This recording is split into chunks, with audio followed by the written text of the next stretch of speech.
Hello, and welcome everyone to Tales of Vardin, presented by To Be Diced Adventures.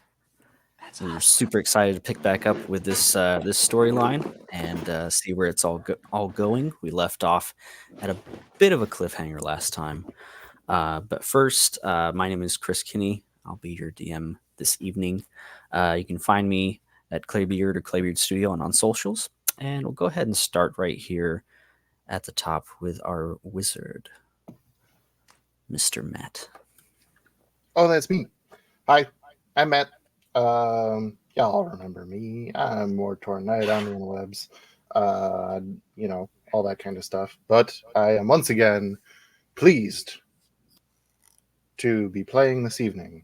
Godi Mimirson, Goliath Wizard, and eternal, just stoic and blunt instrument that he is to help the party with whatever they need.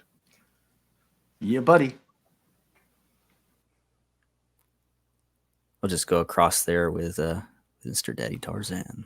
Oh, is that me? Oh, hi. I'm Daddy Tarzan. Daddy Tarzan 82855 on all social media platforms. I am playing William the Great Powell, a disgraced naval officer turned pirate. After some questionable behavior while servicing under the king's color, or the sovereign's colors. Sorry, and now he finds himself drunkenly stumbling with this party to avoid catastrophe, or something along those lines. He doesn't really know. He's just a tool as of currently.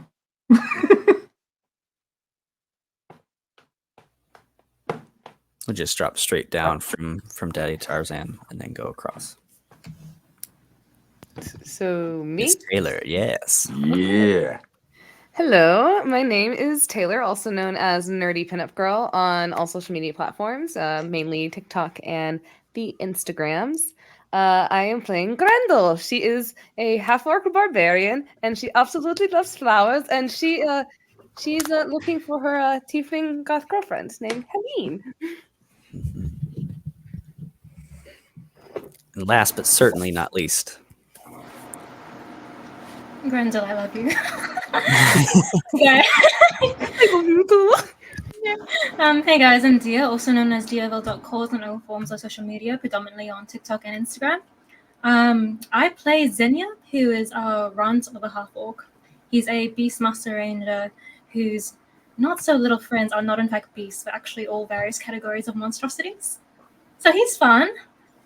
He's not meant to be here, but he came along for the ride because he was on the same ship as our lovely party, running away from prosecution because he may or may not have liberated an entire menagerie of exotic animals that was kept captive by the last mayor of a town. So, yeah, no regrets. Maybe. You could share that with the party. We're down for that. That's the right kind of energy. Grendel loves animals. She would want to pet all of them. Xenia is PETA. Xenia is PETA incarnate. I like it. Oh man, that's awesome. Well, I'm super excited to get back into this. So I think it's time for everyone to be diced. And we don't have an intro right now, as some of our tech is lacking. But we'll dive right into this evening's fun. So, Godie, William, and Grendel, along with a half-elf male, Corellian Enoch, that guy. have been going around town investigating. Your last stop was at an apothecary, where you liberated their whole stash of this tonic that they were handing out to address the current illness that is going around town. Their stock that came from the capital city, a very well-known and well-admired alchemist there in the city, is the one who made these potions and tonics to ship all over the country and to Greenport. Having found the list of individuals who have been taking this medication, you went to the home of the individual that took it first, who was first assigned this regimen of medication. Upon entering this home, you find the place dark, the cabinets gone through, overturned, and in the middle of the first level room, an individual slouched in a chair with an empty bottle of this medicine on the table. Godie, if I remember correctly, you cast light to be able to see in this room. Or is there anything in particular you are looking for?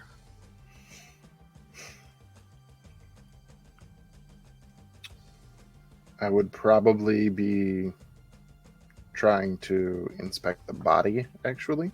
Mm-hmm. Trying to see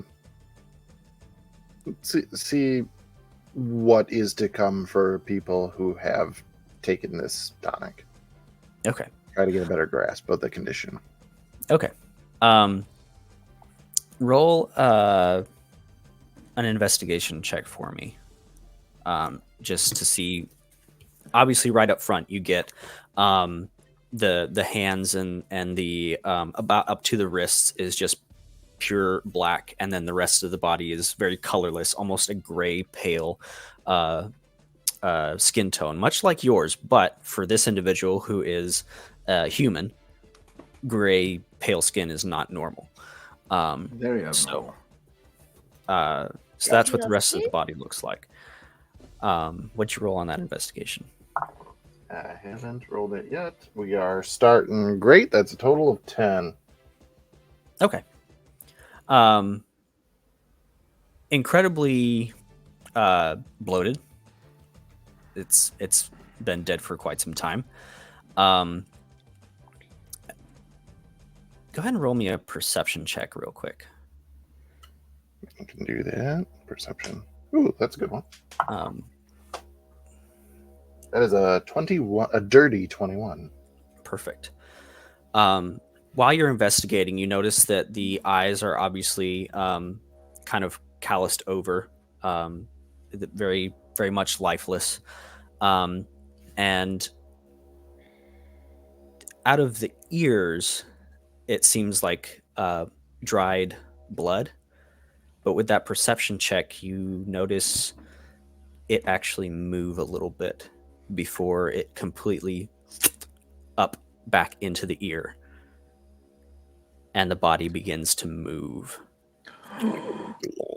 I'm back anyway. Well, see, guys, he's fine. And he William stands pulls out. up. Go ahead. William pulls out Giselle, pointing it right at the head of this creature, just like watching it, like, what the fuck is this? What's going on? Do you still have that? Weren't you getting your weapons worked on? No, I have him back now. You got him. Just had... Yeah, it's sorry. been a couple days since that. So yeah, he's got him back. He used it to clear out the tonic, the place that was. Yeah, he shot the selling roof the tonic. up. Yep. Yeah. Correct.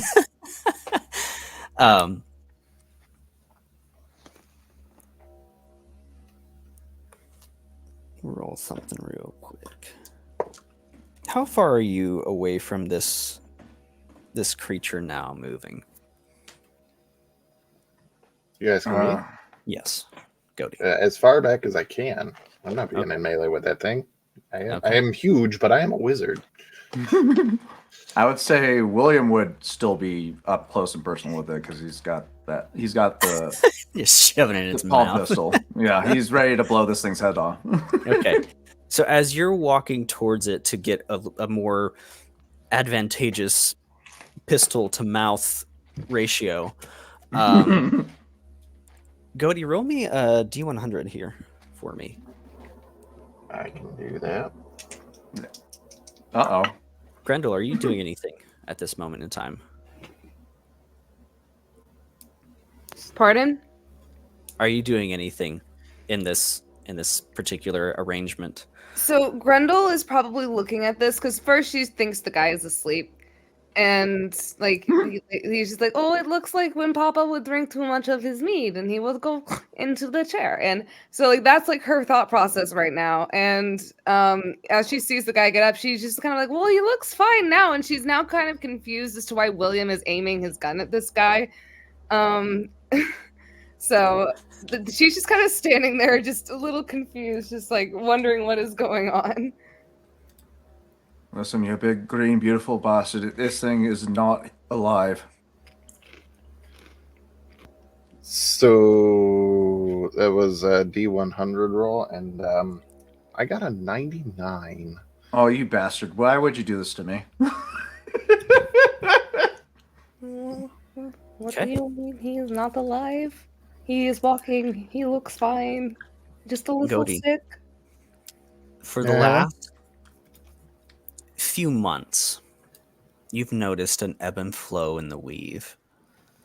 And every few days, it dampens. You get a splitting headache as you feel that sensation, but amplified so much more. You're almost feel the weave that you've been able to connect to and manipulate and use and borrow from almost become pulled from you. Go ahead and knock down a level 1 spell slot as it is consumed. Damn. Rude. What? He just lost his spell Already slot. down 2 of those. Oh no. So yeah, what do you want to do? If he's still moving and he's making those weird noises, William's taking a shot. Yeah, he takes a couple steps and kind of locks eyes with Godi, notices this source almost, and begins to take a couple steps.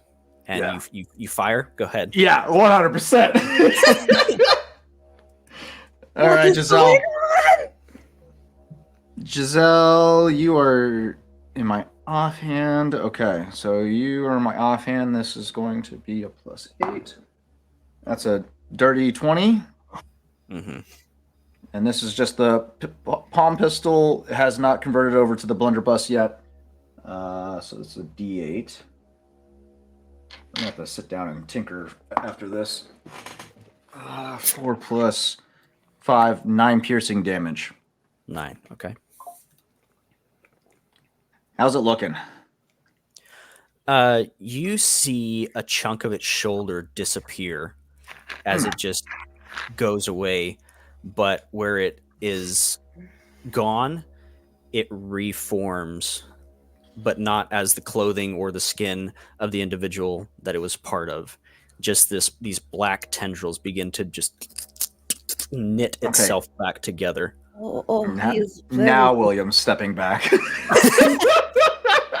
That's not normal. Okay. I would say upon seeing the black ooze and like remembering, Grendel immediately just takes her fucking give me a moment. I gotta make sure. She's going to take her great axe and she is just going to just start just like straight just slamming down on that. So go ahead and take your attack, and we'll go ahead and roll initiative for you guys. While you're rolling initiative, Xenia, what are you doing in Greenport? It was a 19. Where was I? Just want to for a little wonder. I like to know where things are in a new environment. So I probably scoped out main hubs, or where people tend to, flock to. Nearby taverns, where's the town hall, that kind of thing. Yeah. So there's a few really nice places for you to get some fresh produce, and knowing where the main parts of this town are at. You've had a few conversations with a few people.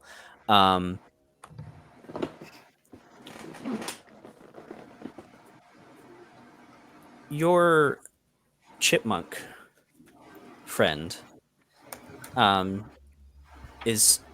begins to stir in your pocket and crawl up on your shoulder and just scurry about, and you notice that its nose is going very quickly. Usually when something bad is either about to happen or happening, these are its mannerisms. I cast Speak with Animals, which I can do per long rest. Okay. And what is it? Oh, something very bad. Something very bad. Very, very bad. Very bad. No. Very bad. Biting into a bad nut is not very bad as well. So, how bad is bad? I cannot access your items. Excuse? I cannot access your items. Okay. It's coming from that direction. Can you spit out one of my daggers?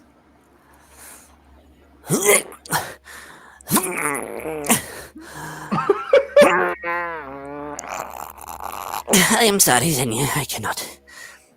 Okay, we can try something smaller. My ink pot?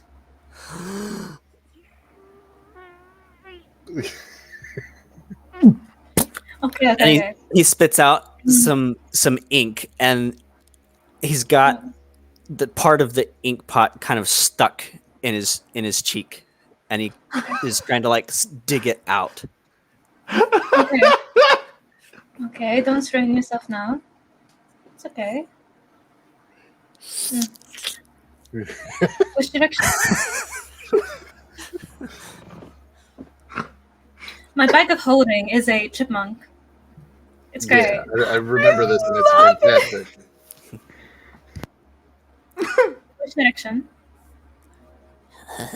He's a pack monk. Thank you. That direction. And Xenia, your connection to the earth would allow very similar symptoms to Godey's.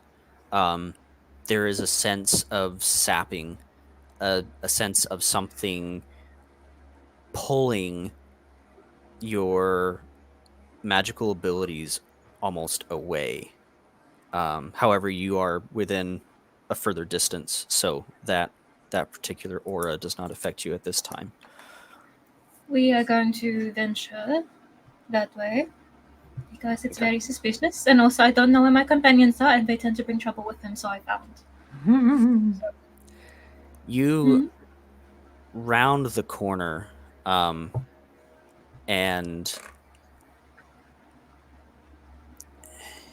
it's not visible, but you can sense something emanating from the doorway that is open on this particular house as you round the corner. It's almost as if you can feel black inky tendrils waving around outside of the door and just trying to push out of this building here. Is there tracks around the store that are like suggestive people have been through here recently? Does it seem like there was like a lock broken? Was it not accessible before? This is just a house, just off the square. So it's just a residential area. A lot of people have their doors open during the day. It's a fairly laid back, town, and everybody kind of gets along more so than not. And a lot of people run businesses out of their home. So just people coming in and out of other people's, homes for business or visiting or things like that is fairly normal during the day. Just not this menacing feeling coming out of the building is not in the ordinary. Out of propriety, Xenia is going to knock on the door 3 times before he cautiously steps forward. You hear as William has fired his first shot. Grendel, you said 19 to hit? Yes, 19 to hit. She is just... Yeah, that hits. Go for it. All right. Great axe. 1d12. Yes, that is d12. Plus 3. Jesus Christ, what is up with my dice today? That is a 12 plus 3, so that would be 12, 13, 14. That would be 15. Sorry, are you complaining? No, it's going way too good right now, and it's gonna fucking bite me in the ass later. I know it. Oh, man. Okay. You guys like the new hair. Yeah, Aww. yeah. You're like, oh, you look so pretty. We're going to roll good for you. Yeah. We are going to roll good for you. This is great. As a treat. Okay. So one swing and another, or something else? She's gonna go for it. She is literally just like, ah! What have you done with Helene? I am so sorry. She's gonna turn to the head because she's more attacking like the black tendrils, but she will be turning to like the former gentleman who's like probably like now like hanging like this, and she goes, "I am so sorry, sir," and just going right back to hitting the monster inside of that is coming out from inside of him. Oh, I love it. Go ahead. She doesn't quite understand the concept. There's a 13 plus 6, 13, 14, 15, 16, 17, 18. So another 19 to hit. And that is an 8, 9, 10, 11 points of damage. 11 points of damage. Okay. Smash. That is what she's trying to do. Okay. Beautiful. Anything else? Any bonus action or movement? I would say she would probably like what is it looking like now at this point? As you slash away a little bit more, you're cutting down like the body, and you are essentially, yes, kind of splitting off the human carcass, and it is reforming back into its black inky tendrils. Um, it's difficult to say. It's leaving some residue on your axe, and every time you hit it, it kind of sticks a little bit, and you have to pull out and go for another one, and you're just hitting away at this thing. Xenia, you hear on the outside or at the doorway, if you're there now, you see Grendel just going to town on this creature. Grendel would probably just be like, guys, I don't think this is working. It keeps coming back together, and this I don't know what's going on. She's just still like just trying to hack at this thing, like not quite sure what the fuck is going on. I left you for 2 hours. What happened? Enough happened. William, you're up. And All right. Godi and Xenia, what are your dexes? Because you both rolled the same initiative. 15 with a +2 modifier. Okay, so Xenia is on deck after William, and then Godi. All right. Seeing that after taking that step back, and then Grendel just comes charging over his shoulders and hacking away at him. He's like, oh, she's attacking? Okay, I can't be looking inept next to a big, green, beautiful lady. He just goes back in, but he's going to flank around and start attacking at the knees, trying to get this thing to go prone. So he's going to take 2 shots at the back end of this guy with both Alexandria and Giselle. So 2 shots separately. Let's see. That is going to be a 23 from Antoinette and a 8 plus 7 or 8 plus 9 is a 17 from Giselle. Okay, so your first one hits, and your second one just hits. Fuck yes. All right. I would just like to call attention to the fact that when Tarzan's head is in the right spot, it looks like he is wearing William's hat. Yep, there you go. He's in character.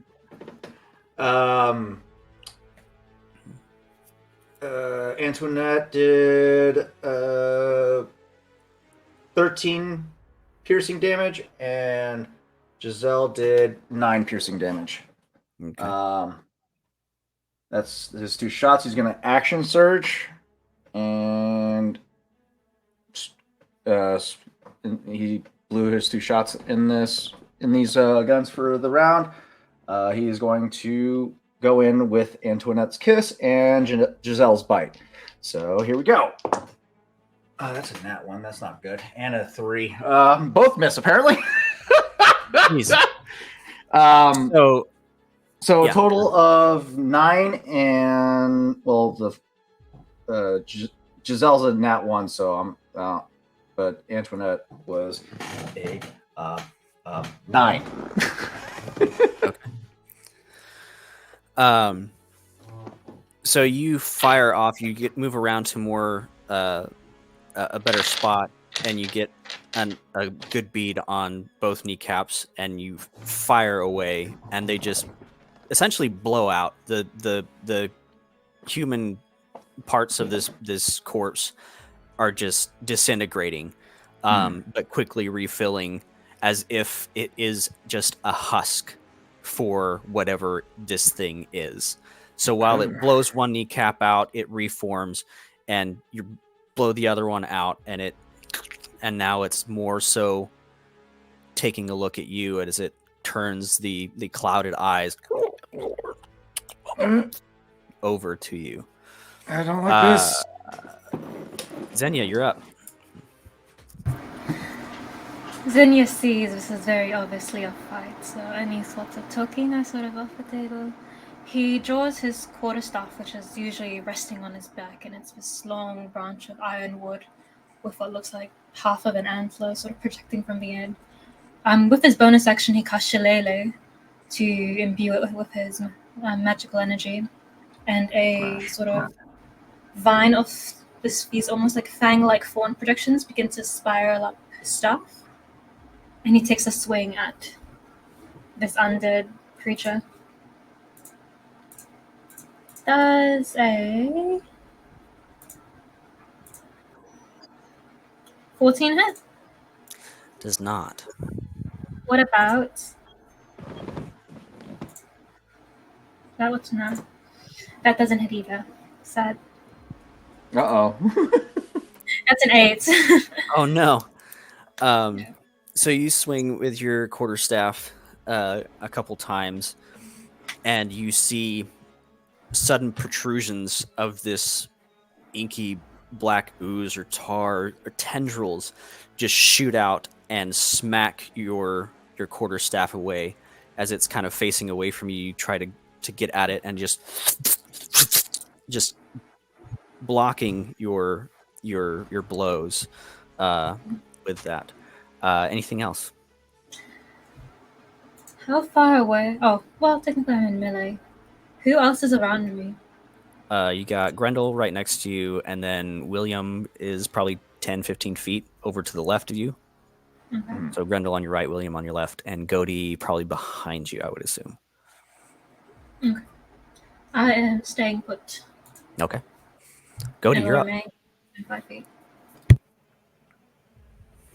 You said that this thing feels like these disturbances that I've been tracking for months now. Mm-hmm. These disturbances that are within the weave of magic itself and cause magic to either not work as intended or to not work at all. Mm-hmm.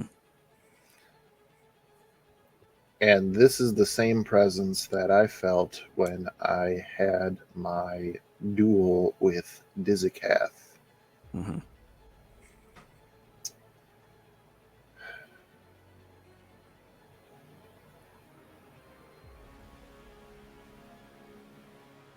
Anybody who's close enough to hear could hear Godie say, "Not again."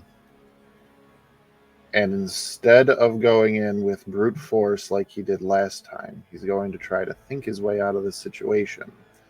That this beast apparently is either connected to the weave itself or feeds off of it.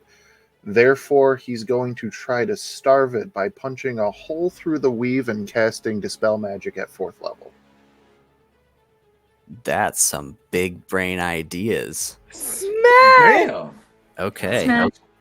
Oh my god, intelligent smash! Like I have an intelligence of 20. I know what I'm doing. Okay, so I love it when players do stuff like this that I'm like, I don't know what the It's my only freaking 4th level do. spell slot. That's clever, Okay. dude. All right.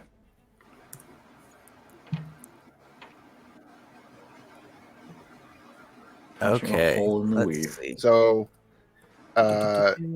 if this is something that could be akin to a 4th level spell or lower, then it would end.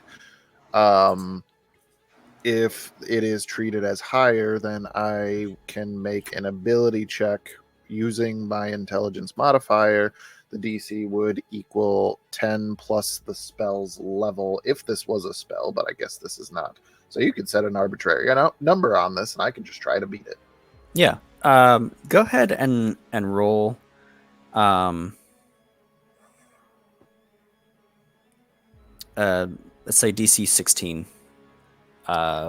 Just use your spellcasting ability, Yeah, or so I however got you would plus roll 5 the spell. to this Yeah. roll. Goodness gracious, great balls of fire.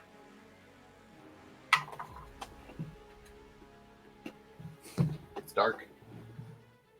There's a 15 on the die, so dirty 20. Beautiful. As you reach out, you almost find a thread, an attachment point, a nexus, and you just punch it. It disperses, your headache goes away. Xenia, you feel like a weight, like a heavy backpack has just been taken off of you. Godi, regain that first level spell. As it shrieks. 4th level spell back? Can I get that one back, the one I just used? Since it was so cool. You feel the relief of that, and the entity itself begins to writhe.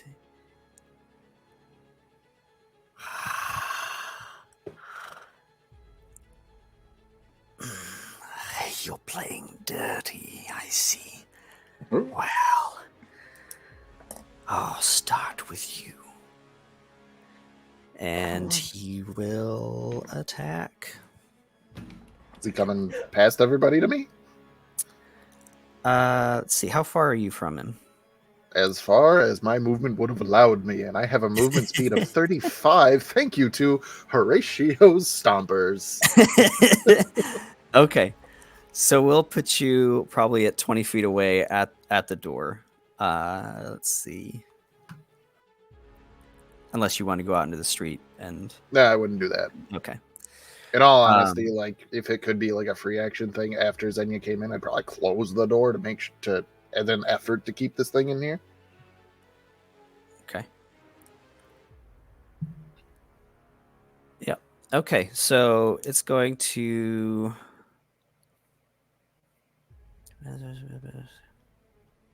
Okay, so who's all 5 feet? William, Everybody Grendel, but me, I think. and Xenia. Okay. Roll me a DC 15 Constitution saving throw. Oh, that's not nice. That's a 14.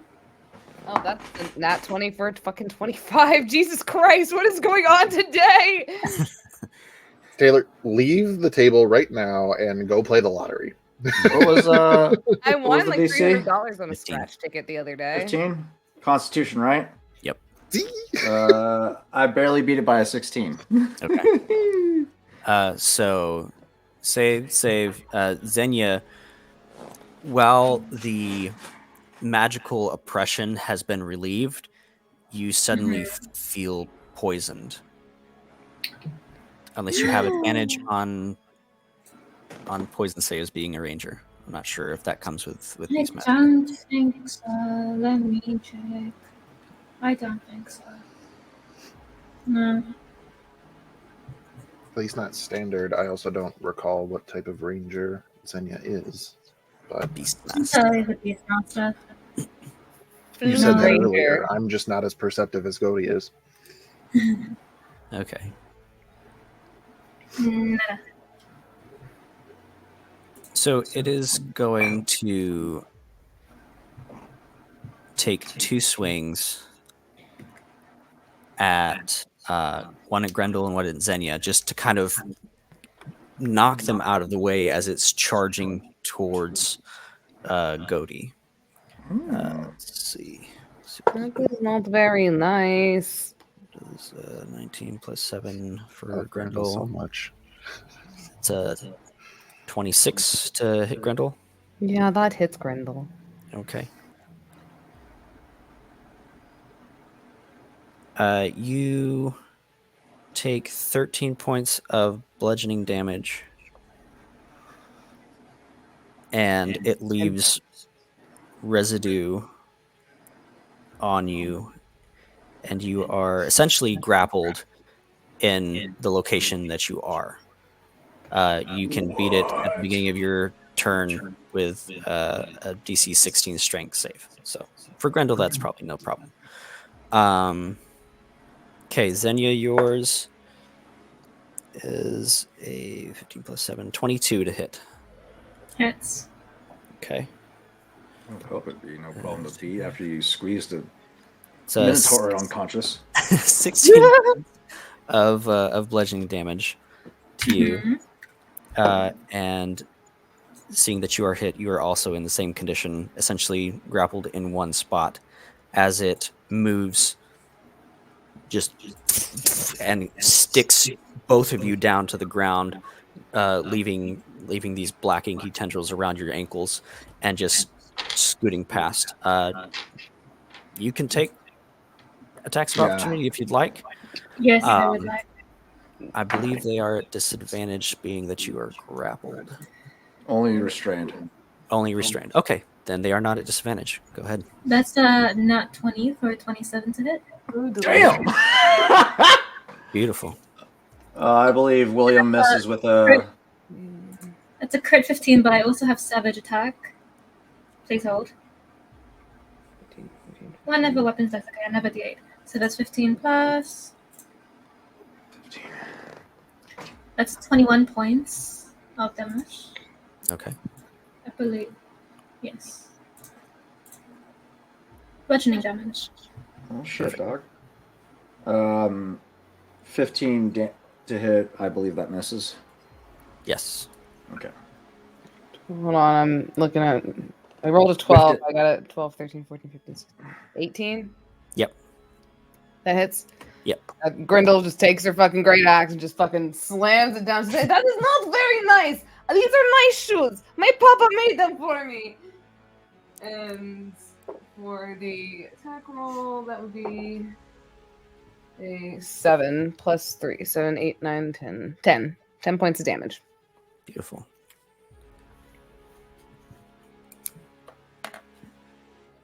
As it rushes towards Godi, you take your swings, and you're cleaving through these tendrils, and they almost immediately reform back in to create this humanoid form. But as the flesh of this corpse is becoming less and less part of this entity, more of it is becoming revealed, and it seems to be getting just a little bit larger. Fucking what? And it makes it way closer to Godi, and we'll use Festering Aura. Releases a wave of necrotic energy in a 15-foot radius. Each creature in that area must make a DC Constitution save, or a DC 17 Constitution saving throw. Oh shit. Or take 4d10 necrotic damage on a failed save, half as much on a successful. Oh shit. What?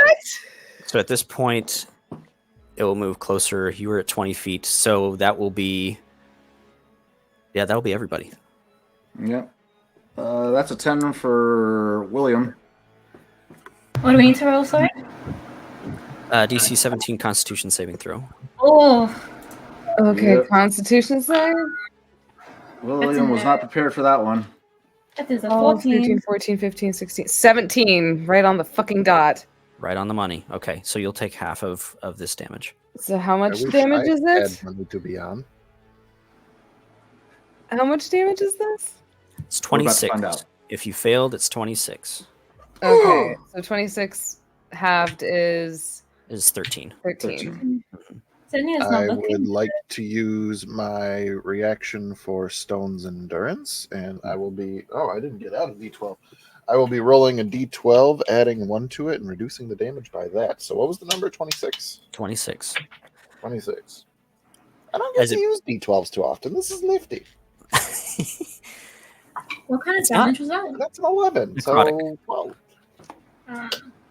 Big. That would be 14 damage.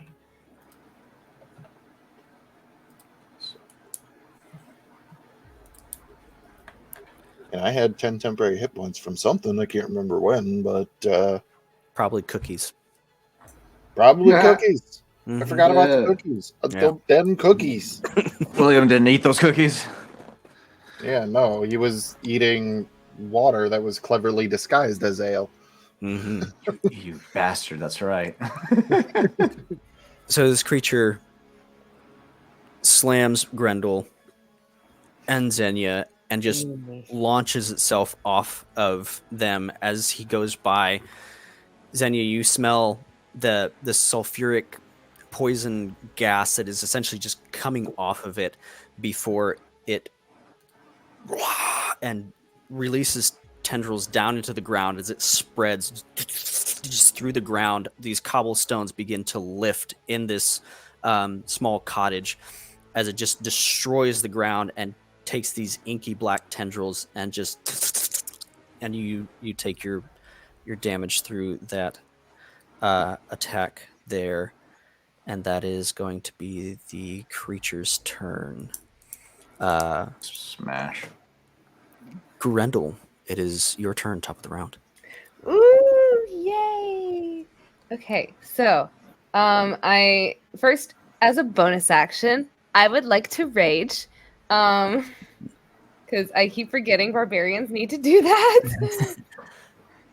So you see her just kind of looking at her shoes, like covered in these black tendrils, and she is just, this is not nice. I do not like this. And she's just like, this is going to take forever to clean out of my shoes. And she is just going to just take her battle axe yet again. She's gonna come up behind this fucker. She's gonna go right for the fucking head. And she is big mads. And that will be a 19 plus 6 to hit, I'm guessing, for a 25. Yeah. And that is a 8 plus 3, 8, 9, 10, 11. So that's 11 points of damage. And then she's going to go again, just for the, like, she'll kind of like swing downwards, and then she just swings upwards, kind of going for like almost like an axe uppercut. Mm-hmm. And that will be a fucking 18 plus 6 to hit. And that is 10 points plus 3 for 13 points of damage. Beautiful. Okay. And go ahead and roll your strength save to get out of that grapple if you would like to get out. Yes, I would like to get out of that grapple. Are you sure you'd like to? Yes, I would. Maybe. So that's going to be a 10 plus 6. 16, right on the money. Okay. Mm-hmm. Well, she lifts her shoes. She's like kicking it off, and she goes, "This is absolutely ridiculous!" And she is just pissed as fuck, just trying to like get this ick off of her. Like, it's covering her flowers. It is ruining her aesthetic. Smash. As you break out of these and kind of kick it away, you notice that it kind of lifts itself onto these makeshift legs that are just these extensions of the tendrils, and it crawls back to the main entity. For flavor, can she like be trying to like stomp on them? Be like, I will eat Yeah. every single one of you little bugs. Absolutely. And they're just kind of crawling away. Beautiful. As you hack and slash, the rest of the final pieces of this corpse fall off, and it turns to you and goes, Thanks. That husk was useless anyway. Now we can do it right. What? Now you all will be nothing. You all will be me. I am not nothing. I am Grendel. I am nothing. Well, then you are nothing. I'm not nothing. I'm Grendel. You're nothing. I am nothing, and you will be me. No, it doesn't work like that. Proposal that this being is locked in an intellectual debate with Grendel for the opportunity attacks. you have advantage in all your attacks. William, you are up, good sir. All right. Hi. Grendel, you giant, green, beautiful woman. It's just a dead thing. Just kill the thing and quit talking to it. I'm trying to kill the thing, but it keeps calling me nothing. But my name is Grendel, and that thing apparently is named nothing. Why don't you just shoot it if you want it to be dead already? He takes the time to reload his both Antoinette and Giselle and takes 2 shots again at this thing, hopefully to kill it this time. Giselle or Antoinette makes a 23 to hit, and Giselle's a 7 plus 8 is 15 again, so Giselle misses. God damn it. Giselle, come on. And then Indian. Antoinette, you are a D8 plus 5. Max damage for 13. 13 piercing damage. Beautiful.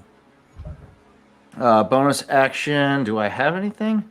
Yes, offhand attack. He's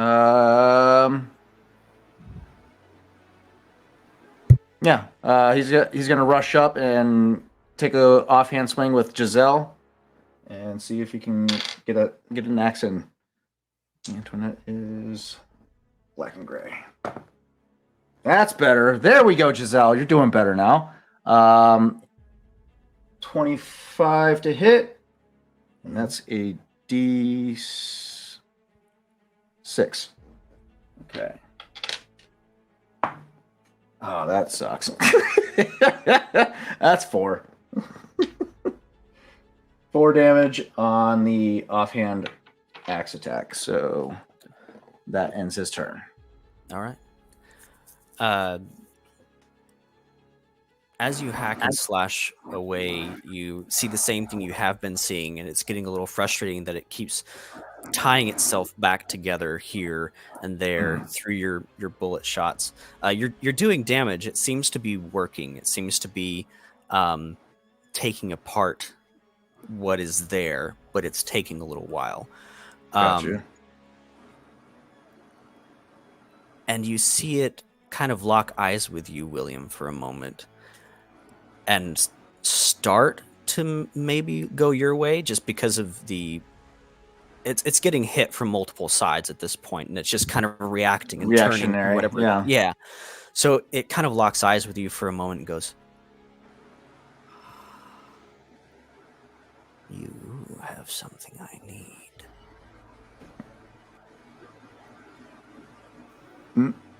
And then he turns to Godi. You have something I need even more.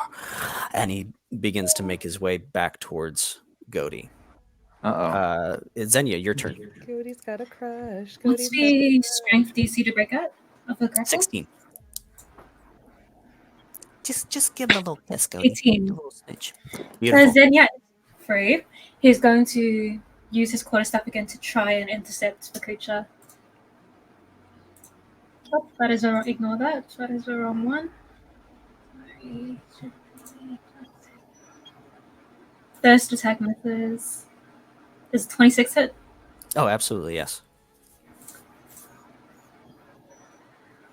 That's annoying. 5 points of damage. And also he's going to cast Favored Foe.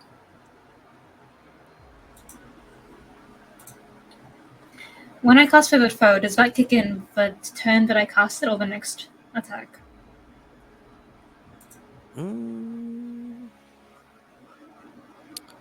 Oh, including when you mark it. JK, never mind. Answer my own question. For 10 points of bludgeoning damage in total. Perfect. So you use your staff and you break out and make your way. Are you in front of it, or like between it and Godi, or just off to the side or behind it? I'm going to say he charged after it, so I would place him behind it. Okay, perfect. You said 10 bludgeoning, correct? Yep. Okay. So it takes that hit, and again, reactionary, turns around, makes eye contact with you, and you see these pustules essentially as eyeballs, these red little blisters that don't have pupils. They're just there, and they're offset. There's about 3 to 5 of them just kind of moving, and it adjusts them as they kind of move through the tendrils as needed. and it just turns all of these eyes towards you. Return to your beasties. Soon they'll be consumed. Ah, And Godi, you're up. How much space is above this thing before there is ceiling? I'd say 15 feet. Okay. How far away from me is it? It is, at this point, 15 feet as well.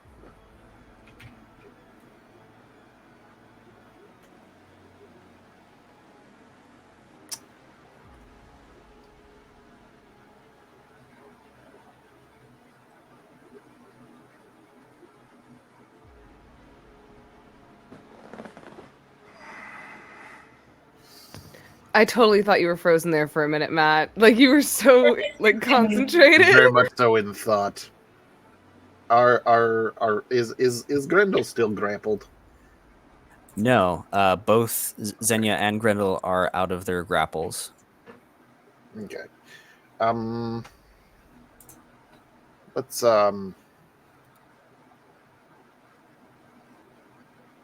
Let's try a thing here.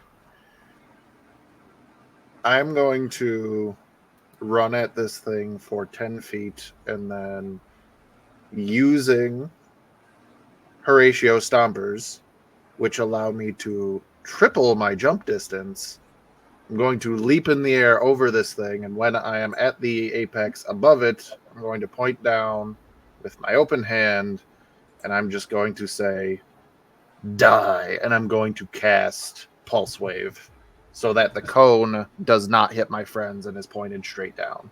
Oh my god! Smash! So it will need to make a Constitution saving throw with a DC of 16.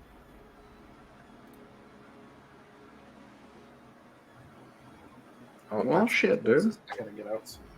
Grendel's just there, like, oh, Goldie can do flips. All thanks to Horatio Grovel Stomp. Grendel's not muted going to be voice. asking you to do flips like all the time.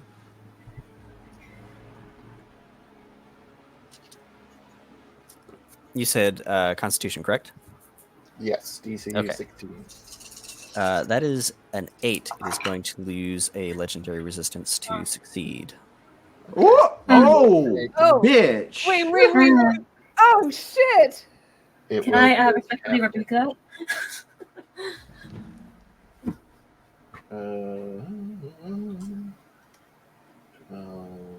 16.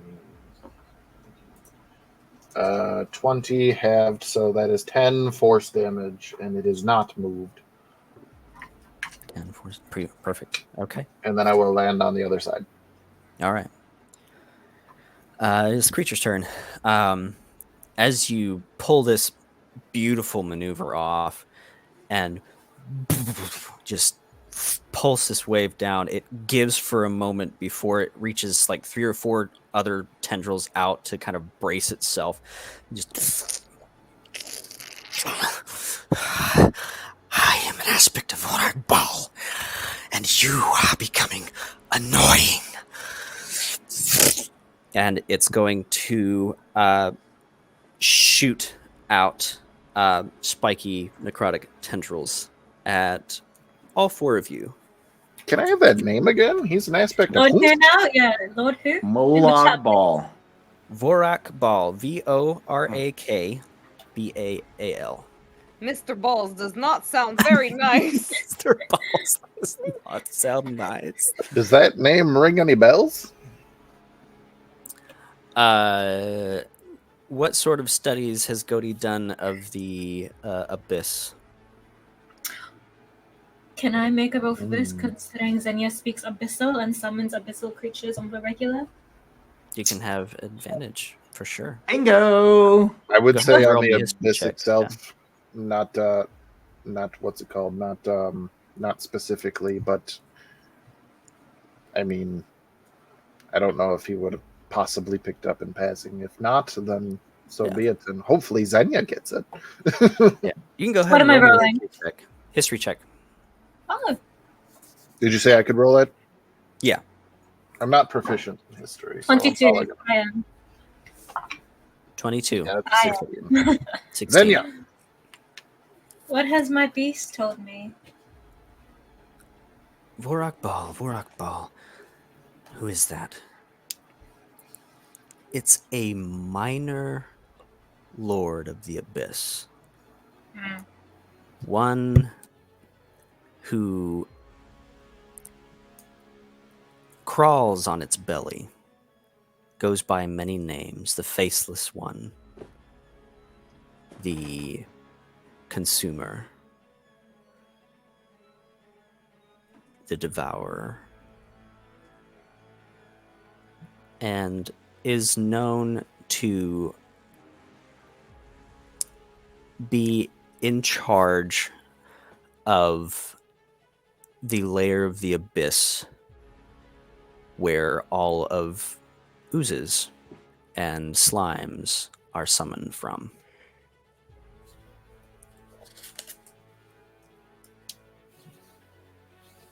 Mr. Oozball. Mr. Oozeballs. Okay. So Yeah, now. we've got a 20 hit William. 7 plus 5, 12. Hmm? 12 For what? for the deck save. No, there's no. This is a weapon attack. Oh, That's What a was 20 it? to hit Tracy. oh, yeah, that fucking hits. That is a. We're going with Grendel. That is a 17. That hits. Okay. Ouchie. Xenia, it's 22. Hits. God damn. Godi, that is a 14. That is my AC. Okay. We're all gonna die. Not if anything to say about it, I have. Grendel has a few Grendel things up her sleeve. So, William, you take Hmm?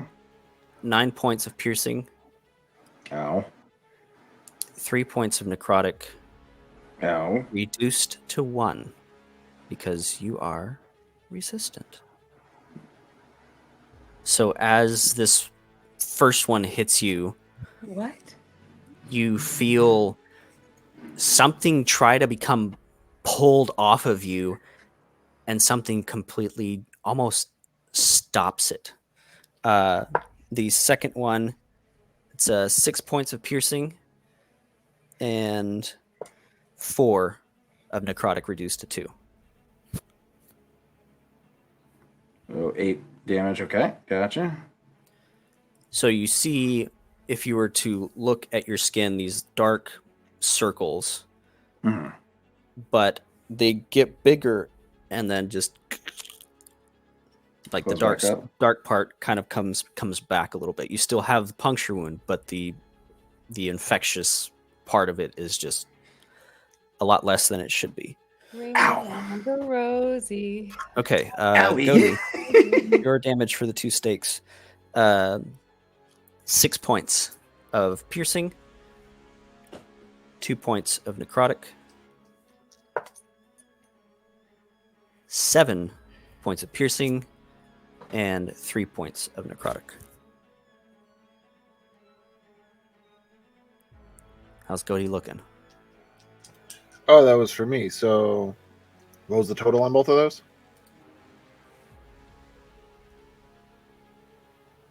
Last one was 7 and 3, That and was the other 10. one was shoot, I don't remember. 6 and 2.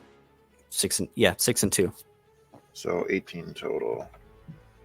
We're fine. We're fine. We're fine. Just don't Okay. again. Grendel, Oh Oof. God. that is 12 points of piercing. Is that half due to the fact that I'm raging?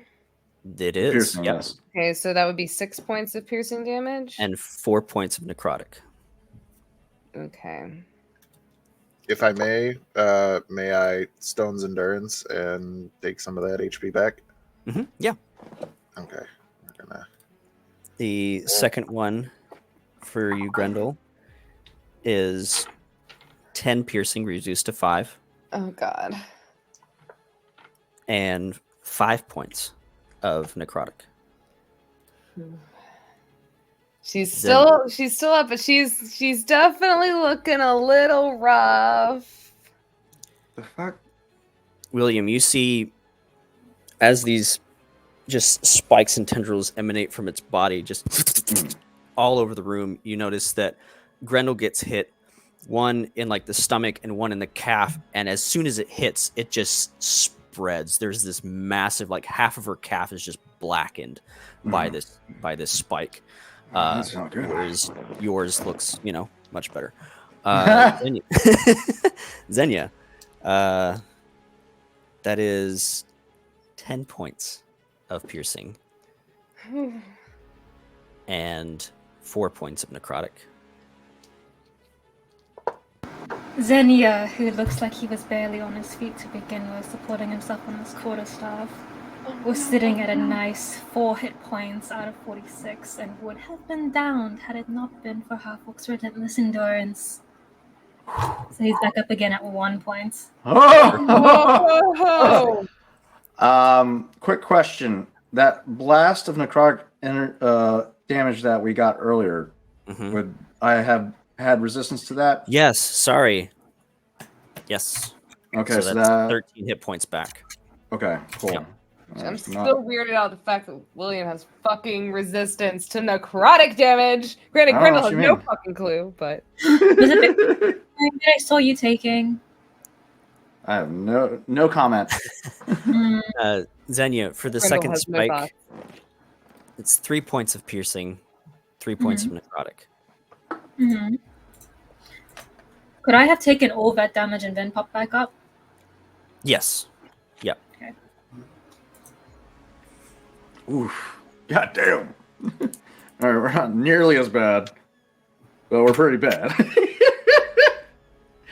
Okay. Top of the round with Grendel.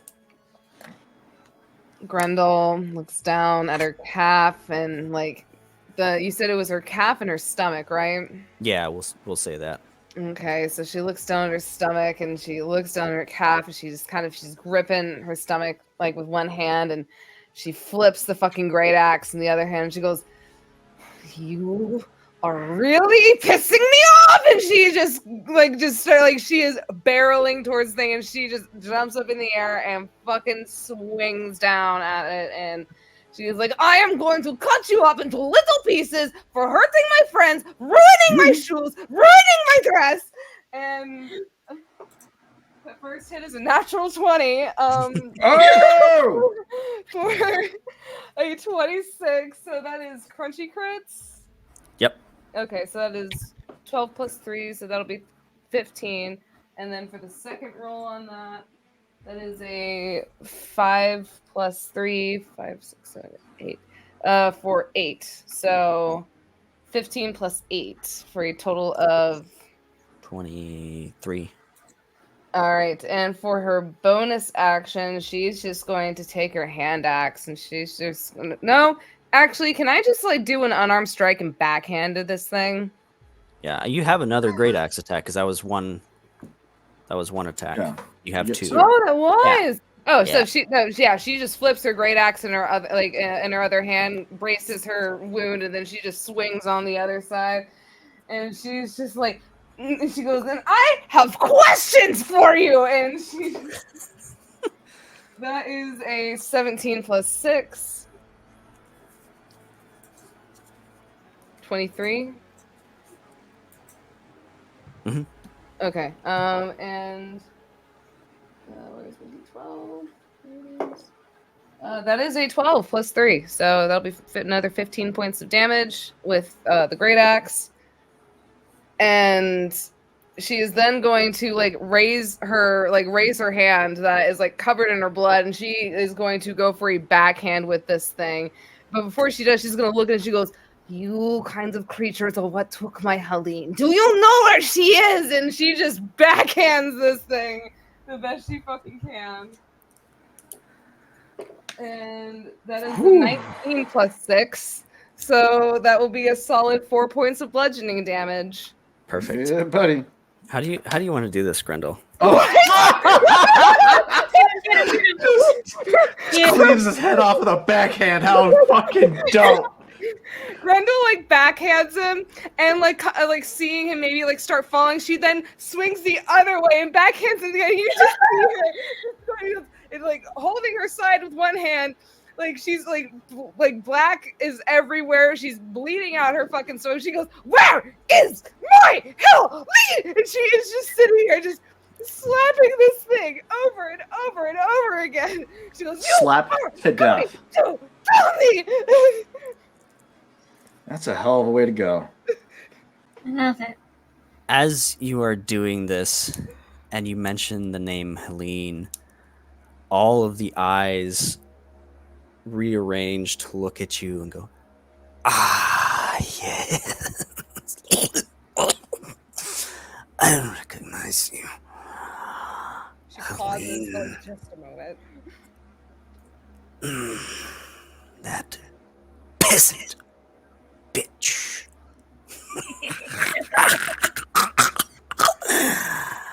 I took her to the abyss. Grendel's eye is just twitching aggressively, and she goes, "You called my Helene a peasant? I will kill you and your Mr. Balls and crush every one of them!" And it's once the body is no more, she will just sit there and then just continuously stomp on this goo, and she's just "I will go to the abyss and I will drag you out and I will defeat every single one of you." She is so fucking she's done. Fucking done. While Grendel is just smashing these tendrils that are culminated together into some sort of body, she's just taking chunks off, and she is so enraged. You've never seen Grendel like this, just pounding away, 2 hands and just smashing away. She does not notice crawling up the back of her leg these tendrils, and before anyone can really react, standing around watching this, a tendril for each of you. Motherfucker. We're gonna do some weird math here. I need you all. It's going to be a lot of rolling. So if we need to go to break or something while we're rolling, we can come back with the numbers. I need you to roll a saving throw for every single one of your things. So all 6 of them. 6 saving throws. What? All of them. Add them together and give me the total number for each of you. Oh, shit. Oh my god, I am so All right, we're breaking out the calculator. Wait, what? So we all roll. All roll every saving throw you have. Strength, dex, add the totals, intelligence, everything. Wisdom, charisma. Add the totals. I am shook. Oh my god. Chris, I want one. Would like to silvery barbs Williams whole thing. No, I'm kidding. 3 of my saving throws are all negatives. Oh no. Shut up. Oh, okay. Okay. Oh, this is not going to be good.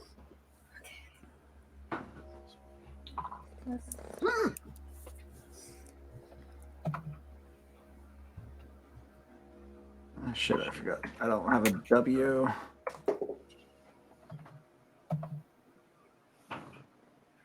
Ugh. Everything is fine. Not my Everything strongest. Everything is fine. I am terrified.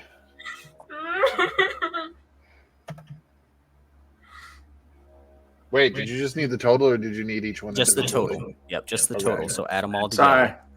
My No, bad. you're good. Okay. Oh dear God. Yeah, Tarzan, do math. Oh, apparently I rolled well. What? I had a natural 1 in there. What are you talking about? Everything is fine.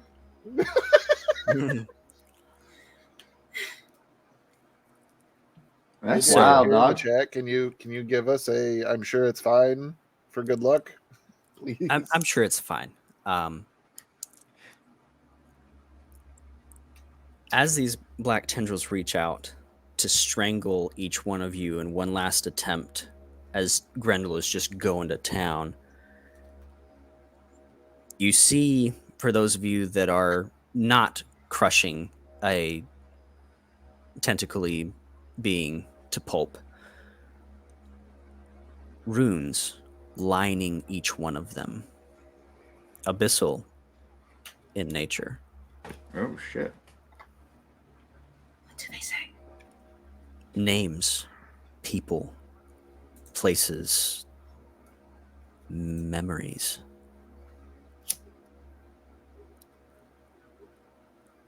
Grendel, Yes. your seething rage, seeing red, pounding on this black inky mess. You raise your hand one more time before you see a bluebell flower instantly stop. Your rage subsides. The flower itself is surrounded in a deep purple flame that brings a comfort to your troubled heart, as if something you've missed so dearly has finally returned to you.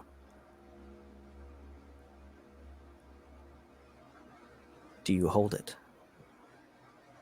Grendel would immediately reach out and she would gently Grendel, as much as she likes picking flowers, when it comes to particular ones she really likes, she will gently dig up the earth under the roots and just kind of hold it. And she has very large hands, so she will hold the soil and the root system in her hands. And sometimes she'll just whisper to them, or she'll just talk to them, but she's going to kind of just pick it up and just go, you seem so familiar to me.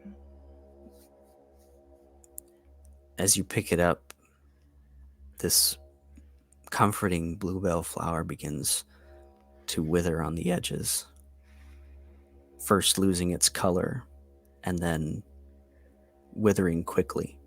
Oh, no. She's going to try to put more soil in and look and see if there's any water or anything. No.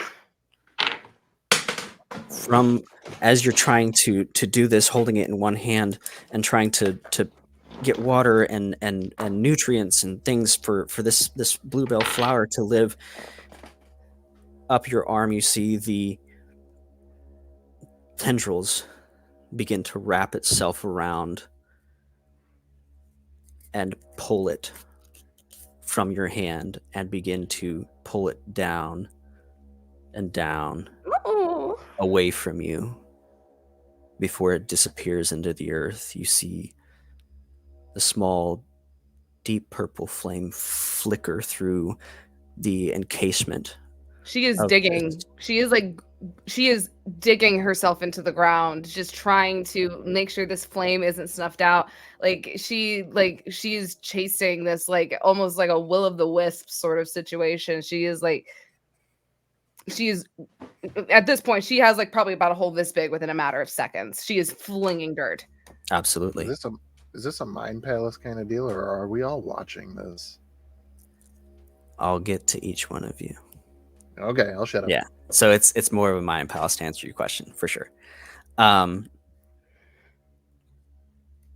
You feel a soft and familiar "I love you" before it has gone into darkness, and you basically dig yourself into an exhaustion, and your vision goes to black. How many hit points do you have left from that fight, Grendel? Pardon? How many hit points did you have left? I had fight? 22 hit points left. Okay.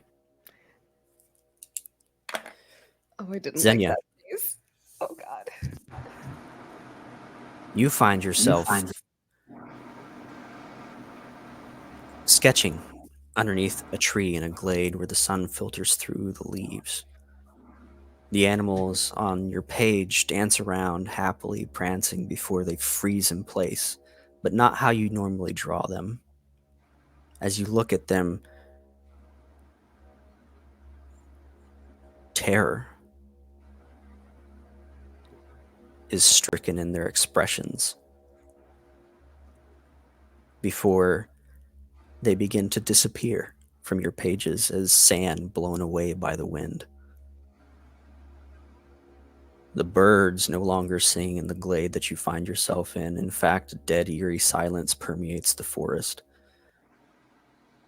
As you look down, the ground around you spreads with black as the soft grass turns to withered, putrid necrosis before trees begin to crack and bend and implode on themselves, and small animals begin to instantly mummify as if something is siphoning from the inside. You feel yourself pulled as well, and your vision goes to black. William. A familiar port. You find yourself a younger man. You wave goodbye to your wife and son, standing on the pier as the ship sways in its departure. You turn to tend to your duties and see a chest filled with gold and treasures. As you reach out to scoop a handful in victory, it turns to ash in your hand. The chest becomes enveloped in black, sticky tendrils. Your vision instantly snaps back to the pier, to your wife and child. Their faces empty and sunken, their arms and legs completely black with necrosis, their hands outstretched. They begin to crumble and blow away as ash. What do you do?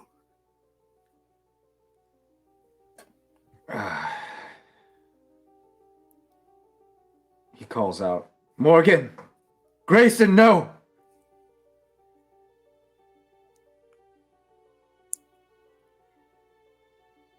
You notice... And No, go ahead. And he'll try to... He'll run off the deck of the ship and dive into the water below. As you run, dive, your body hits solid ground. As you look around and notice that the ocean has dried up, the ground is cracked and barren. You reach for the locket, the one thing that you know has to be there. You grasp for it and can't find it. Then suddenly, you catch it. Finally, something in this nightmare that makes sense, something familiar in your hand. You open it, and the same crawling black tendril begins to envelop your hand before it envelops you in a matter of seconds, and your vision goes to black. How many hit points did you have at the end of that? 25. 25. Okay. Perfect. Godi, you find yourself in the library, surrounded by books and knowledge, every subject at your fingertips. As you read and ponder the wisdom you are taking in, you begin to see almost as if the weave itself forms. In front of you, unraveling itself for you to begin to feel a connection unlike anything you have ever had before. You understand it now, you know it, and you and the weave are beginning to become something else, become one. Just as you are about to unfold the secrets of the weave itself and existence, the words on the page begin to fade away. Your connection fades and you feel a deep void inside yourself. You scramble to the books, flipping through the pages to find something you missed. The words on the page are replaced with "I am nothing, all will be me," over and over and over in every single tome. The chanting of these words rings in your ears.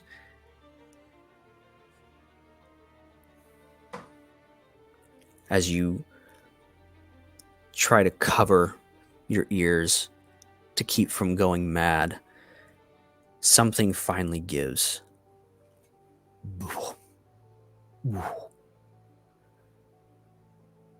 Your vision is taken to a red orb that glows beneath the earth, the thrum of magic pulsating. You feel a heat emanating from it, as if visiting a volcano. Immediately you are transported to standing upon a sea of glass, the night sky above, but instead of stars, the ebb and flow of magic in limitless colors. The weave made visible as black tendrils creep through, strangling the weave, beginning to siphon the color from the sky till all is black abyss. A dull red glows all around you. You feel an intense heat, the smell of sulfur and ash in the air. The hair on your neck raises before you see two figures standing and talking. One, an inky black void, much like the one you just saw and fought. The other, a well-dressed humanoid with blurred features, can't quite make them out. And you hear a conversation. "Zion has a task for you, Vorakbal. Free me from my prison, and your reward will be great. Consume the bindings that hold my cage. Summon your midnight court." And he hands over a chunk of glowing amber stone. "So Zion has spoken, and so shall it be done."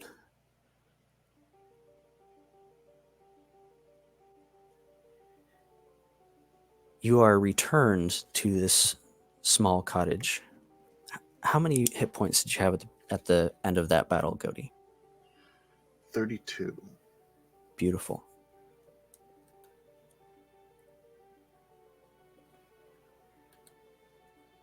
So you all take 22 points of necrotic damage.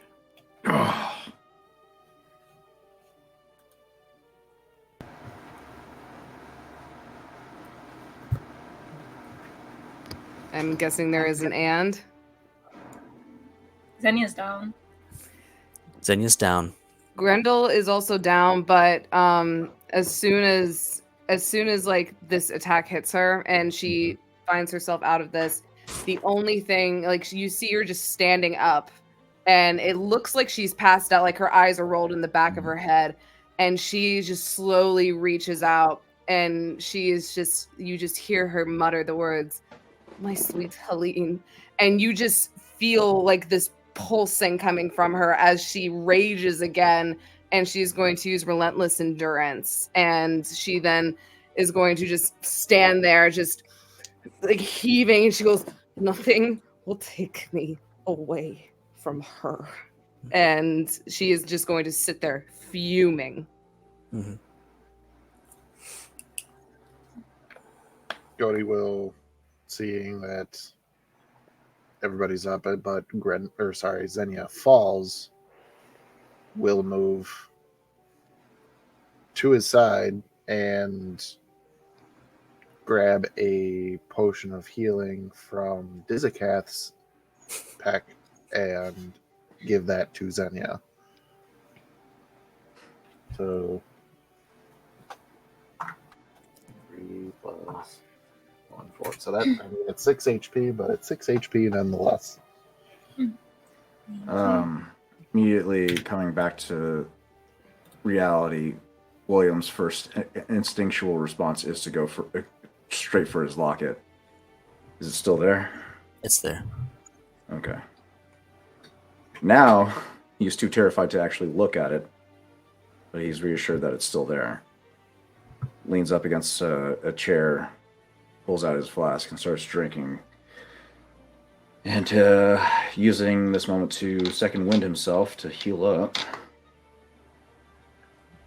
Because that hurt. He's feeling it really hard. That's going to be 13 points of healing. And that takes up my... okay. A little bit better. All right. So, William, you would have gone from your vision going to black to the same vision as Godey's, towards the end, with the red orb beneath the earth and the sea of glass with the weave and the tendrils and the conversation between those two entities as well. Godey, what in the bitch queen's sea was that? Godey in this moment is probably helping Xenia to his feet and just kind of gets that sort of 1,000-yard stare and is just trying to process everything.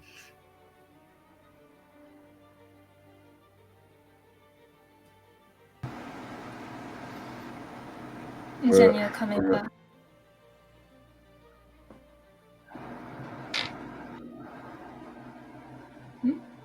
Two people are trying to talk.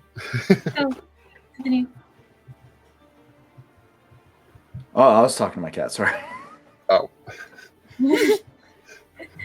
Well, now we gotta know what you're saying to Tater. Well, she was using it off long enough. She was using her claws, and I said, "Ow." Oh, he's a baby. Hey, Tater. She just snuggled up into me. Mandatory kid. Just please stop using your claws. That would be very nice. Thank you. So Xenia was saying then.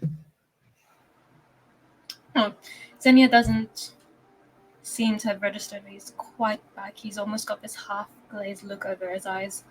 Though one arm is just clutching Godey for physical support, the other is almost staring blankly ahead, sketching in the air in front of him as if he would be sketching in his book.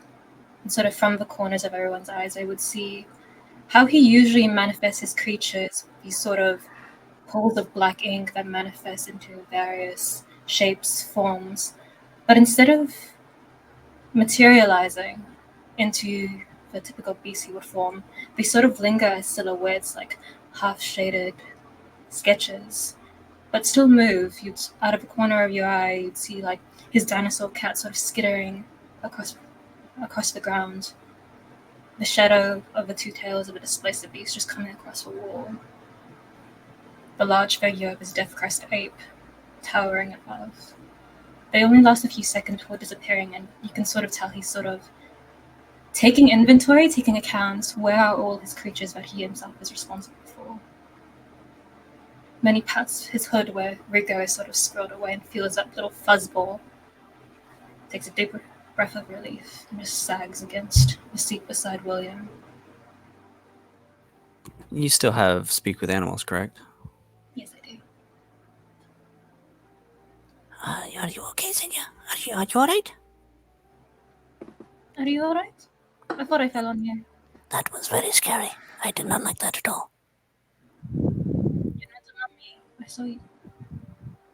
Did you see that? Did I just see that? Was it in See my what? head? Did you see that? See what? Okay. The big scary tendril thing. This one's talking to animals again. They talk to you a lot more than you realize, but maybe that's a good thing, because I hear the parrots call you names. Anyways, Rigor. Really a magic idea. I need to get drunk. Grendel. We're in over our heads, mates. This is. I'm at the end of my wits. I don't know what. Did the rest Grendel. of us see thing? Uh-huh.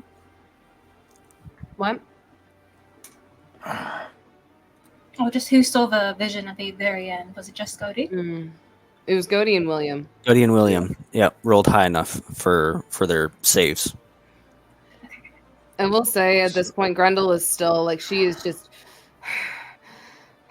like seething with hatred. She really hasn't like moved from her spot, but she then like after this burst of energy just to keep and like this will to just keep her alive after the adrenaline like slowly drained from her, she starts to feel all of the damage that she's taken. She only has 1 HP, and you just hear this huge as she just falls to her knees, and she just has her hands just in her lap where she was holding that flower, and you just kind of see this solemn, sad look in her eyes and on her face, and she goes, "Every time I feel like I am so close to finding you, you just slip right from my hands."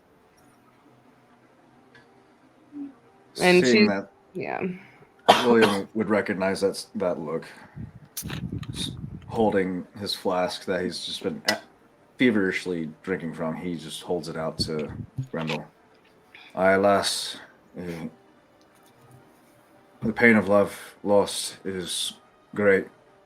I find that this stuff kind of dulls that pain.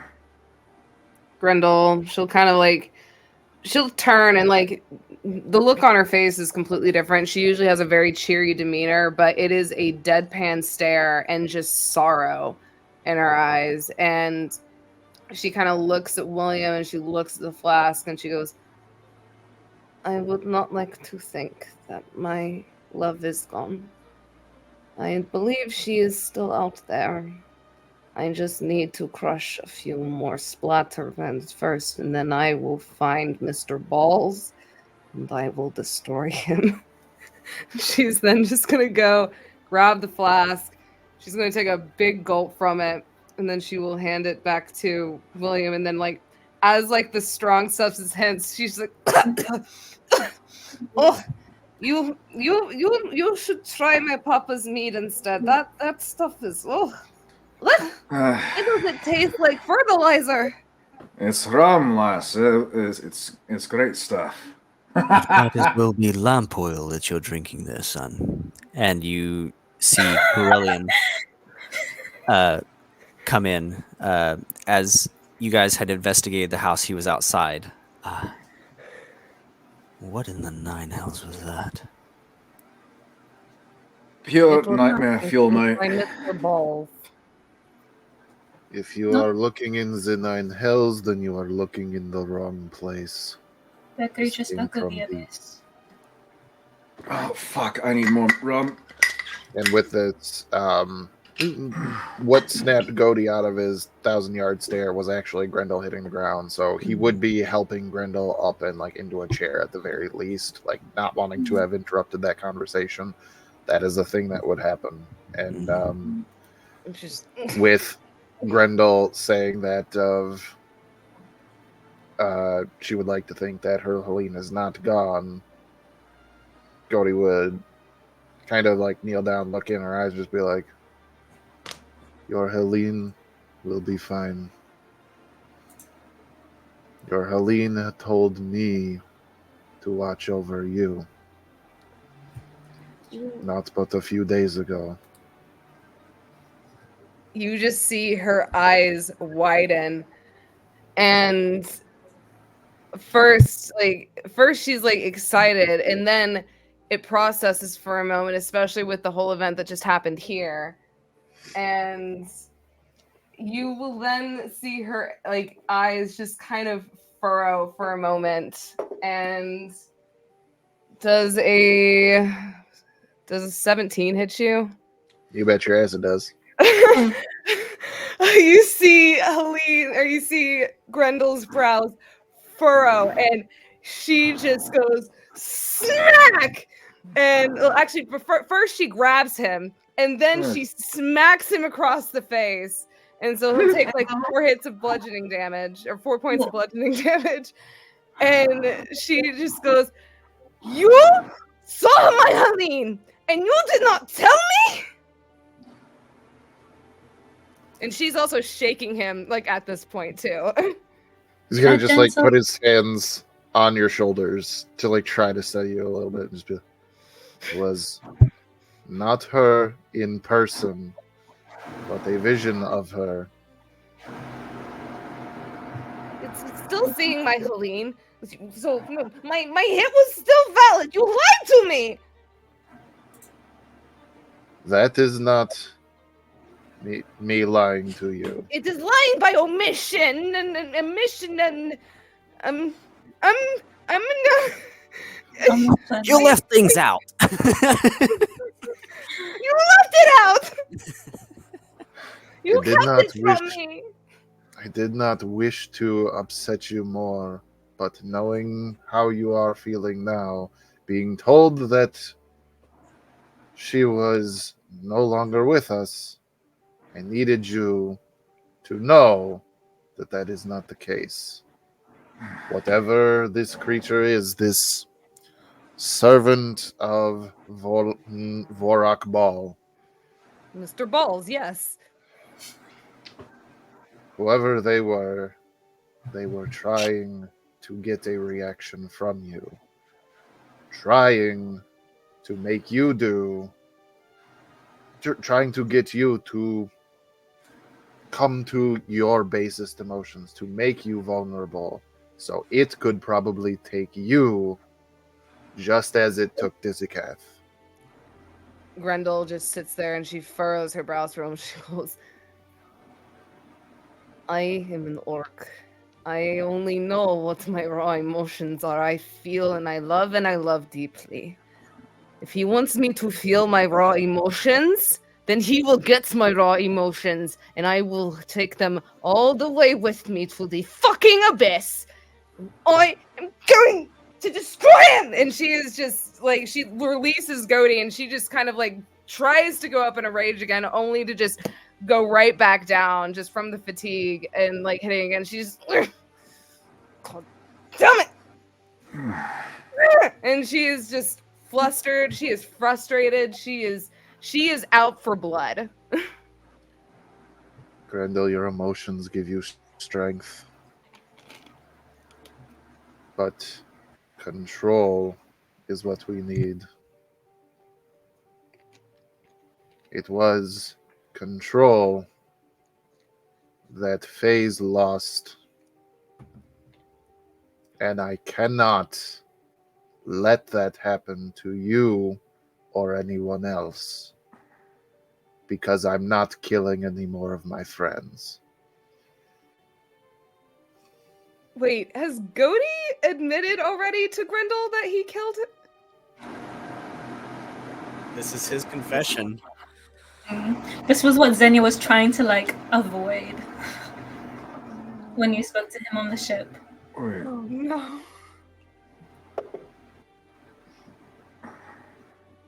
I'm guessing an 18 hits plus 6. Yep.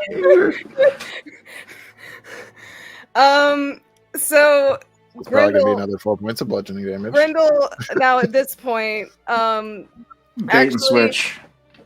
I would actually, I'm gonna go for a grapple.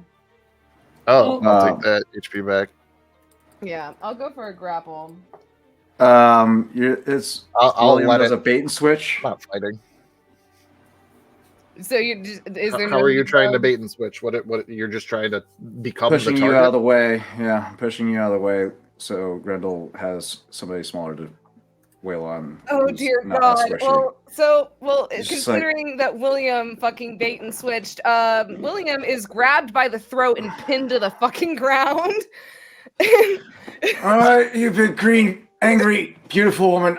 We get it. You're angry. Calm down. She like sees William instead of Goaty, and she goes, William, Goaty,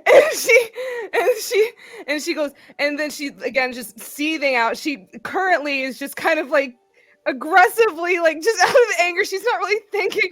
William's head's just kind of getting slammed to the ground over and over again. And she goes, You killed our friend? As he just kind of like points over. Go ahead. Some people have to be dealt with. You may have to kill me one day. Just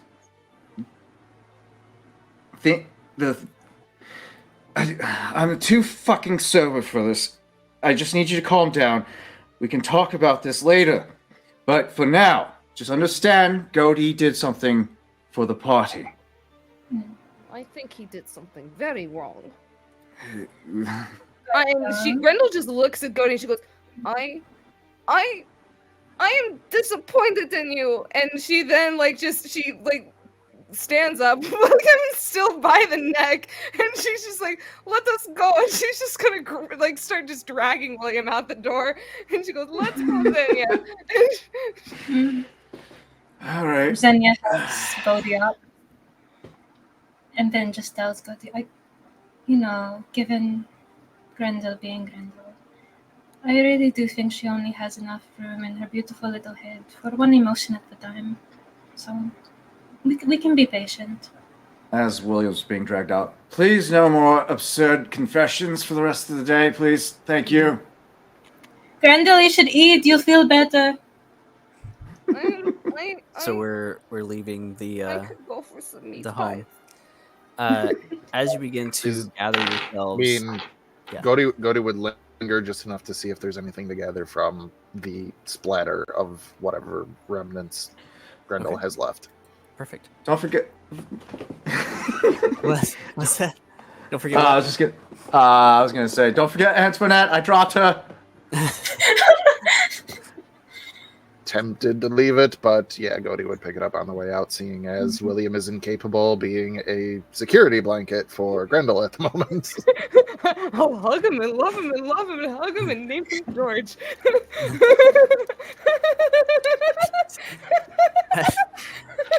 As you begin to gather yourselves and make your way out from this carnage, you see Corellian talking to 2 or 3 Magisterium individuals that have congregated on this point in town, and overhear his conversation with him a little bit. Oh, I see you were dispatched because of a disturbance in the weave. Interesting, very interesting. Yes, I'll take all questions. I was actually here. These individuals came running as I was shouting for help. So they have nothing to do with this at all. I am your witness here. So, and as you all kind of like make your way out the door, he just waves and kind of gives you a wink as like, I'll catch up with you later, sort of thing. Now, chaps, let's talk about this. And he kind of takes them more inside. Goldie, before you leave, go ahead and make an investigation check for him. What are you looking for? Anything of note. This appears to be some type. Okay, if I am putting together this organizational tree, this thing claimed to be an aspect, I believe was the term that was used, of Vorok Ball. We then saw Vorok Ball speaking to, I believe the name was Zion? I'm not entirely sure. I was talking to an individual, and they had mentioned the name Zion. Okay, they had mentioned. So they were speaking of Zion, but that particular individual probably was the will of, yes. And this person was addressing Vorok Ball, who is in command of something called the Midnight Court. Now, if any of those ring a bell for me, that would possibly help this investigation check to figure out if we were dealing with a member of the Midnight Court or if we were dealing with a peon. What the peon was, and what we can do to better do things against it in the future. So those would be the main things, but we'll try to get whatever else we can get as well. Perfect. You have something very, very similar to this material in Dizikath's items. Dizikath actually fought something very similar. You all did.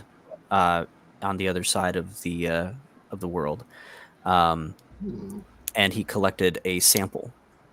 So he has a living sample in his belongings, a small vial. But this is very much similar to that. So based on that, and what was your investigation? That's a 19 on the die, so 24. Beautiful.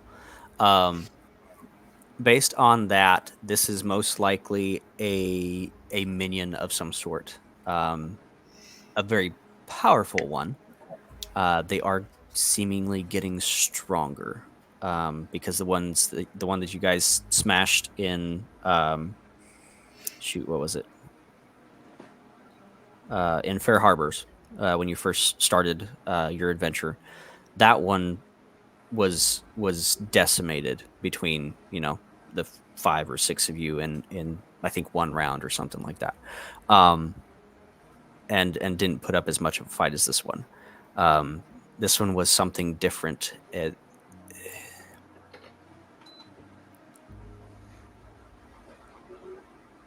Looking around, you find the little vial on the table. It's probably not there anymore, but that was what you found when you initially started. Other than that, stone has a particular hue to it, especially the stones of this town. Every town and city has their own look to it because there's different minerals based on where you pull the stone from. This city has more of a granite look to it. Whites, grays, browns, some greens and blues speckled in. As you're looking around, do you still have your light up, I'm assuming? If we got to this point, I probably would have at least recast it. Okay. You notice that the hues that are in the stone are no longer there. They don't possess any sort of vibrancy. In fact, they almost look dull and weathered, but not from being trod on day after day. It's as if something is lacking, something is missing from the stones themselves. As you look around the room, the beams in here as well. You guys have been in the taverns and towns, in Margaret's B&B. You've seen the beams in the woods, the type of wood that's used in the construction of this city, and it's more of like a deep burgundy cedar. This is gray, discolored. Again, as if something is lacking, like the vibrancy of this whole room is gone.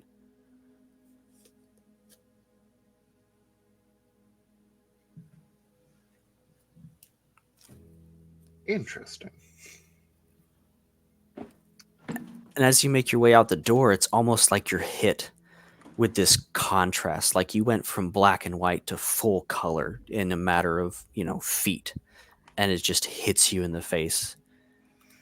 And the world is full and colorful, and the cobblestones have vibrancy to them, if that's even possible. It's there, and something's gone inside.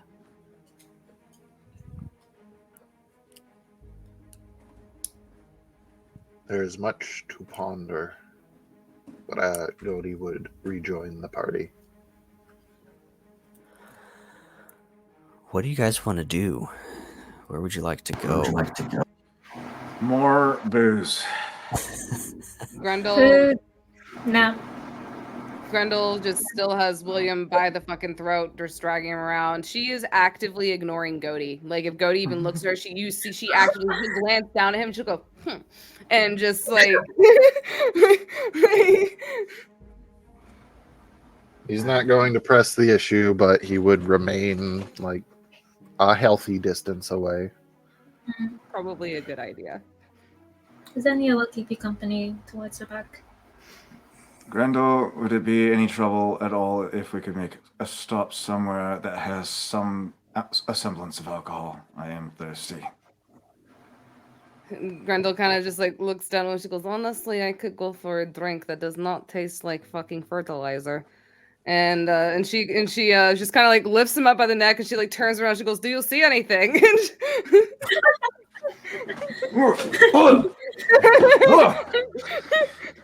You better point in a direction. Right there, just go right there. You stop swinging me around. Just take me right to this one. Okay, and she swings him down and she starts kind of just skipping. I will say her hold on him, it would be like his whole neck, but also like his upper shoulders. Like it would be like 3 fingers around his neck, and then like the 2 would be bracing in the back of his shoulders, so she's not gonna snap his neck while she's frolicking. Grendel or William, roll me a d6 for me. Oh God, I'll roll it. That's a 6. Okay. Do I die? No, you're fine.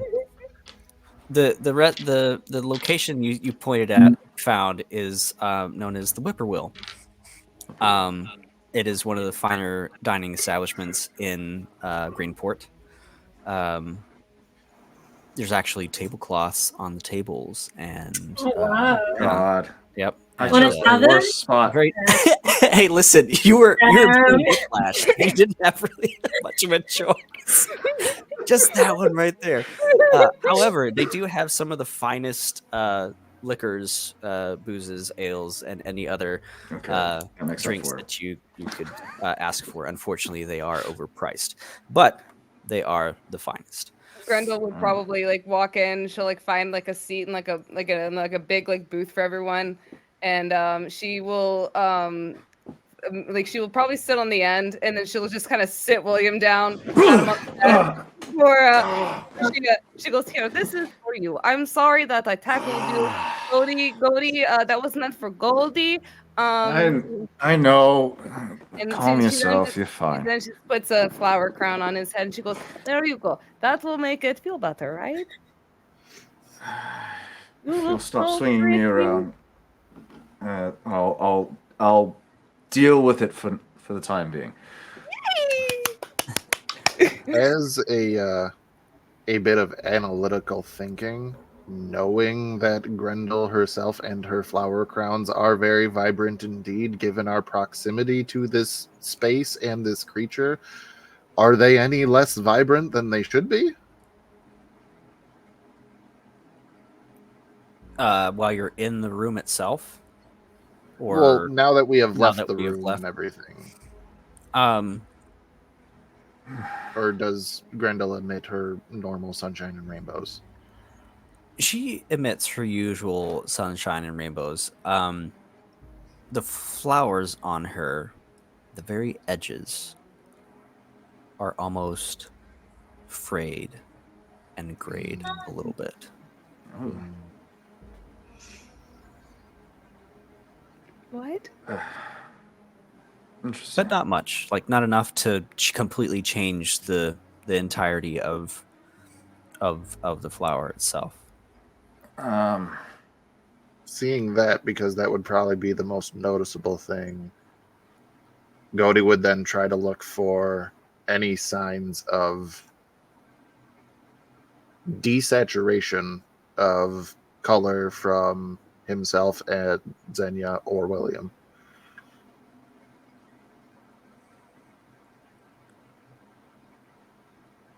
As you look around,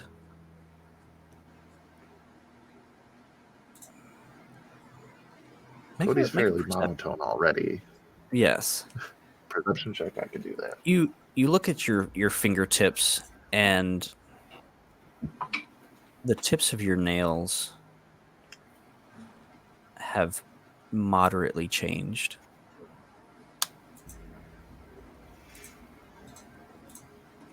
I had a 25 on perception. You notice the same thing on William's hands, although his aren't gray. The entire fingernails are black themselves. But Xenia has discoloration, slight, ever so slight, on the tips of her fingers. So he's going to keep it to himself for now, and probably wait for a secondary analysis after we've all had a nap. Okay. Question Randall, for you, how- Cody. Answer Do for you- you, Dungeon Master. Do you have on your person, or is it back at the Airbnb? Do you have the satchel that was waiting for you that possessed the stone and the letter from a certain Sir KD? Oh, I would still have that. It's on your person? Yeah. Okay. That's all I needed to know. Thank you. Oh. I will say with everyone's like seated, she'll be like, okay, William, you're next to me. Xenia, you can sit next to William, and Goldie, you can sit over there. And she's just gonna kind of venture to the end of the whole end of the table. Grendel, I need you to sit still for a moment. Let me examine your wounds. William, you seem to Grendel, have and Xenia on one side of the booth, Cody on the other one. Yeah.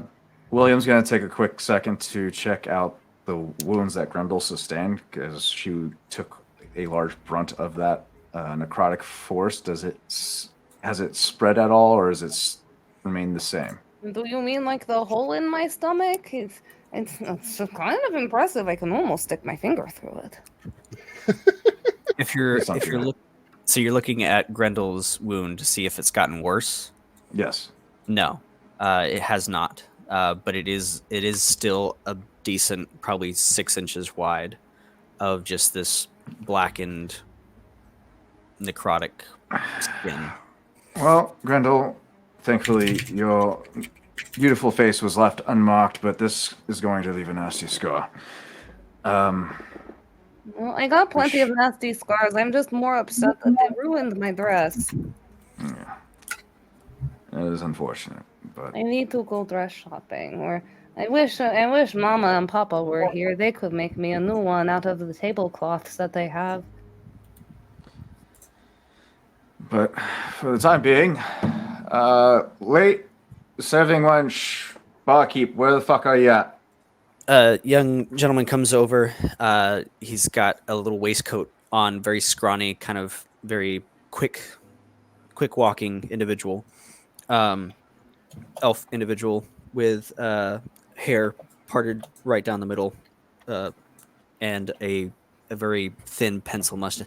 Hello, I am Demir. I will be your servant today. What can All I get right, for you? ease up with the fancy talk, mate. Just get us a round of your finest liquor, I suppose. I don't know, rum, preferably.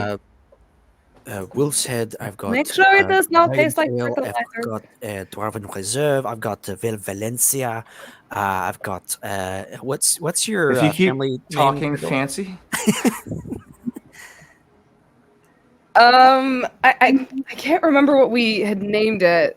Shit. Fialova. Yeah. Fialova. Yeah, Fialova. And we have the only ale that we have on hand, but it's very, very fine, is a Fialova ale from Rivenport. Okay, William, you have to trust me. So this Fialova ale, it is my family's ale. It is the best tasting ale that you will ever have. I promise you. And she's gonna just shaking. Okay, Grendel. All right, as long as it gets this fancy pants motherfucker to shut the fuck up and get me some fucking booze. I'm hurting so bad. Please hurry up, fancy pants. Let's go. Will there be any hors d'oeuvres with your libation, sir? You speak any more fancier, and I'm gonna lose my shit. Do you want Go. anything to eat with Go, your go, boots? go! I'm so thirsty right now. He's just. I suggest you go right now before he gets angry. So he Xenia takes will about. quickly slide Yep. Xenia ahead. will quickly slide in a waiter asking for several meat-based like slider type things. Oh yes, we have very good. Okay. Do you have anything on a stick with meat? Kebabs. Yes, I will bring something most irregular customers. And he just walks off. Comes back later with a roast rabbit on a spit for Grendel, a few sliders for Xenia, and a large draft of Filova ale for our good Sir William. Thank you, mate. Jesus. Yodi, did fuck. you order anything, or are you simply in the zone contemplating? He's actually looking over Dizakad's creature manual that he has put together, and doesn't even look up. But when asked, hang on, Bless you. I'll stop being sick someday. But when asked, he would just say, "Bread, ale, whatever whatever you have." Cool. Brings you a water and an ale and a very fine piece of bread that William probably rolls his eyes at because it's very fancy. It's in the form of a swan. Let the man enjoy his wash. Alright, mate. So, what the fuck did we just face? Any ideas, Gertie?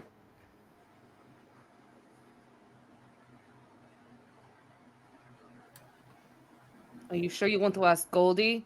He might be hiding something from us. Flipping through pages. A servant of Vorakbal. Obviously some sort of abyssal entity, possibly ooze related.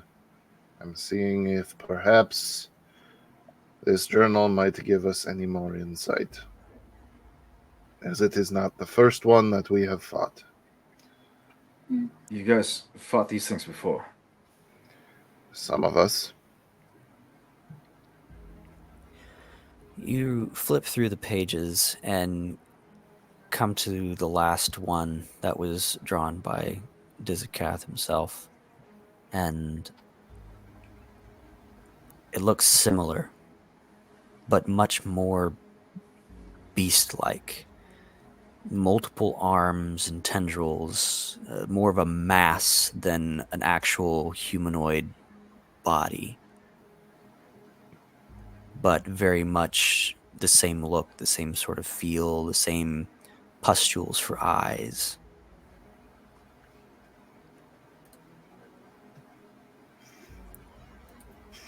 Next to it, radiant and fire. And X'd out is slashing, as far as amounts, like damage types. And the reason next to it was multiplies. Hmm. Oh, shit. That's a good thing Will didn't land very many hits on that fucking thing. God damn. Is that about the Vorakbal person? So, you fought these things before. What kills these things? It looks like fire and very powerful light sources or divine energy. And it is ill-advised to use things that cut, swords, axes, and the like, as there is a chance that it might multiply. That's... The entry is incomplete, though, so we might learn more. Well, that's good to know. Goldie, may I see the book? He spins it around, pushes it over to you. So what's on the page is what you just told us now, Chris. Just the vague description.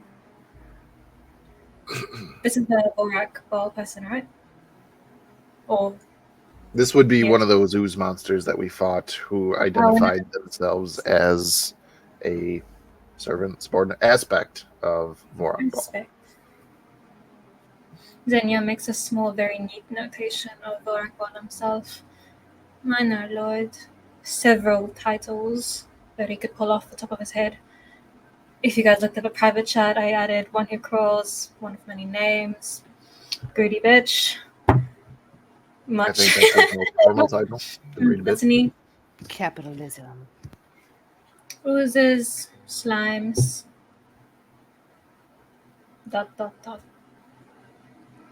Spins it back around and just gently pushes it back to Goldie. Oh, God. As you start to push it back towards Godi, he puts his hand on it and says, I think you can make more use of it than I. No, I mean, if you're sure, I thought there would be.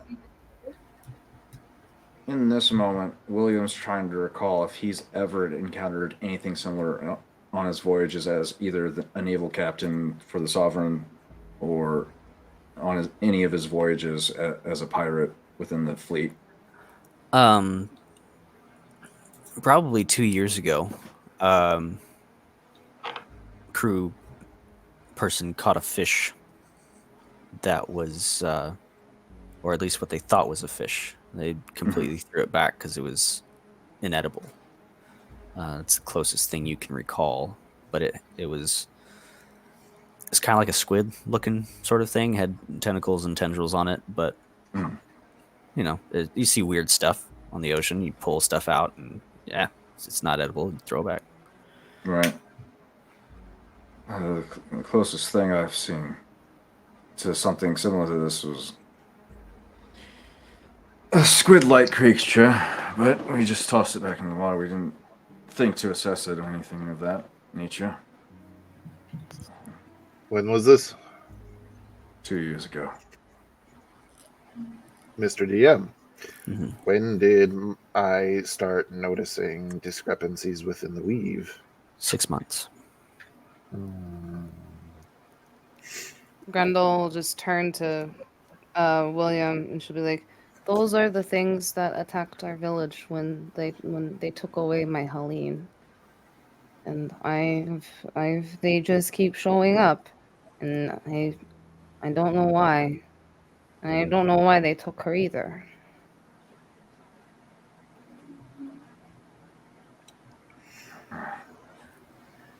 What's your guys' passives perception? Not good. Cody? At 17. 17. Or 14. Give me a moment. It's not going to be good. If only. Did I get 20 out of you? That's an 8. 20, Eight. yes. You're seated facing away from the door. The three of you are on the other side of the table, more so facing the door, and see Corellian talking to the maitre d' there, asking if, just kind of talking to them. They're right over there. Yes, thank you. And is making his way over to your table. Not exactly what I would have done, having been through what you've just been through, but William picked the place. It's got... Demir, darling, yes, please. A cup of Vale Valencia. Yes, thank you. And he scoots up a chair. Well, at least the Magisterium's off our ass for a little bit. They do have some insights, though. So, useful library. Grendel just kind of rips a piece of meat off. She bats her mouth with the tablecloth. She goes, what did they see inside what? What is that all about? They're very hush-hush about their goings-ons, and they are cataloging and taking it somewhere to study. So I won't know anything. I've got some contacts in the Magisterium, and I'll see what strings I can pull to see what sort of information comes up as far as that's concerned. But For now, it's just a waiting game. Gee, I've never seen anything like that.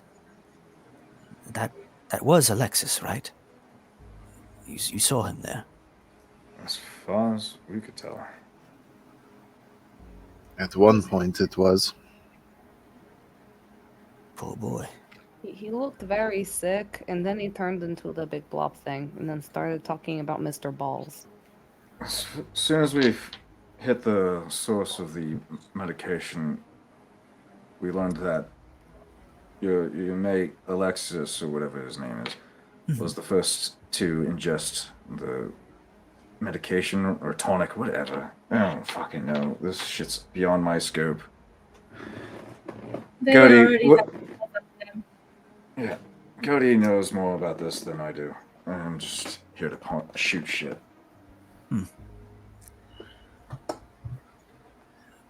Well, the least I can do is pay for your meal for your troubles. This town knows you are dead if it doesn't know it already. Oh, I might get myself another bunny. Did we take any samples of that tonic Mm-hmm. at all? Yeah. Um, You have 5 bottles worth of it. did, oh yeah. Oh. Would you be interested in the vials that we did confiscate? Oh, I mean, loot. I've got some alchemical experience. I've got some alembics at my office. I could take a crack at them. See if there's anything in I that. can't remember. I if wouldn't William- suggest cracking the bottles, then the liquid would spill out. I Charming. would like to assist in your experiments if I can. Of course, yes. Yes, any time. You need anything, let me know. William pulls out one of the vials and just tosses it to Corellian. Very well. Don't drink it, or else you'll end up like Gooey Guy. Oh yes, of course. Yes, No. no. I have no No. intention of ingesting this whatsoever.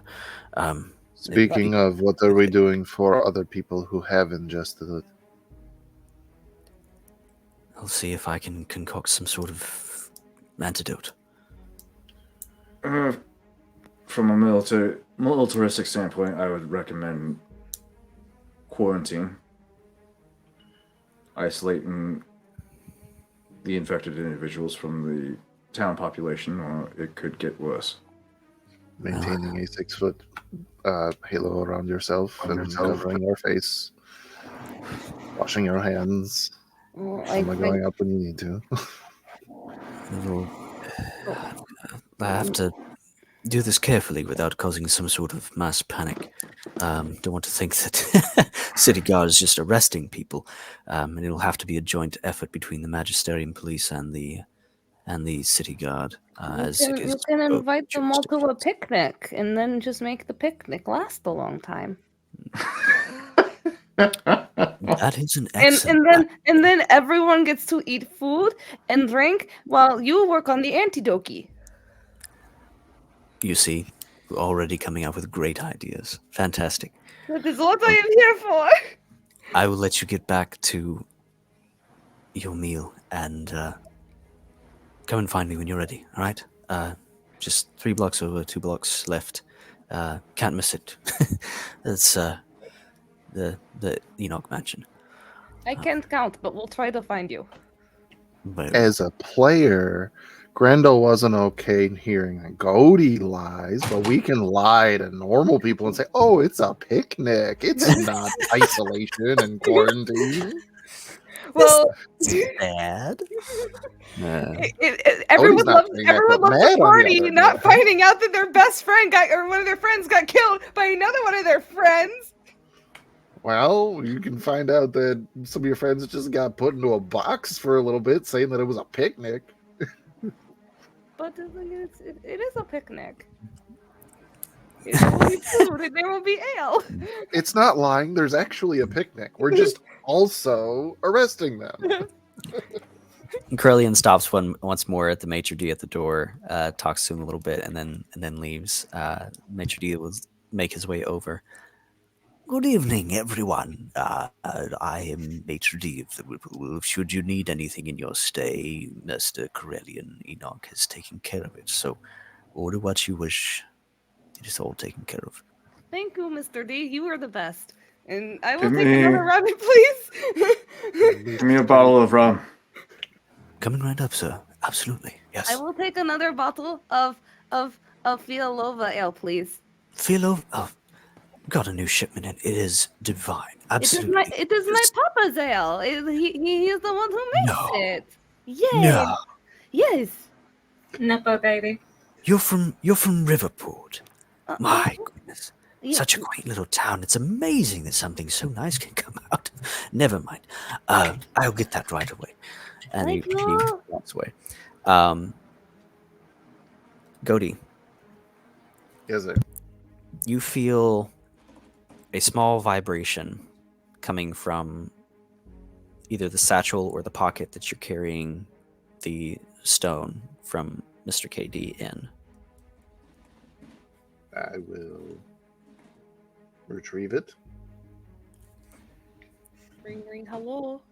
As you retrieve it, it kind of pulls away from your hand and begins to float in the air as the face of Mr. KD in a three-dimensional projection becomes visible. Ah, Mr. Cody. It's very good to see you again. Is this a good time? You look... He looks like shit, mate. And Cody it will turns. shoot a look at William. It's an A and B conversation. See ya, way up. Speak your If it- business. I have some information I've been gathering from my contacts that I have. I think you'll all want to hear what I have to say. Things are more dire than we thought. Would you like to meet? I could. When and where?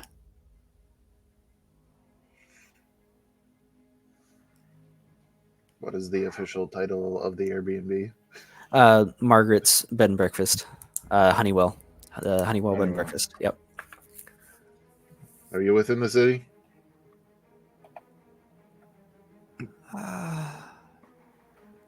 I could be. The Honeywell bed and breakfast at your earliest convenience. Very well. I'll see you then.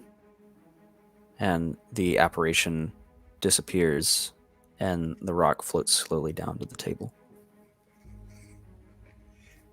Can really do without surprises for the rest of the day. Well, I say we finish up on here. I have some tinkering to do. I need to convert my hand axes over to blunderbusses. Nadia and Ivara, more specifically. I don't know if I've introduced you to them yet, but Ivara, you say? indeed. One of my past flames. A past flame of mine. Cannon. I'm sorry. Did you have a child but named Lily by any chance? Mhm. I have this pepper box, and he flips it and flourishes it. It's Alexandria. If I get a second one, I might consider that, but I haven't slept with anyone with that name yet. Oh god. Oh man. Is the Giselle one like the actual Jack Sparrow reference of Giselle the prostitute in the movies? You know, Was I it actually didn't think about that. That's strictly coincident. So as you are dining and finishing your complimentary meal at the Whippoorwill,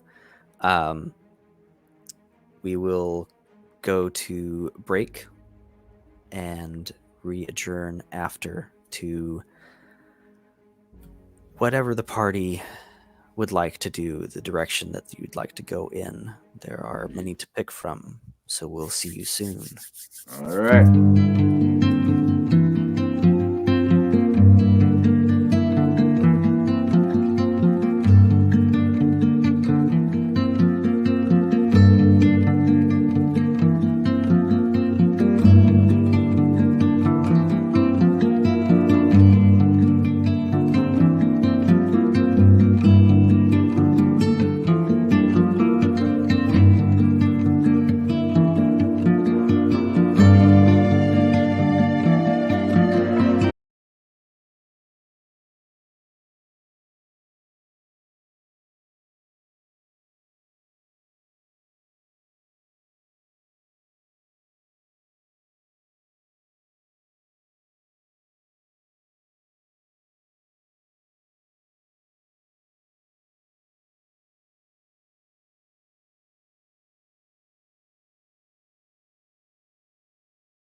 Hello, and welcome back, everyone, to the second part of our Tales of Vardin on To Be Diced adventure.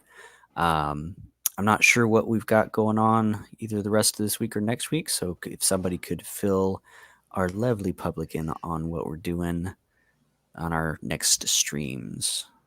Tarzan, you want to do it? You want me to do it? Oh, go ahead. You do it, dude. Okay. You do it, boo. So, all right, this wonderful Thursday evening. The next thing that we have coming up, Sunday night, we return to the frontiers of Eberron and our wonderful, wonderful Weird West campaign, headed by the wonderful Michael St. Gregory. It's gonna be good times. We just found a creation forge. We just brought a warforge back from the dead. Spoiler alert! Go watch it on YouTube. We got it up there. After that, Tuesday, correct, sir? Tuesday, we are doing our first episode of our To Be Diced presenting The Edge of the Empire, DM'd by none other than this handsome piece of meat right over here. That's me. Daddy Tarzan 82855. It's going to be great. I'm going to cause him all kinds of problems, but he's going to love me for it. Who knows what can. That reminds me, over the weekend I got to get that character actually on a piece of paper. Anyway, and then after that, Wednesday evening, we will not be delving into the dimensional dial of Dr. Diago, which everybody is so happy about with the last thing that happened in last night's episode. Instead, we will be having our cross-stream event between To Be Diced Adventures and Valiant Adventures as we delve once again into the Holiday Rogues Gallery with what is the term that's been thrown around? I can't pronounce it. Winter. Midgard. Well, that's the setting, but like the event that he's. Oh, I doing can't for remember what us. he said. Fibonacci. What? It's something like that. Really? Fibonacci. It starts with an F for sure. Oh, I know that. that sounds totally trying to get all the way to the top of this message while I'm ranting about it, but it's going to be a great time. We're going to be using the Tales of the Valiant system, as well as a lot of material provided by Kobold Press, a third-party publisher who does a lot of stuff for Dungeons and Dragons 5th edition and other popular games, but they're also making this wonderful, wonderful, wonderful system that we are going to be able to see very, very sure. And I just found it out. It is Fimbul Winter Wonderland is the name of the stream. Wednesday, December 13th. And yeah, it's gonna be a fantastic time. We already have promotional material for you guys out there on all of our TikToks and such. And they are gorgeous and amazing. And we love them. And now we're going to play this game again. And I'm going to shut up for a little bit. And then following next Thursday, we will also have Tales of Vardin once again. We're moving it to weekly as well. So yes, all right. A lot of D&D for all of us weirdos. So we're going to have lots of fun next week. Lots of games. Lots of things. All right. So we're finishing up at the Whippoorwill restaurant. What would you all like to do? Or would you like to go? The city is open to you, and there are questions to be answered. Can we have a short rest? Oh, you guys can have a short rest. You guys can go back to the Grendel being on 1 HP is like I like especially after eating, she's like I really need to go to sleep. Let's go take a nap. Yeah, you guys can take a long rest. At this point, it's probably 3 or 4 in the afternoon. So I would say returning back to the bed and breakfast, William would spend a couple hours tinkering with his weapons to switch out the the palm pistols out for the blunderbuss conversion kit. Okay, and get that going. Perfect. Up that weapon damage, baby! Yeah. Grendel would definitely. She'd probably. It's like first she'll probably just plop down on one of the couches. Like she's so like exhausted. She's just gonna kind of look at the fire and just kind of zone out and just kind of thinking about Helene and the flower and everything. Like she almost in a way doesn't like feel like herself. A lot has gone on. Like she feels like she has been betrayed by one of her friends, and she is in deep thought, and that takes a lot for Grendel. You plop down on the couch, and Margaret comes around and goes, "Oh, hello, dear. You're back. Yes. Would you like a cup? Oh my goodness!" And then like sees the wound and the necrosis and your calf, and is like, Hello. "I'll be right back." And she runs back into the kitchen, and you hear I am clanking. so sorry about your couch. I didn't mean to ruin the stuff. And no, you're just rest here. And she comes back with like water and some bandages and things like that, and begins to kind of basically use a med kit on you and try to help mend some of those things while you're making a little flower crown while she's doing that, and she puts it on top of her head. Unfazed, just doing her thing.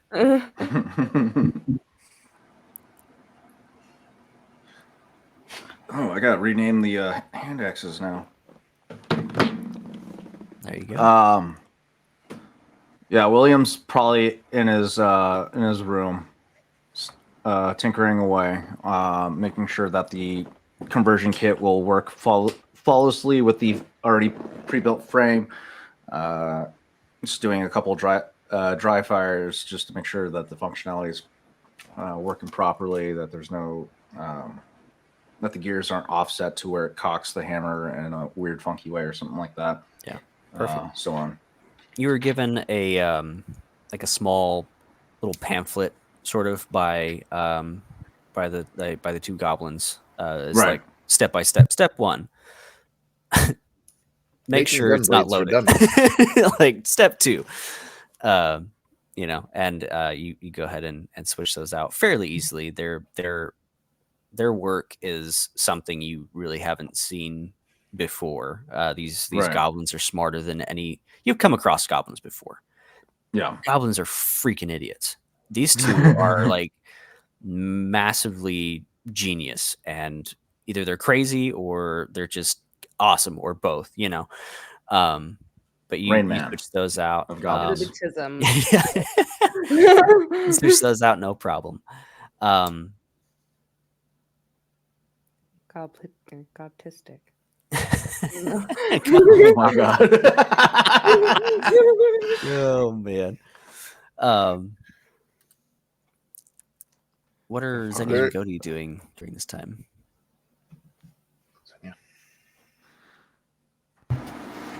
Xenia's asleep because he was sitting pretty at a nice 6 hit points after passing out. Hey, me too. But when he wakes, he's going to go find Grendel and just check in on her. Okay. Ivara's Scorn. Ooh, that's a good one. Ivara's Scorn. Oh dear God. Jesus Christ. Hell hath no fury like Ivara scorned. Yeah. William, what did you do to Ivara? Let's just say she found out about his other triumphs. Oh. I'll say during the beginning part of this rest, while everybody's kind of like getting situated, Gody making sure that everything is where it needs to be and trying to put things away and such, probably has walked past Grendel at least a few times. Every time he has, he's gone. Like every time he's walked by, like Grendel just goes, just like she's just actively like she's angry.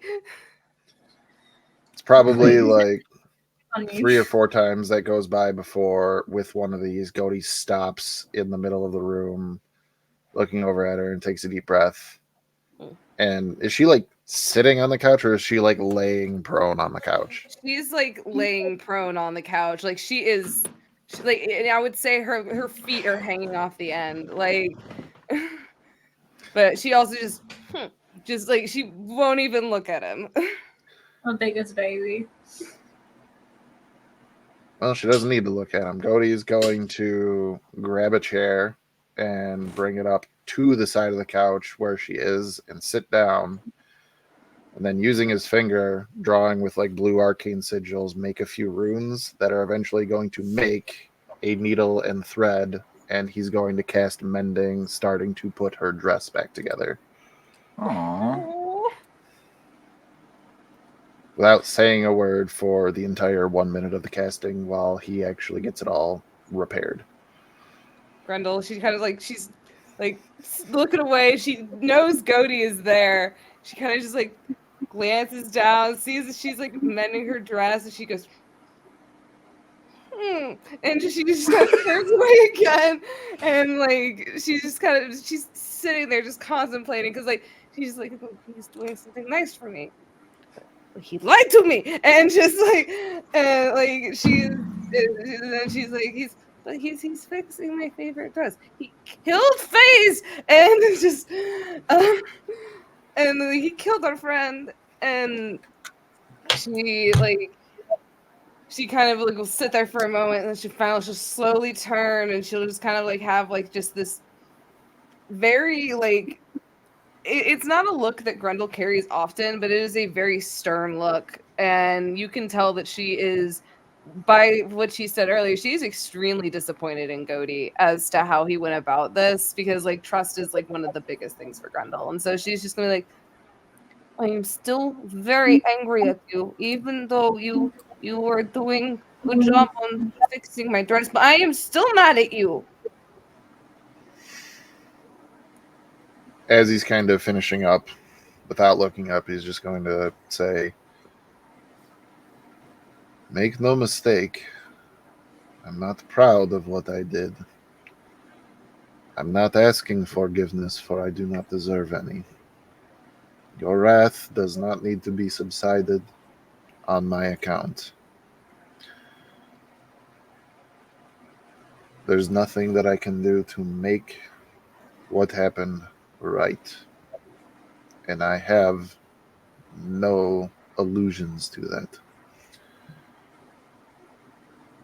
All that I can do is my best moving forward. And I told your Helene that I would look after you. So that is what I am going to do. And as he finishes up and the needle and thread disappears,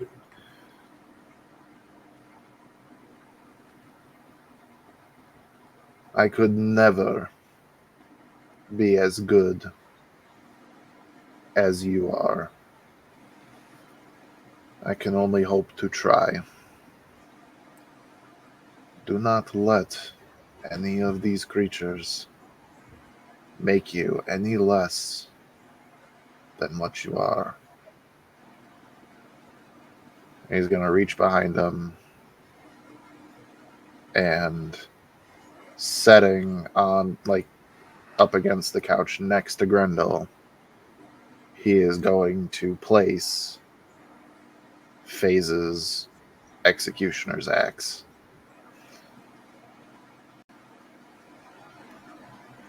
I don't deserve to carry this. You can remember him better than I can with it.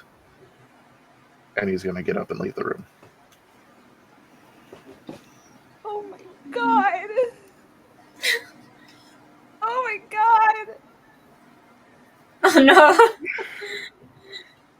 Grendel, she will sit there and she'll look at the axe, and right before Goaty walks out the door, she goes, you might think I am a good person, but I have always thought about what I would do if I had lost everything that I love. And I know for a fact If I lost the one thing that grounded me, that kept me there, planted in the earth and tended to me, if there is nothing left, I would burn the world to the ground.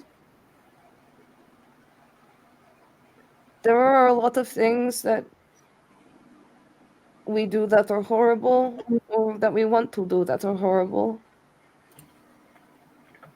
And even though you did horrible things, it doesn't mean you are a bad person. It means you're just trying to survive. Just like we all have. And she will then just kind of look at the back of the blade and she goes, I am sure Faze went out a very honorable way. And I'm sure he would have been grateful to die by the hands of a friend who cared for him and who cared for his weapon after that. And I shall do the same. Just as you promised Helene that you would care for me, I will care for all of you.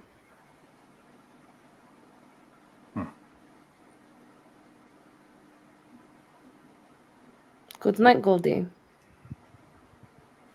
And she will slowly get up and walk up to her room and go lay down. Goldie pretty much stopped, like, in the door frame, listening to all this. And as she's leaving, he does give a good night to Grendel. May And your then he dreams just be nice. he quickly, like, not like hurried, but just like goes right up to the room that he's staying in, closes the door, and probably looks to the open window and the bundle that was Dizakath's coat that is the little nest for Soren. As you look at the open window, you see a cloaked figure standing there, and on the windowsill, Soren being pet. Ooh, smash. Difficult day for you, Cody. Difficult days. Turns and puts the cloak down and is standing there as KD as he takes a seat and crosses his legs. You wanted to meet? You said you had news. I have information, yes. Although not easily acquired, dealing with things far outside of our world. The first information that I have is for our dearest Grendel, who I had hoped I could relay in person, but you can relay just as well. Unless you think she needs to be here.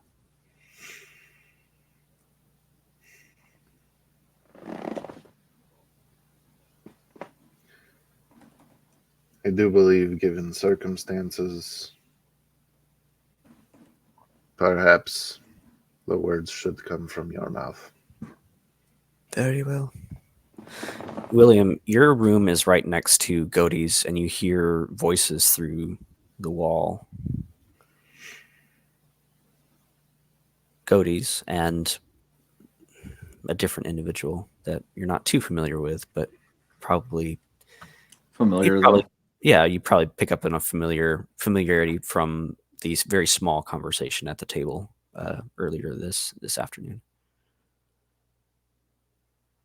Hearing this and remembering the conversation from the tavern earlier, he does one quick final inspection of Ivara and Nadia, bolsters them over his shoulder, and gets up and busts into Godey's room like. So, anyways, I started blasting. Godey is dead. just stumbles in because I think he's probably pretty inebriated by this point. As he's Does Grendel hear drinking. this at all? You would hear, yes, a door being kicked down just as you're laying down and finally going, I can finally sleep. You Oh, fuck us. What were we talking about in here?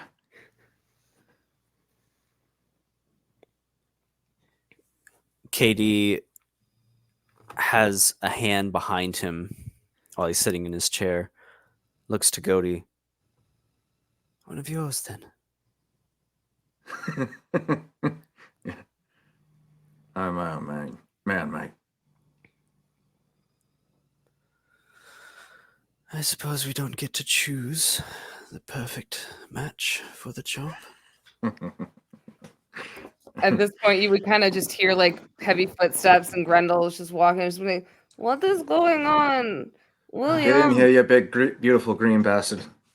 Come on. Yes, I am green, but I am not a bastard. I have a mama and a papa, and she then just kind of like she's still like kind of a bit exhausted. She's like shuffling in, and she's just like rubbing her face. She goes, "What is going on? Why is there Godey's a having- man in a blanket? Are we playing hide and seek?" Godey has a friend. We need to catch up, I suppose. Oh, it's a friend, and she just starts like putting together just like another flower crown, and she just kind of shuffles over and she goes, "Here you go. These are for all my friends." And Thank you, Grendel. Please have a seat. We've traveled before. Our little journey to the library. Remember? oh, I remember you where we all went whoosh, right? Yes, of course. I understand you've all had a very taxing day, and particularly you, my dear. It has not been a good day. I just there's I want to kill people. Well, perhaps I can give you a direction to go, my dear. Oh, okay, I can try my new axe. Where are we going? Hold on, we're still missing another mate. What's the other? Zenya! There we go. Zenya! Xenia woke up at the first Xenia because he doesn't even dream during the short rest. He doesn't dream. He's just like a light doze. But he immediately comes running like, should I lay up already? Zenya, hello. We have friend in blanket from he go whoosh in library and he this is blanket man Zenya blanket man. looks over to KD. She's not awake. Everyone. As far as I can tell, I don't know. There's some Close the shit door, going then. on. Slams it shut.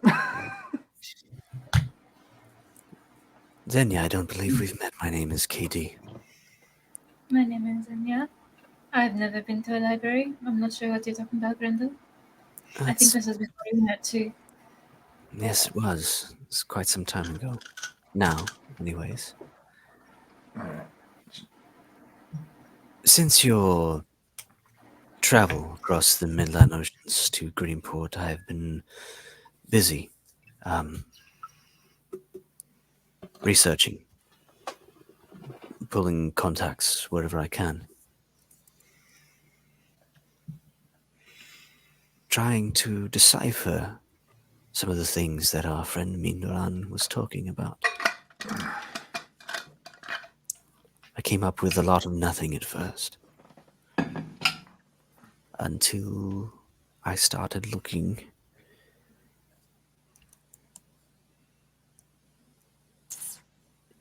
into something that was the furthest thing from my mind. We are dealing with an abyssal onslaught, my friends. Grendel, my dear, Yes, Blanket Man?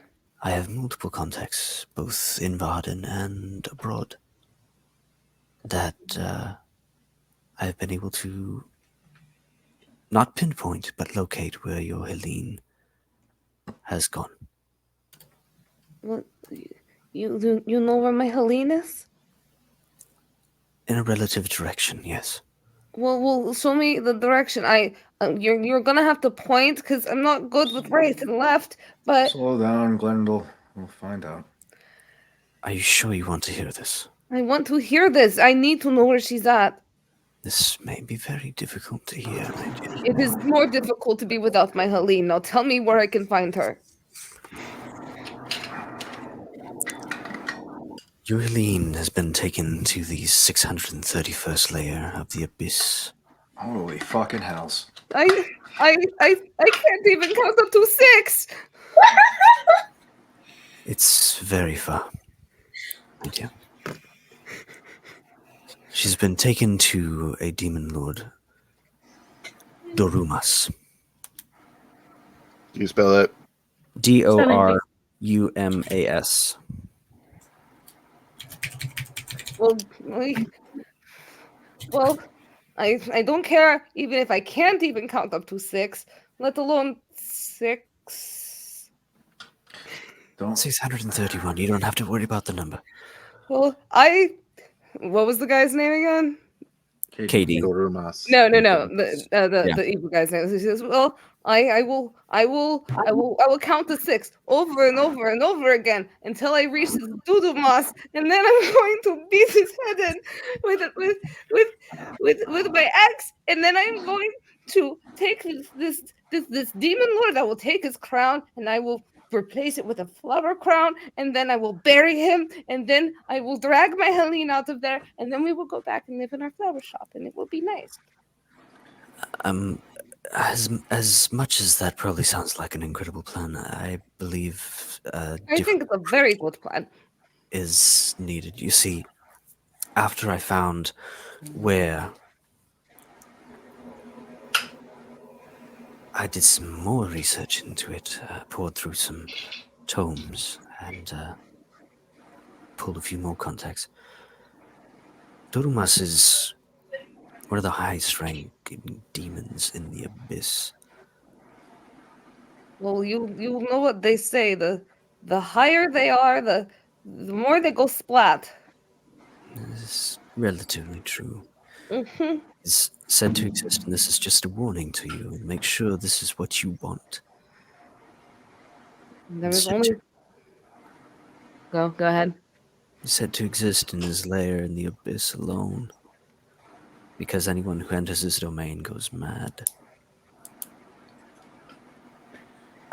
I am already going crazy being as far away from my love as I am.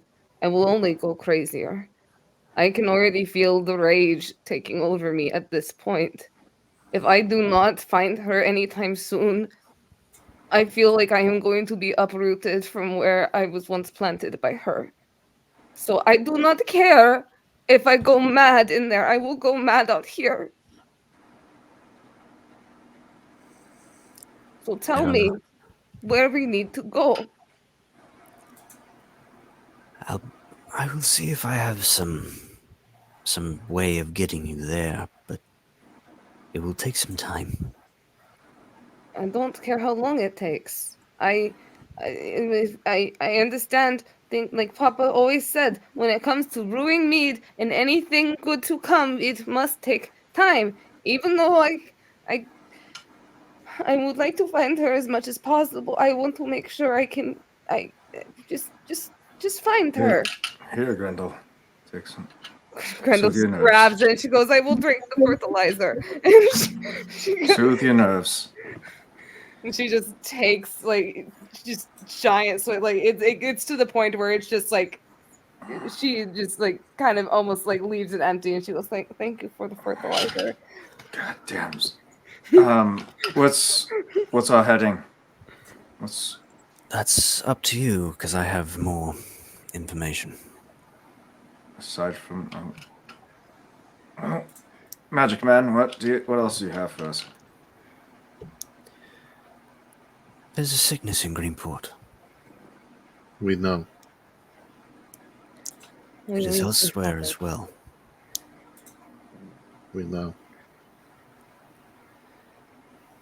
The mining town, Embershard, just over the mountains. This is where I got most of my information before looking into it further. My contacts tell me that the weave in the area has become incredibly unstable and oftentimes weak. I've lost a few contacts in the process of retrieving this information, but it's experienced a mine collapse, and most of the problems have followed since. I'm not sure if that's the point of origin, or if Greenport is. I mean, what? I can't remember. I was a little drunk when we hit that fucking pharmacy. What did we learn William, about? you're always drunk. That's true. The doctor there said he got his shipment elsewhere, didn't he?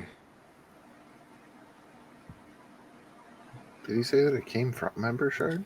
It came from the capital, but it usually everything funnels through Embershard essentially. That Mind you, sounds we're to not- me like Embershard would be ground zero. Mind you, we're not exactly a pharmaceutical group. I doubt we would have much to contribute to that, stemming a plague. I don't fucking know. I mean, we could try and kill it at its source, if anything. But I feel like we're slightly undermanned for that type of ordeal. I'm sorry I don't have more information. I've pulled this as quickly as I could, and it takes time for this information. A sickness comes from Embershard. A cure comes from the capital. And demons come from those who take the cure. Smash. You did.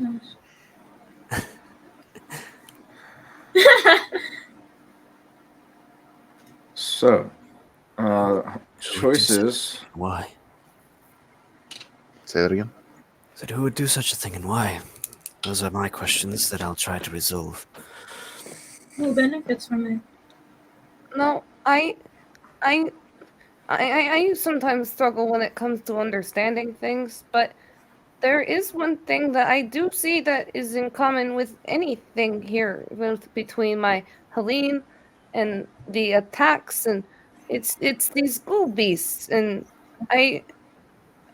there's something very wrong here, and I like Grendel, considering like she always is watching the flowers and everything, and she goes, it feels like it's not just the people getting sick. It feels like everything, even the air around us, is getting sick. I'm going to turn to KD and basically just list off Vorak Ball, Zion, Midnight Court. Oh, Mr. Balls. Yeah, he's the cause of all of this. There's These are the only leads that we have. You said Vorakbal, Zion, what was the other? The Midnight Court, apparently servants of Vorak Ball. Interesting. The only name I've heard on this list is Zion. Primordial. Primordial, okay. What the fuck is that? The creators of the universe itself. Before the gods. I'm sorry? There are 4 of them. You weren't told this as a child, as a bedtime story. Helios, Deva, Vardin, and Zion. What the fuck, mate? Oh, shit. The creation of time and space, our world as it is. Zion is the corrupt, wishes to unmake Vardin and remake her in his image.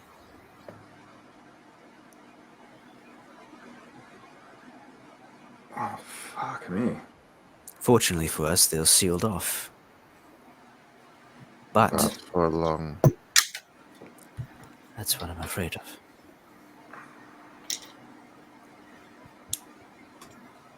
Well, can't we just like hit this person with a hammer a bunch of times, or like can we cut them up into little pieces and put them in a box?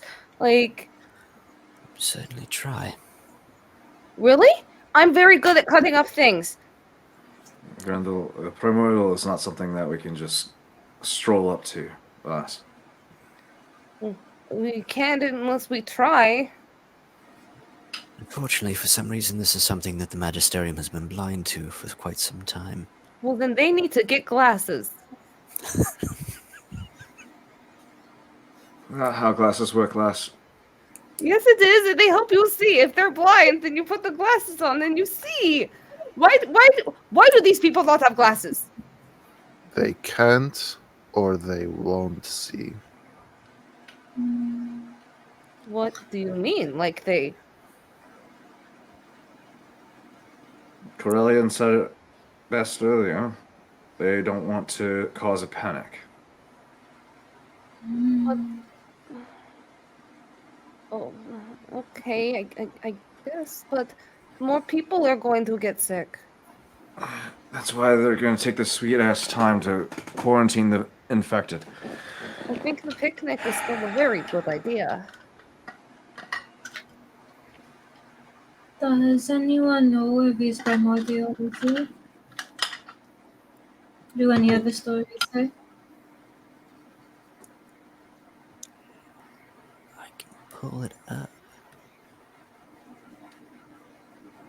Let's see. You're gonna have to go back and watch your historical TikToks Yeah. from the point of view of both Mindaran and Horatio Gravelstomp. Mm-hmm. Those were some good ones. Let's see. Here we go.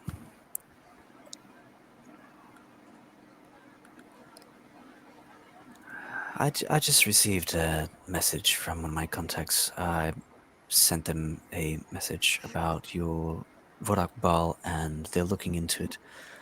Midnight Court does ring a bell, but very, very subterranean. It's some sort of secret society of people. Could be anyone at this point, but most likely some people of influence and power, which would make the most sense. Fucking bureaucratic bullshit as usual. As far as the history, my dear Senya, our existence is said to come from primordial beings. I've said them before: Deva, Helios, Maela, and Zion. Maela is also known as Vardin. The 4 beings are essentially pure sentient energy, so the legend goes. These energies are said to be flowing through each living creature. They crafted the realms, filling them with life. Zion, one of the greatest of them, became jealous of the beauty of one of the others, Maela, and slew them, consuming what power they could in a foul ritual, leaving chaos in their wake, but having a forbidden taste cursed him and made him hunger for more, to the point of insatiability.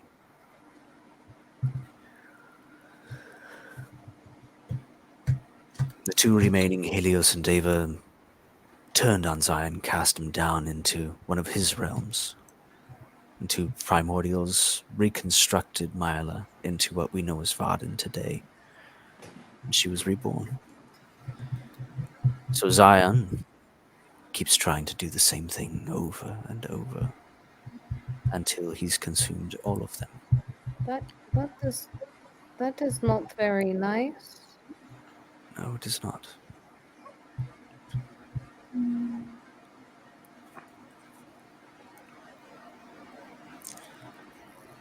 But if we are dealing with agents of Zion, we need to be careful. They are the ones who need to be careful.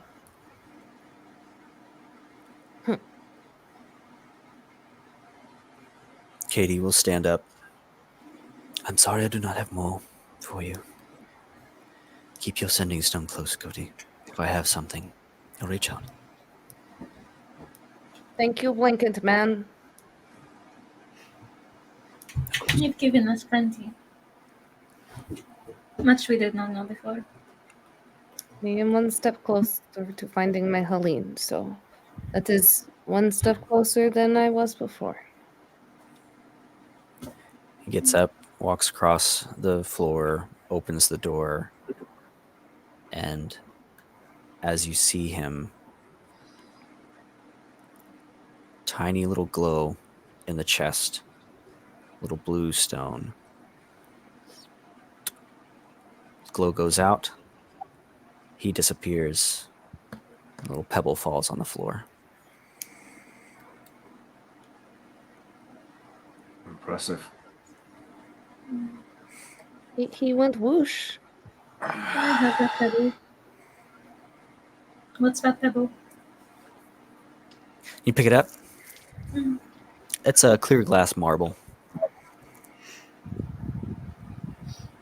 Dope. Fucking dope. That's it? That's it.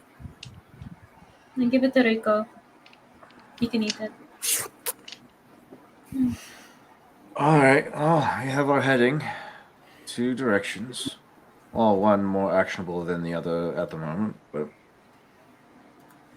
might I suggest we get a night's rest so we can think about our plan clearly. Well, you would be able to think a lot more clearly if you didn't drink as much, William. If you lived through some of the fucking atrocities that I've had to live through, you'd be drunk as much as I am. All you lovely individuals, have a good night. I'm going to fucking bed.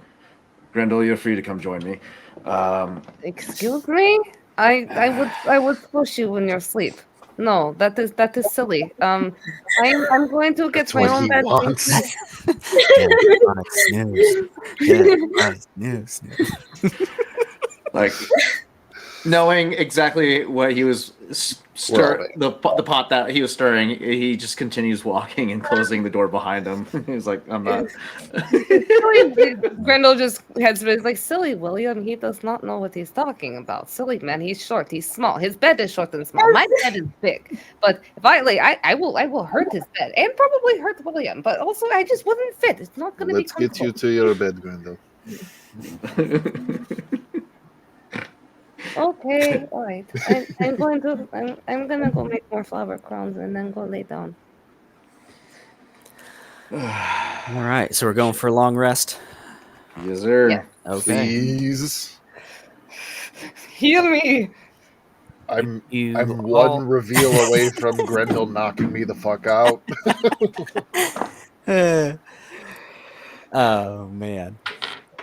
You all find your very comfortable beds in this small bed and breakfast that is just perfect for your needs. And as you drift off to sleep, you all gain a full night's rest. William,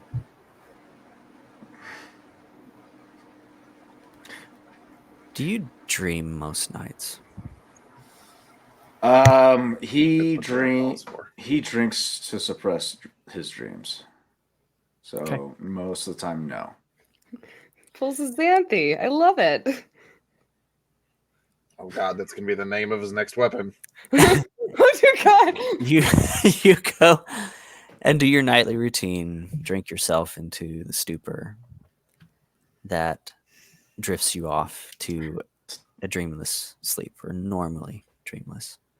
White knuckle grip on his locket around his neck. You feel yourself almost rocking back and forth, as if on a ship you hear the creaking of wood and boards, of the rigging,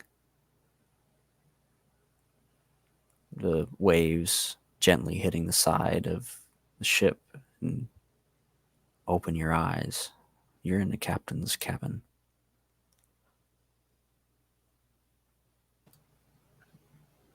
Do I recognize the ship? No. Well, yes.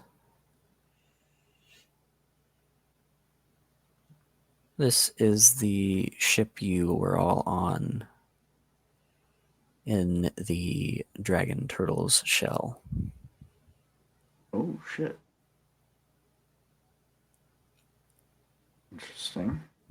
He'll get up and look around. Look around, And- there's food, like roasted leg of like whatever, like whatever beast. You got turkey, you got, some hog, you got fruits, vegetables, just a spread, bottles of wine, rum. In passing, he'll probably grab a bottle of rum, making for the deck. That's an excellent choice. Smash. Turns immediately to where the voice came from. Standing there is a reptilian gentleman, about 6'2", a long captain's coat, and a very large hat. Welcome, William.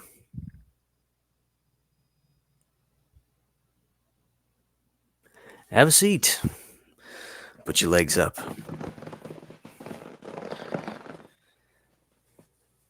So, Walks up. Takes a seat. And corks the bottle. do you know why you're here? Ponders for a moment as he reaches into his pocket. Is the coin still in his pocket? Mm-hmm. Pulls it out and shows it to him. You're a smart boy, William. We'll get along.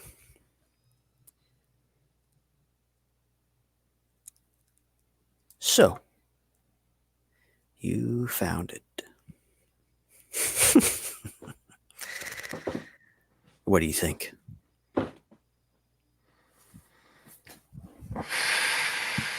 I don't see what the big fuss is about it. The big fuss is I kept you alive.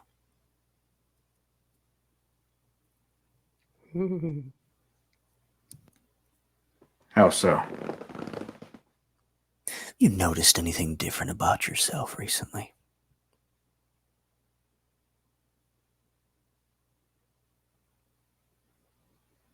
That corruption. It didn't hurt me as much as it did the others. Yeah. He takes his shirt and moves it to the side where you took the same thing, and he's got a bigger circle. You're welcome.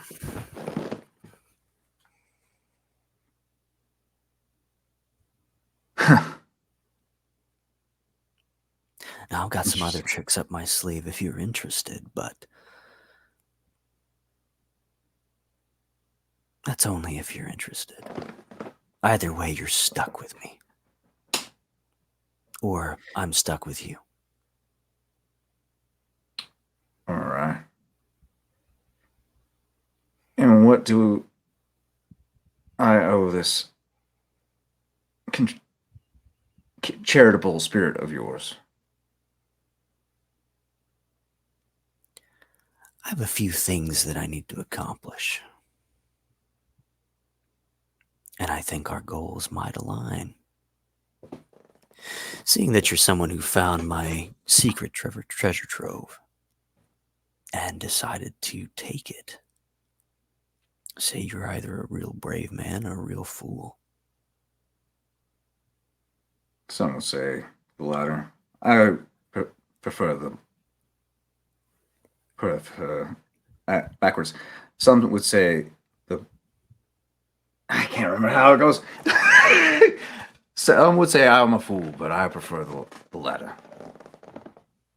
Well, lucky for you, I have use of both. All right. You see, I took a bad deal one time. Do you know who I am? I suppose it has to be something to do with the ship that I took this pretty little token from. Yeah, it does. All right. Anyway, things went south. Mm-hmm. Sea hag cursed me. You know, regular stuff for men like us. Pirate's life. Told me I wouldn't rest until I'd returned an equal investment of that which I took from the world. So, for those that take a piece of my forbidden treasure, they become my vessels to repay my debt. Of course, it always works better if I have a willing participant. Now, I can grant you power. I can give you that which mortals struggle against most of all. Do you know what that is, William? I'm gonna go on a limb here and assume you mean mortality. Time. Very close. Oh, no. Yes. Yeah. Time. For you, it would be a thing of the past, inconsequential. All the goals you have set before you accomplished, all the things in your life you want to fix, but just don't have the time.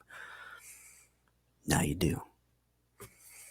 This isn't yours. Either way, you die, I'll bring you back to life. It'll be either your greatest power or your living hell.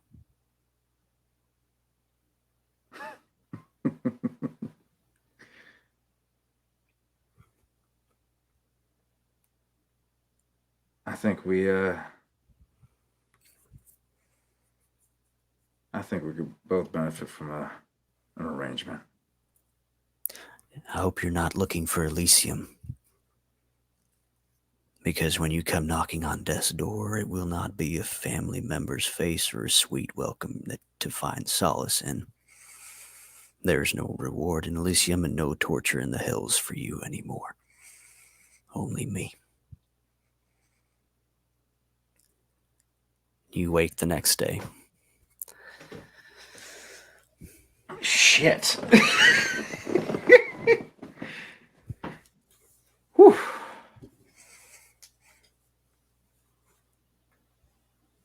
Interesting. Very interesting. William will is waking up from that. He just pulls that coin out immediately and just starts staring at it for a moment. I told you not to take that coin. You start staring at it and turn it over. And as you turn it over, about a quarter of your hand, these three fingers here, you can almost see through the skin itself. That's new. He's a glassfish. Before it, is back to your regular skin. I think we're going to be fast friends, Mike. Fast friends indeed. All right. Gets up. Gears up. All right, mate, it's time to get the fuck up. Let's go. William then is Oh. vampire. Oh, what? Why do we have breakfast? I'm hungry. Somebody's feeling invulnerable. as you Oh boy. Watch this be William, the why are greatest. you such a grumpy pants this morning? Do you need a hug? Come here. Grendel will make you feel better. You guys are going to notice a slight mood change as he's a little more cheerful than usual. Well, not cheerful, but like upbeat. little pep. Watch Drunk, this but be- Yeah. Watch this be the absolute greatest ruse of all time. And William's like, I can't die. And just get him immediately This is again kind of why Reiterated. Grendel thinks something is wrong because William is way too happy this morning. Then what's so suspicious? This is not typical William behavior. And he notices creatures acting outside their normal behavior. Hmm. You're an example of that. Yes. You're still William happy with is someone's the creature. He's not as moody as he normally is. He's just more. You would say it would be fair to say that he's feeling a little more untouchable than usual. Maybe because alcohol did that. Who knows? Maybe. Yeah, he had a good night rest. Maybe he is not as hungover as he usually is. Maybe Grendel that's your is- family's elbow. Huh? This is a conversation out loud, not hush hush whatsoever. As you're asking for breakfast, you smell the scent of, hotcakes and bacon wafting through the B&B, and Margaret has fixed breakfast for you, continental style. Miss Margaret, you make these. She immediately she takes a bunch of pancakes and then she takes a bunch of bacon and she immediately goes over and sits at the table and she goes, "This is my favorite thing. Papa used to teach me how to make this all the time until Papa ended up getting diabetes and then Papa couldn't eat this anymore." But so she then takes takes a pancake, smothers it in syrup, throws bacon on it, and then then puts another pancake on it, just keeps stacking until she has this giant sandwich of bacon syrup pancake. Like And breakfast lasagna almost. and no, she treats it like a Scooby-Doo sandwich, and she just starts wolfing it down, and she's just and the next thing you know, she just licking the syrup off her fingers. She goes, "Oh man, I have not had cooking like that since I was at Mama and Papa's house. Oh, you are an amazing cook. Thank you." You're welcome, dear. Eat up as much as you like. May I also please have a little tray of ashes as well? I need to feed my little friend in my box. Yes, I haven't cleaned out the fireplace in the front. Take what you need. Oh, perfect. She's gonna scamper over there and she's gonna be whispering to her little box, like, "Here you go, eat up. And here comes the griffin." Woo." The tiniest little mouth on this little piece of charcoal goes, That's a good little fire. So wait, do we all have little buddies now? "Little buddies!" Oh shit! Yeah, I guess so. Wow, we all got little buddies. Wow.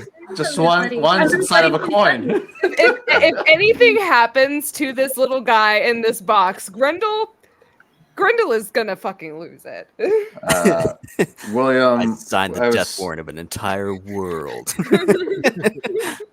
William makes a little burrito with the bacon and a pancake, and just he's poured himself a large coffee mug of rum, and is just dunking the pancake into the mug and eating it that way. Well, that is a very good method of vessel for mouth. I like it.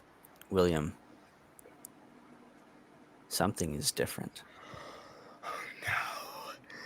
Does it taste like ass in your mouth? I mean, what? Bite into it. It doesn't taste like really anything except maybe dirt. You got the vid, buddy. The texture is, Margaret's food to be, delectable, delicious, and just, Scrumptious. very comforting. Umami. Even though you might be like, "Ah, no, I'm fine. I don't need this comfort food." You love this food. Yeah. It's gummy and pasty. You take a swig of rum to wash it down, and it's as if sand just got poured down your throat. Motherfucker. What have I done? I've immediately realized the error of my ways. And this is the moment where William realized he done fucked up. Oh, we're gonna have a talk. What is wrong, William? Are you not going to eat your breakfast burrito made of pancake? Excuse me, sir. I'm gonna need my taste buds back. Immediate realization. He just sets that shit down and walks outside. William, that is a waste of food. What? Okay, fine. I'm going to eat it then. And she's And just going to go over and he is beelining it to the nearest tavern. To the nearest tavern, going straight for the strongest rum that they have, and he's doing some scientific exploration right now. Let's get a moonshine equivalent, some Everclear. Has everybody here seen the movie Constantine? Yeah. The scene where the guy goes into the liquor store and just like starts breaking bottles open because he can't drink it, and that's about to be William. That being said, while that was going down, did I experience the sensation of hunger at all? No. Did I feel hungry? I did Oh, it out of God. instinct. No. Oh my god. It's At least breakfast you're time. not craving blood or flesh. Yeah. Brains. Motherfucker! Yeah, no. Even if the tavern's not open, he kicks the fucking door open and goes in and starts rummaging. Yeah, it's early, and this half work barkeep is just like getting stuff out. He's like, "Hey, we don't. Forget it. These guys don't." He knows me. He knows me. Oh, fucking Is this supposed to be right hook? Is that what it was? Pay up your tab when you're done. Fucking William. Just reaches over the bar top, grabs like 2-3 bottles, and just starts fucking uncorking them and throwing them back, trying to feel something. Yeah. Ooh, could we do like iZombie and put hot sauce in what you're drinking and see if that'll give you some taste? Is there hot sauce? I'm sure they could muster up some sort of pickled Any peppers or something. spicy, any Oh my God. spicy I'm rum or convinced. whiskey? But No, all there's 3 bottles, nothing at all. Bar You- doesn't have There's jalapeno don't peppers. chili alcohols. Inebriated, or that it's working on putting you towards inebriation. It's not, or it is. It is not. Motherfucker, I'm about to be fucking sober. Ah, shit! Oh no! Oh dear No. God! It's another sobriety Another journey! Yeah! He's gonna be having so many fucking nightmares now. Oh, great. No. Oh, that's great. That's fine. We're fine. We're fine. I told you. I did say. I We're saw what fine. you did.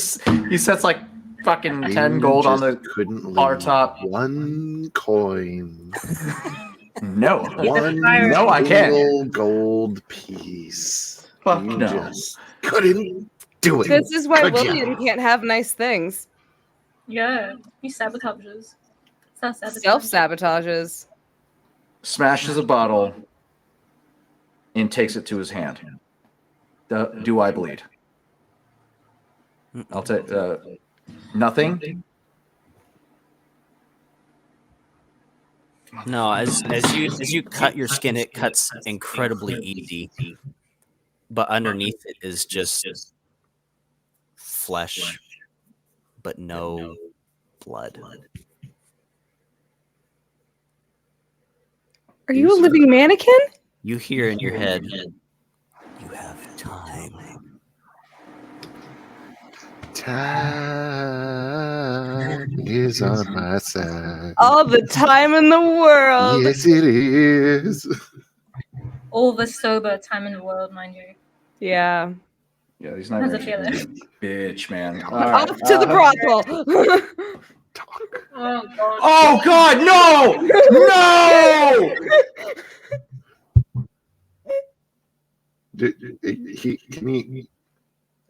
Can you get it up, buddy? No! You need blood to do that. Oh shit! You need blood to have blood pressure. Oh, I fucked up. I fucked up. You Oh fucking lifting no! up. You're doing the opposite of fucking up. Just became Willie. This is gonna be the most heartbreaking realization for William. Listen. I'm sure you can too. Oh fuck. Oh Christ. Oh, my Well, chest hurts. William's gonna go down to the docks and do some self-reflecting at this point, because AKA drown You're gonna himself. say jump in the ocean. We're done. Gonna go try and make a bargain with Davy Jones Oh my next time. not saying anything to anybody. He just goes down to the dock and just sits on the pier. Just this is not ideal. Fuck me. Not as fun as you thought it would be.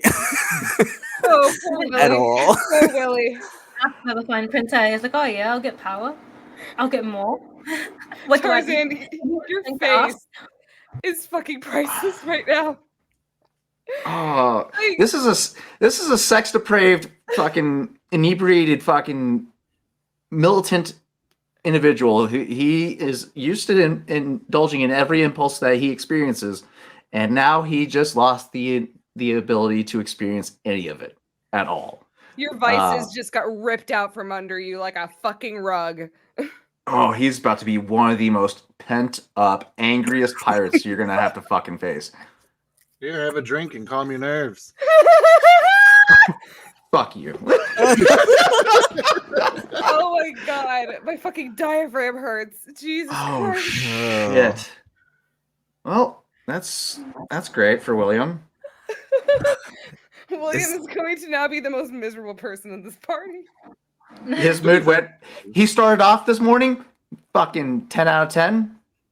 2 hours in, not even an hour. Well, how much time has passed? He already 30 found minutes? himself. Yeah, an hour and a half. 5 minutes, an hour and a half later, fucking the worst day of his entire existence. It One, was amazing. full stop. I don't like this day. No. William's Oh my having God. the worst day of his life. What is everyone else doing? Okay, so Grendel and I split William's burrito because we're not going to waste food. Yes. Any split remnants the of meat. greens, I'm actually just like taking a bit of lettuce and feeding it to Rito for him to like actually eat. He doesn't need to eat, but I'd like to feed him anyways. I was William actually is thinking of discovering. going to the docks to find any one of the ships that came from either one of the locations that was mentioned regarding the medication. Grendel will probably follow Xenia and just be like, oh, like she's like, this is my little orc buddy. Yes, you tower over him. It's quite funny. I will say, like, if it ever gets too crowded, Grendel would just definitely like lift Xenia up on like her shoulder and just like carry him. She goes, "Don't He's- worry, he is around. I know it's like super crowded, but you can see much better from up here. If anyone comes near you, just kick them in the face." Okay, so where are we going? I was wanting to head down to the docks to see if any of the ships that came from, is it Embershire, have come in recently. Ember Shard is landlocked. Okay. Oh, So you're probably looking for shipments. Probably the yes. eastern gate where all of the shipping and cargo kind of comes in from there. Yes, to find the shipments. Okay, so you find the Enoch Trading Company and one of their sort of cargo stations, and pull aside a young man and ask him for any shipments that came from Ember Shard. Oh, Ember Shard. Nope. We haven't had a shipment from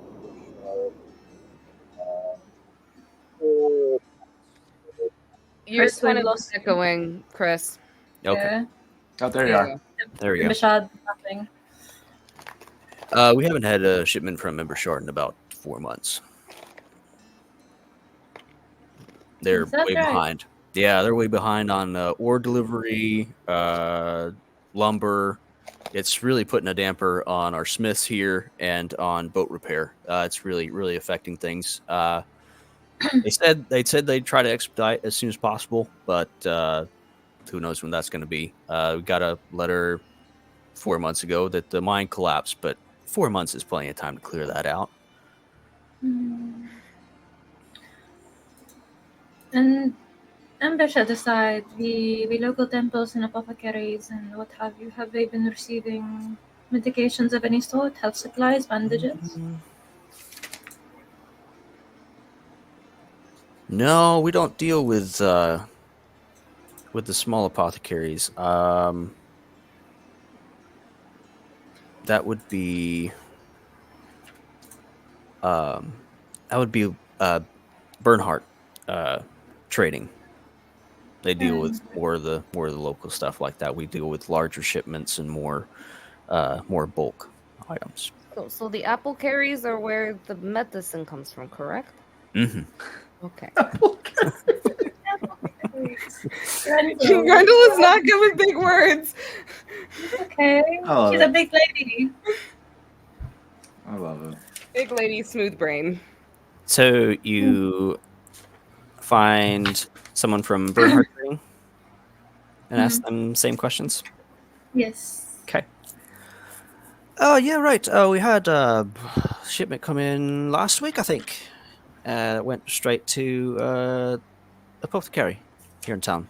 A few vials of elixir from the alchemist in the capital, said to be very good stuff. A few health potions, poultices, your everyday average apothecary supplies. A few vials of black powder from. This is the only thing that apparently Embershard will send out, but small amounts. To Quincy's. So that's about it. That's all we got. That was last week's shipment. We should be getting one in about 3 days. Those elixirs from the capital, do they come quite frequently with every weekly shipment? No, those are more bi-weekly or monthly. Okay. Dodi, are you with us? Depending on how long you guys waited before going out, maybe. Godi does have morning rituals to do. They did. Oh, we they, would did not. take, they did take their time, like indulging in a giant breakfast feast, and like I will say, like Grendel would probably take the time to be like, well, we saw William. He looked super happy, and then he just kind of ran out the door. He left his burrito. I feel really bad for him. But that means we get to eat it. Burritos, now canon in Vardin. Next up, tacos. Yeah. Orchestral aside, I do believe that Grendel and Zinnia both came from backgrounds where we would not waste food. They make their own Grand Slam. Yeah. Okay. Yeah, go do. We would Doesn't that have sound waited. great, William? You want to go to Denny's, get a Grand Slam? First off,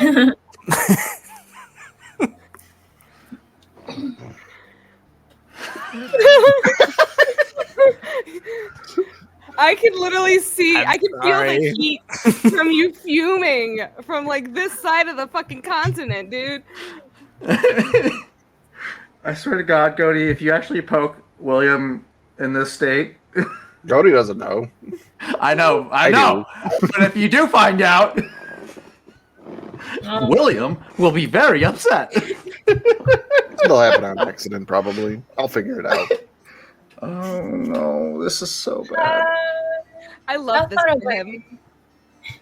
How far away would the apothecary be that got the capital's elixirs, minutes wise?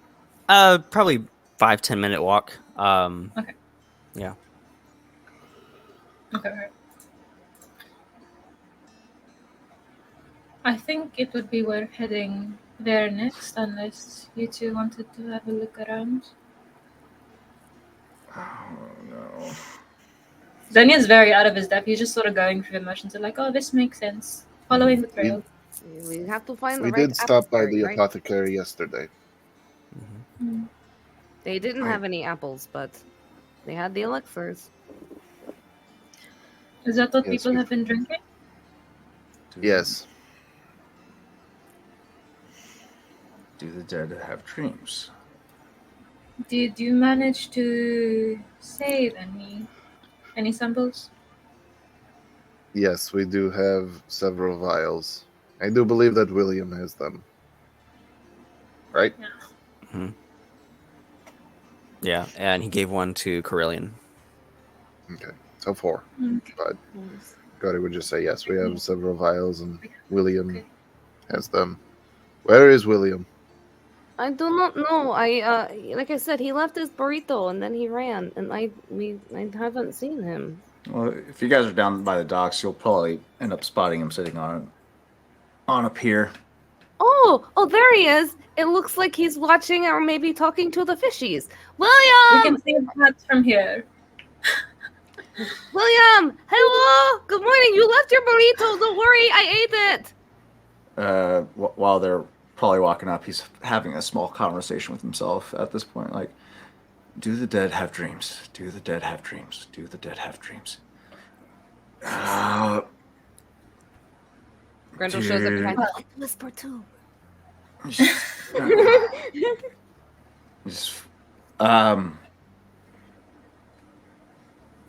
Sorry, I had to do something. What are y'all doing down here? Oh, well, I need to borrow the elixirs from you. we are trying to find what apple carries that they come from. Apple what? Apothecary. She means apothecary. Well, here. And he pulls out the remaining 4 vials. You can do I whatever the can't. fuck you want on. I cast detect evil and good to see if the elixirs have been tampered with. But coincidentally, William, you're here too. Look at that. Wow, I mean- would you look at that? Oh my god! Oh my god! Oh my god! Motherfucker. He is out here playing chess. I was here hoping Goldie had the elixirs, but hey, they said you had it, and I was gonna do that anyway. So. Oh wow, that's just so weird. Is he evil? What a convenience! What a convenience! But no, Zenya's looking at the. What's Elixir. what does detect evil and good actually do? For the duration, if you know there is an aberration, celestial, elemental, fey, fiend, or undead within 30 feet of you, as well as where the creature is located. Similarly, if you know that there is a place or object within 30 feet of you that has been magically consecrated or deconsecrated, Oh my god! you know that. William, you look. I know William, you look a little worried. You want a drink? So, as you are looking at these vials, they are relatively clear, viscous liquid. And you cast this spell to determine if there's anything good or evil in this, and you don't pick at anything from the vials itself. However, out of the corner of your eye, William, how does this ping for you? Like, what do you see when you see an undead? That is a good question. To Zenya, he's familiar with nature and the energies that sort of imbue it, with parts of a weave included. He might not be as familiar with the weave as someone like Odie. However, he can sense when it's like, what's the best way to reference this? You know when you have a leaf and it's freshly fallen, it's green, or depending on the season, it might be like red. When it withers, it sort of desaturates and becomes torn around the edges. That's how he senses undead. Sort of like a shade of what they used to be, a remnant. Yeah. So that's what you see is the clothes on William are tattered at the edges, and his visage is sunken and deformed. Do Busted. do you react in any way? Xenia is holding the elixir, but one of his tetrachromic eyes is looking directly at you and is just boring straight through you.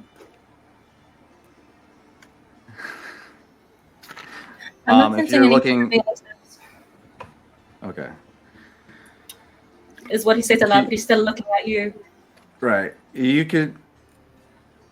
What's your passive insight? 17.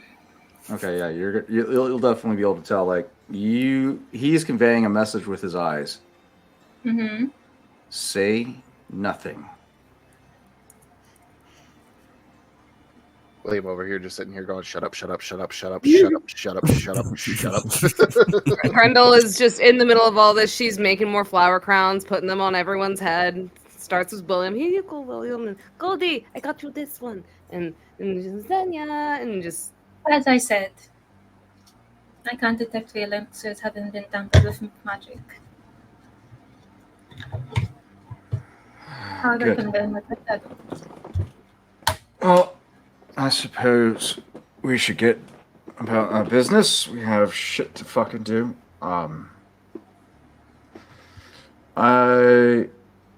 How are we looking on provisions? Do we need potions? I went shopping while you were gone. That was how I found you. So canonically, Chris, we can say I've replenished supplies. Mhm. Gotten a bunch of citrus as well in case we need to travel by ship again. Yep. Because scurvy, I've been educated about that while we were sailing. fruit is very good for you. So Xenia, it lasts for 10 minutes, correct? It does, yes. Because we And are walking. it's within 30 feet, correct? It does, yes. Oh fuck. You turn almost as an instinct, Mm. and right inside that 30 feet, is a dock worker that registers as fiend. Just lifting boxes, going about his work. A 35 to 40-year-old fisherman. Shoot him. Are we gonna be? Are we now profiling people? Yes, that's so I feel bad. What is his appearance? Does he actually look like a tiefling, or is he fiendish some way? There is no visible. This looks like a human dock worker. Mm-hmm. So there's no like extraplanar or other racial source that would come from. Like you were saying, tiefling or otherwise. It doesn't look demonic in any way. But you do notice the ends of his fingers are grayed and the tips of his nails are blackened.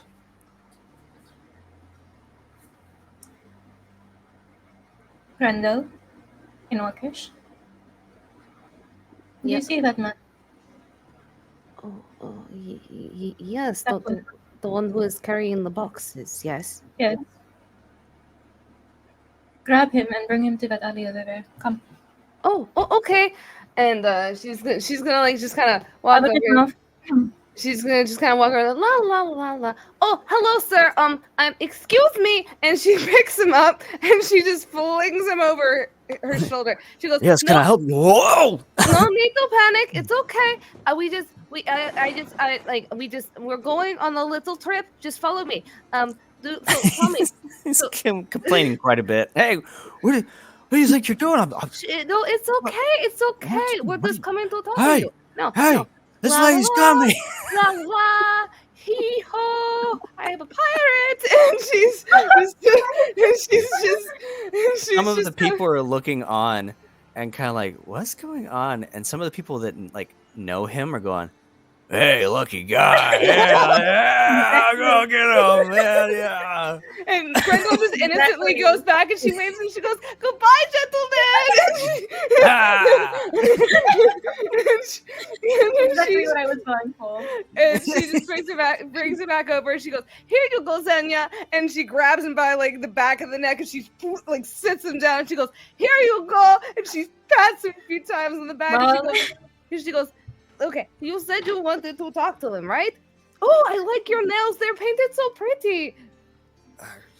Yes, while Grendel was doing that, he would have said to Cody and William that man there is a touch of fiend about him, but no fiendish blood. And his hands. Look at his hands. Well, will you take a look? They are painted a pretty color. Well, like it reminds me of Helene's nails.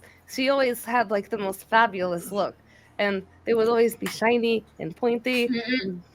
Hell yeah. As the little halflings would say it, slay. Lavender oil. That's canon now. William will lean into this dock worker. So, my friend here tells me of the fiendish nature. Care to explain? What are you talking about? You, fiendish. Explain. Me mum's from Brimey and me pop's from Riverport. I don't know what you're talking about, mate. It is not nice to lie. If you are lying, you better tell the truth. Listen, Can I'm I surrounded by a double bunch up of on crazy our- people here. Why would I lie? I am not crazy. I am Grendel. While this is going down, William is doing a quick tactical assessment of him. Could Okay. I also supplement our divination magics by ritual casting detect magic? Grendel puts the Ooh. flower crown on him. The most important of all of these. Everyone's doing important magic shit, and Grendel's just there. Flower crown. Flower crown. We're looking into divine natures, magical natures, physical natures, and flower crowns. Covering Come all of our across- the, bases. the beauty of nature. Come across any trinkets, oddities on your voyages recently? No, I don't really go that far out. I'm just out there for marlin and tuna. Come right back. I like tuna. What do you think that he picked up a small cursed object, William? Oh my god, the saps! Grendel, you mind shaking this man down? Like, Turn him upside down and shake Rephrase. the shit out of him. Rephrase. Okay. Oh, that's exactly what you meant. and Grendel, she's just like, okay, so make sure you put your arms up and go wee. Before and this happens, do I detect magic on this man? Okay.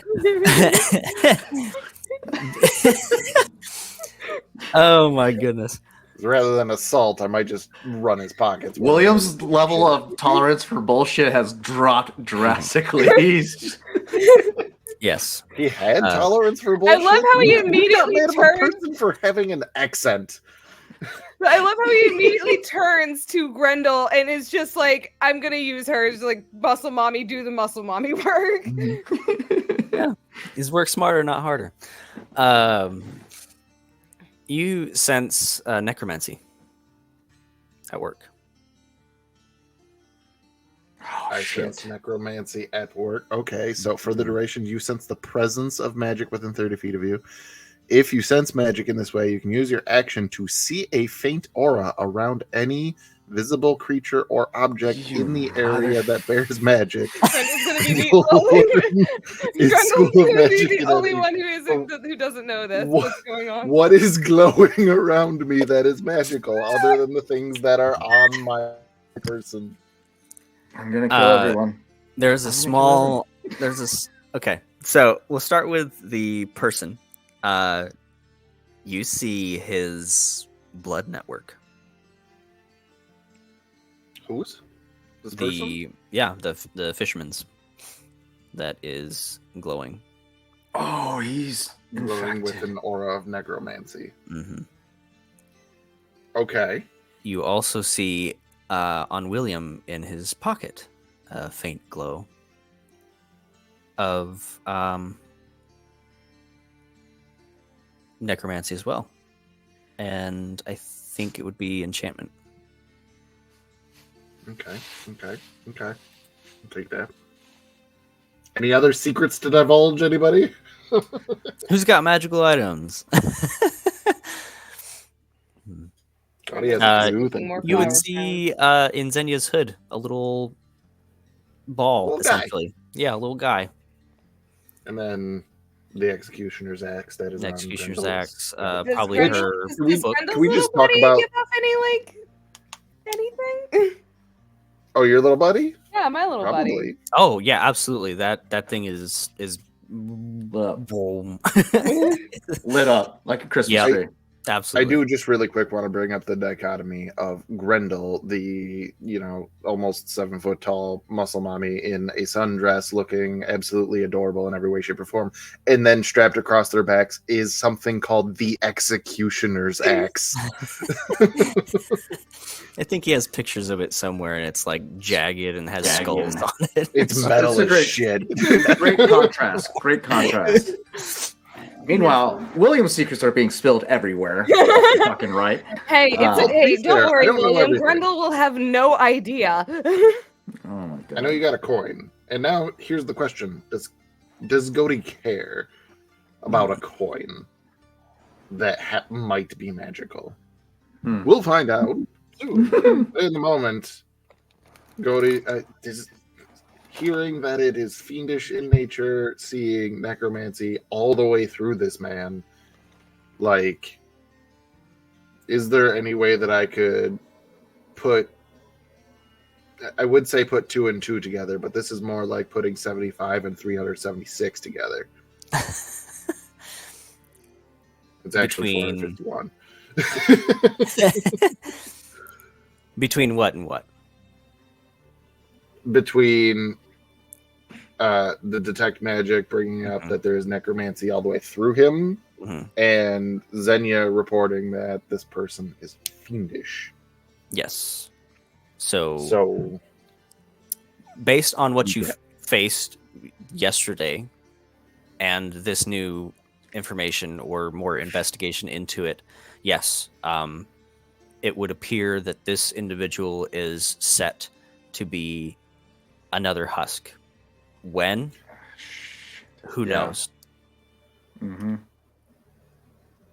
So with that connection being made, Goaty's going to, before Grendel starts shaking him down, just put a hand on her shoulder and help her put him back down, and just look at him very sternly and just go, "When were you sick?" I mean, I'm still recovering. Can I go back to work When- now? When did you take the antidote? I took my first dose yesterday. Oh no. It seems to be working. I'm not coughing anymore. No, it's not working at all.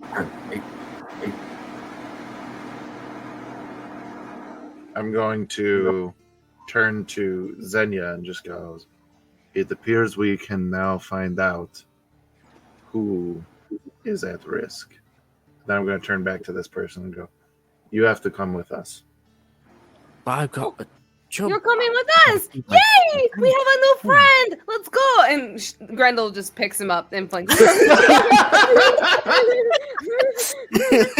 I absolutely love how animated you are all the time. It's just so beautiful. Thanks. I have a lot of fun with you guys. It's a good time.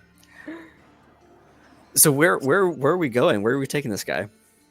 Where are we? Magisterium? To Corellian. You make it to the Corellian or the Enoch Manor, and they let you inside after a moment and take you up to his study. You enter the room, just beautiful, lavish place, tastefully done, not anything gaudy or anything like that. But a large, probably 20, 25 foot ceiling room, vaulted, crimson curtains and carpets, very fine, upholstery and furniture, massive mahogany desk, and over in the corner is an alchemy set, a bunch of alembics and tubes and deals, and slumped over that particular desk is a half-elf Corellian. Hi, mate. Huh? What? Hello. We found an infected for you. What's that? What? Oh, yes. Here you go. Just He has large dark circles under his eyes just from having been up all night. He puts on a pair of spectacles and Yes, hands. Jeremy's. Yes, of course. Yes, I've seen you all the time. Lovely Merlin. Love it. Absolute great. I've actually got one hanging on my wall you caught for me 2 years ago. Mr. Corellian, sir, what's happening? Nothing. It'll be fine. Just routine sort of checkup. It'll be all right. Everything will make more sense. And I apologize for the brashness and this suddenness of all of this. Has he taken any of the elixir? Yeah, Yesterday. Yesterday. All right. That's what he said right yesterday. yeah. All right. Jeremy, don't take any more of that. But it's helping. No, I really just don't take any more of that elixir. Instead, hang on. And he goes and digs out a little book and starts flipping through opposite. it. Wormswood, tea tree bark, and fool's leaf, and tea 3 times a day. That ought to take care of it for now. Right. Can I go back to work? If these lovely people are done with you, then yes, of course. Are you finished? This is proven to work. Have a few samples if you'd care to see them. It at least slows the progress. Grendel's still holding the guy by the back of the neck, so he won't run away anywhere. I mean, I thought we were quarantining them, but sure, whatever, mate. Do what you will. We still have to identify them. The city guards working on the list from the apothecary of all the patients. Unfortunately, those who don't have the means to go to the apothecary won't go, of course. So they have no means to pay for elixirs or checkups or anything of the like. So walking around town and just rounding people up is a bit difficult. With our combo of detection, are we detecting the sickness or the cure? The sickness. Yeah. Okay. So that being said, if they're sick, then they would possibly be looking for the cure. So it's not like, oh well, look, they would have to. Yeah, so that'll work. Go to them, just say like, we can round the rest of them up like just like we rounded this one up. Are we gonna make more friends? By this young man here. Divination. Divination. That's very clever. I'll read. If you have clerics, For you your might be able for your to help. majesty. Yeah. What? Is that a what for me? Like there were 3 people talking at the same time, so I don't know. Bodhi just said, too clever for your magisters, I guess. Yes, absolutely. You're correct. Xenia had something. Oh, Zenya just said, if you have clerics who could help out make things faster, it's a very simple spell. I can only cast it once, so sorry, Goldie. That's me done for today.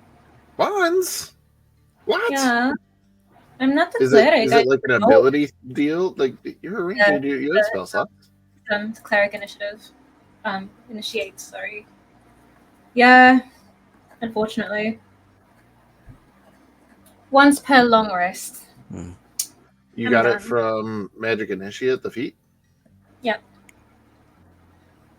Aren't you able to cast a spell like you know it with spell I slots? wish. It literally says here. You learn one first level spell from that same list and can cast it at its lowest level once per long rest, unless Chris would like to give it to me. But you learned it. Yeah, if you learned it, I mean, if you learned it, you can use it. If you want to use more spell slots, go for it. I will. Yeah. I don't. I've got a few. Okay. Yeah, we can do that. So Corellian writes down a few notes, 2 different ones, and hands them off to a couple messengers. Right, we'll relay divination to the magisters and as well to our clerics in our churches.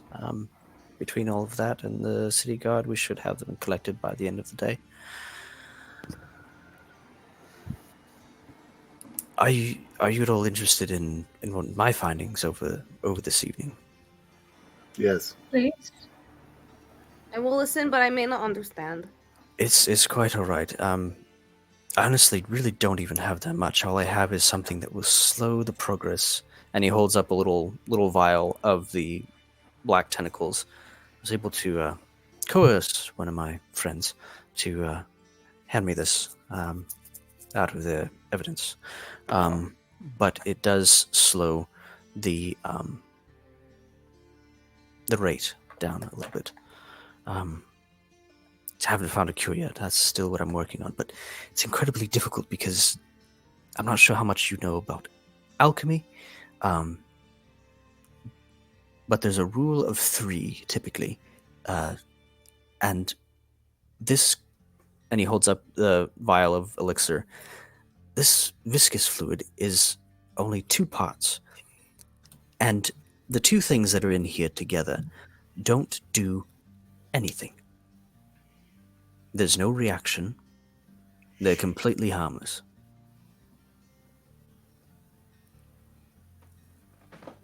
Unless... And he takes out the little vial and puts it in a larger jar and takes a little droplet and puts one little drop in the jar on top of it and like caps it real quick. And the drop falls on the little piece of tendril and it begins to and coat the inside of the jar. It's a catalyst for something, but something already has to be there. What catalyst did you add? The elixir. What kind of cats are on the list? The elixir that you handed me from the apothecary is I could drink this and it's basically sugar water for lack of a better term. But it acts as a catalyst for whatever this is. So I didn't do anything else with it alone. What's that? Then you're just speaking out loud to himself. That's why he didn't get anything from the elixir itself.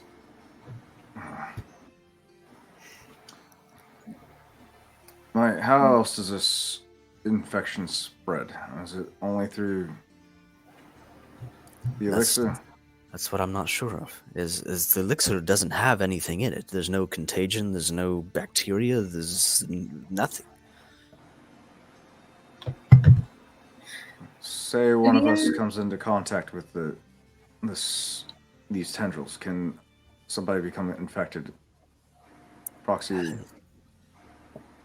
It's possible. I mean, exposure is always a possibility to catch something, but eyes Does that immediately mean I dart could get to. sick? I got poked with. Yeah. Cody Williams. is rubbing his forehead. You are looking at this like it is a plague.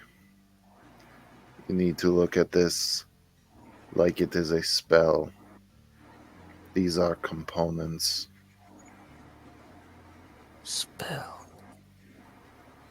Spell. Smash. Wait, All does right. this mean I can get sick? I don't want to get sick. I do not want to turn into one of those giant blob things. And how am I supposed to save my Helene if I'm turned into a giant blob? I don't have thumbs. How can I do anything? She would still love you if you were a giant blob. How can I do anything? Put that in the quote section. So he's perusing his bookshelves, looking for something. Is there a particular type of spell? Necromancy. I don't have access to those. Those will be in the library at the Magisterium. Wonderful. We could get a hand on those books, can't we? If not, I could pick the bow down. Curious that these put out necromancy as an aura, and all of the information you would have access to is at the Magisterium. Oh shit! Where did the elixir come from again? Capital. One of the most credited alchemists in the city. He doesn't seem very Of the credited. Magisterium. They are their own entity, but have frequent dealings, yes. Hmm.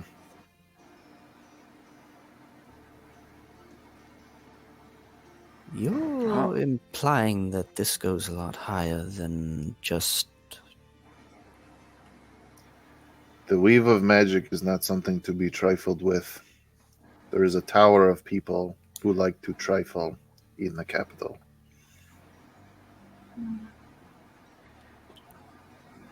Yes. Well, And there is one probably not too far from here. We have met him. We have fought with him. His name is Solomon.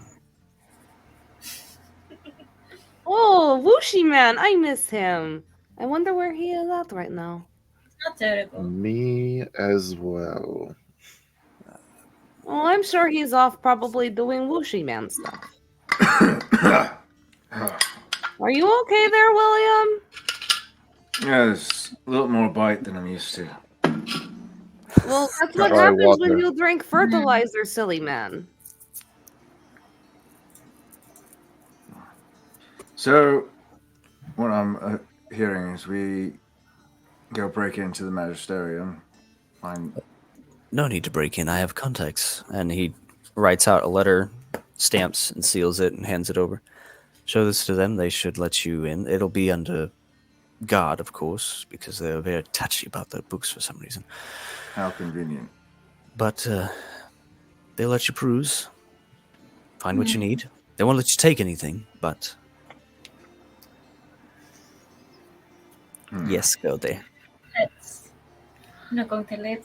Going into the Magisterium as a wanted pirate who was sentenced to death and is a very staunch advocate that is negatively again, anti-establishment specifically for the Magisterium. About that. You were wanted for piracy and jailed and almost hung in an entirely different continent that hasn't caught up with you at all here so far. But am I not right that the Magisterium is international? For lack of a better term. Yeah. Well, mate, it sounds like we So have some it just perusing to doesn't do. sound like a fun place for me to be. Yeah. The Magisterium I doesn't deal with pirates and jailing people. They do provide manacles and magical restraints for prisons, But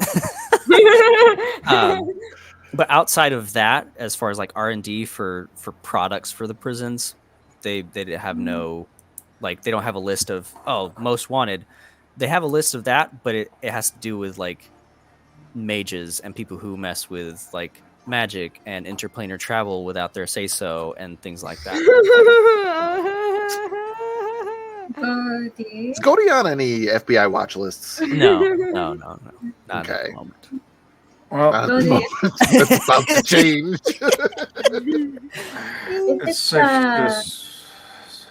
If it's detection that you're concerned about, I think I have something that may be of better use to you than me. And he'll hand you from Rigor, actually. He'll hand you an amulet of proof against detection and location, which should guard you against any divination magic. Oh, if only William could use that. No, too late. Thank you, Chris. That was my freebie item. I'm now passing it on to Cody. There you go. You do need to attend to it, though. That would have been Oh, useful. just flat out hidden from the divination magic. Mm-hmm. That is why no one has found Xenia when he ran away. So before you like fully hand it to him and you're like telling him what it is, he's going to know what it is, and without knowing your past, he's just gonna. You have this? Yes.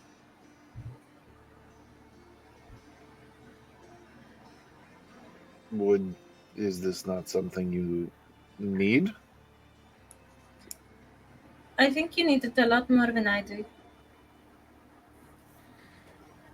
Like a lot more. Like significantly so.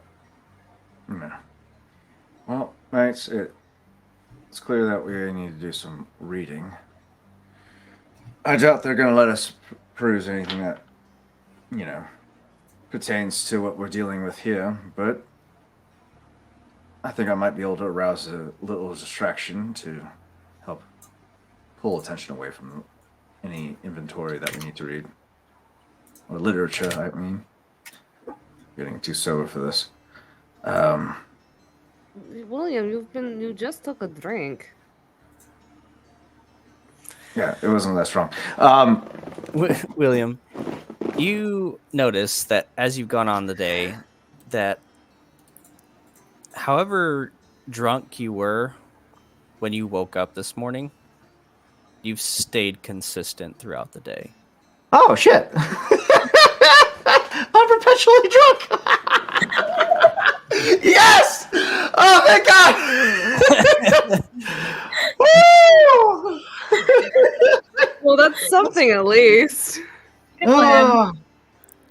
Yeah, no, he was really worried for a moment. He was worried, but if he's going to maintain what he's been at, okay. It's not that bad of a turn-off. It just reminds me of what's-his-face from freaking Trailer Park Boys, where he's just like, see, I stay at a solid 0.02. I'm going to do a wraparound. Well, yeah, fucking, yeah. If anything, William would be inclined to pulling attention away from the library to help you guys better investigate without being chauffeured. So, Is there anything I can do to help? Yeah, you can help me pull the guards away from the library while Cody does his work. Oh, I'm good at that. I'm very good at dragging people. Really quick, sir DM. The gift that I received from Nagendra. Which one? Yeah, which one? Very generous individual. The Sea King's Fang. Mm-hmm. What I have here is a typed description. My question is, does this require attunement? No. No? No. Smash. All right, thank you. So that being said, logistically speaking, in order to use the amulet of proof against detection and location, Goaty would need a short rest to attune to it. But that was me just making sure that I had the attunement slot. There you go. I wouldn't have if that was attuned. So yeah, if we could take a short break in game, then I can do that, and then we can go right over there. Whereabouts is their library? How far from where we are? Midway across town, about 5-minute walk.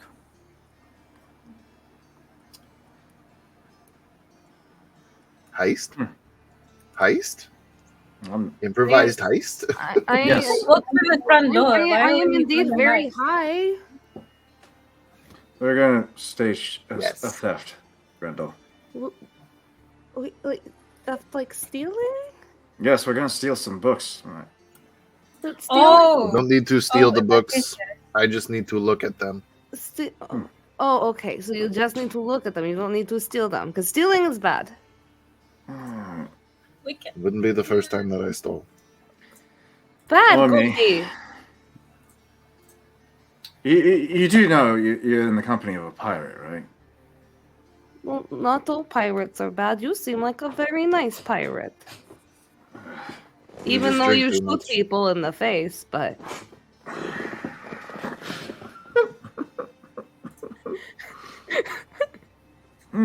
Oh, Goaty, hurry up and attune to that fucking thing so we can get moving before I lose my sanity. We shall do what we need to do, and we shall try to get as much information as we can. I will carry people away. Yeah. Yes, you will. Yes, you will, Grendel. While Goldie is having that little short rest to attune, can I quickly take a detour to the market? I want to buy a box. And How then much would again? a While that's much going down, small box, like a small box lined with lead, cost me? Lined with lead, small box. Like what, 4 or 6 inches or something like that. Like literally just like a box. Yeah. Like a little trinket thingy. Yeah, a little trinket. Probably 10, 15 on the high end. Gold? Mm-hmm. I can do 10 gold. I will barter. Okay. See if we can get that down to 8. Roll persuasion. Can I have advantage if I use my little dinosaur kitty as like just rub against the stall holder's legs and be all cute? Yeah. And say, oh, you can eat him if you want. Oh, it's just the cutest little thing. Oh, Isn't she? That's a 19. Thank there you go. yeah. You know what? I don't Last. sell very many of these anyway. I need to get rid of it. 5 gold. Done. Say goodbye, Dora. Okay, then I will find While that's going down, William would have ventured off on his own to go do a tactical assessment as a drunk pirate around the library thing that we're going to be checking out. He's just going to watch guard rotations, get an assessment of how many people are near the library that we're trying to get into, egress routes, entry routes, and There are 3 entrances. It's relatively small. Okay. You've lived in the capital, correct? Yes. Okay. So you know Yeah. the Magisterium there is just absolutely massive. It's probably a good quarter to a half of the city. It's just so spread out, and there's so much there. There's different arcane schools and different libraries and different research and development and just a bunch of different things going on, and it just encompasses it's almost its own little city in the city. This is a miniature branch. It is a single tower and just a small building next to it. So there's 3 entrances. one on either side, and it's backed up against the outer wall.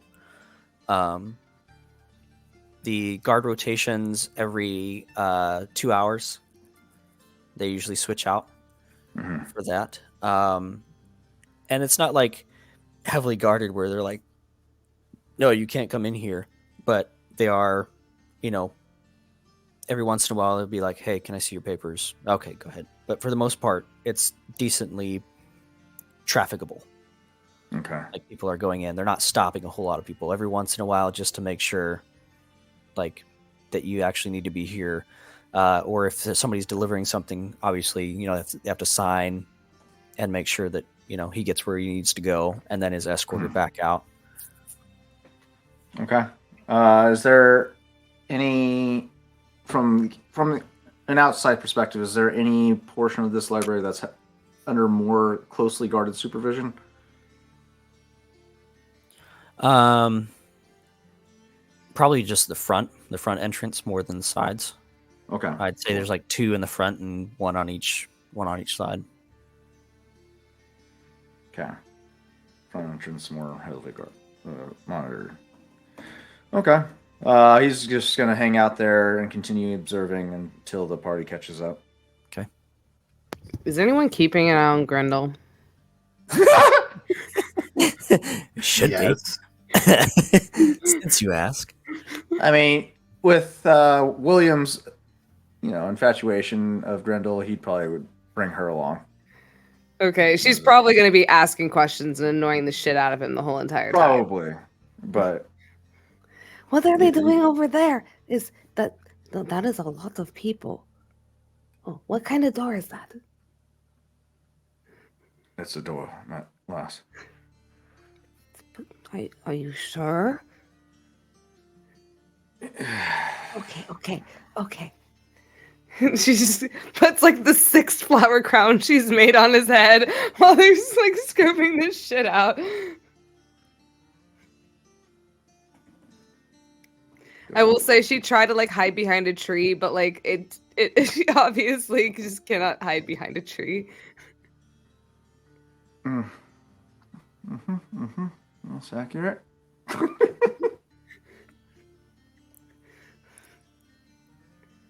So what are we doing? Gordy, are you done? Am I done? Are you safely concealed from divination magic now? Mm-hmm. Okay. I guess so. Are you meant Yeah, to but- be prepared to the Magisterium? The library. Guys, we found a lot of guards indoors. Oh yeah, what has the scouting team found? What have you guys found? Doors and guards. Rotations every 2 hours. Front entrance is more under a more strictest supervision, but the rest of the library seems rather moderately supervised, so it should be rather easy, surprisingly. Well, we do also have the letters that give us Alright. access. So I was under the assumption that this was going to be more of a larger facility, but yeah, this should be an easy in and out. And now I need another drink.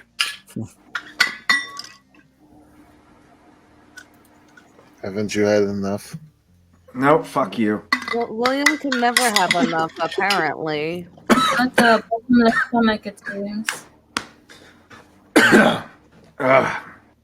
I'm just about empty. All right, can we get this show on the fucking road? Well, Sure. we're not going to be going up the road. We're going up the path to the library, but I guess we can. God, Grendel, you are so goddamn adorable. Thank you. My papa says that. You were also adorable. And she'll just like pat him on the head. Easy, wash the hat, mate. So we are heading up to the library. Yes. We are heading up Okay. to the library. Yes.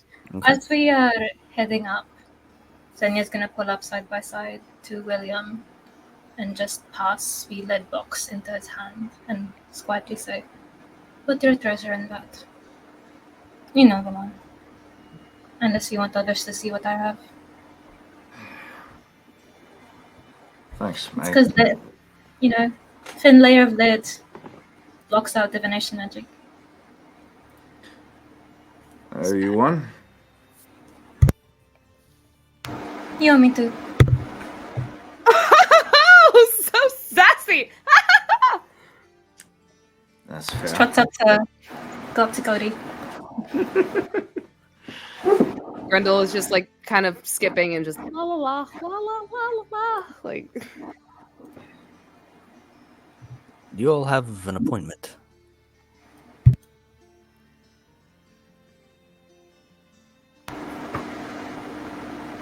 Guys, if we're gonna lie, it should not be Cody.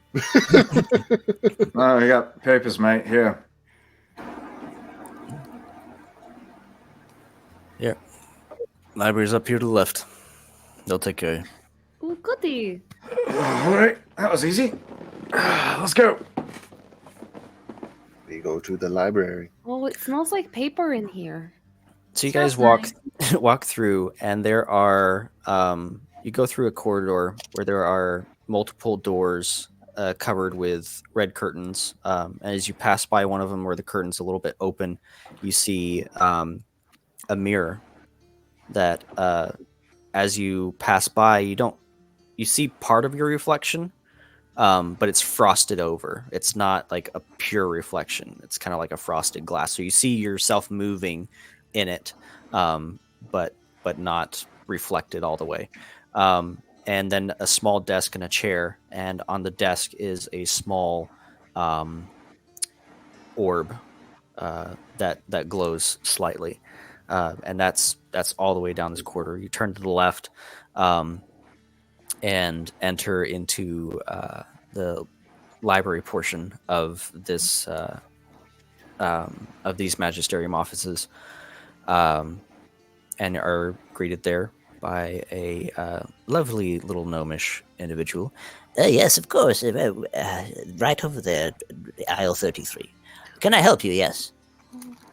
We're here to look up your books centered around necromancy.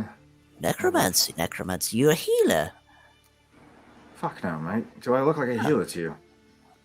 Oh, I hope you're not over Research to something nefarious. Oh, naughty little boy. Yes, over here. Aisle 42 would be that one. It begins at necromancy and ends at rigor mortis. I can count up to 4 and I can count up to 2. I see you, Chris. Roll credits. And that's what we're gonna say. All right. Well, you heard the chat. Let's go check out the necromancy books.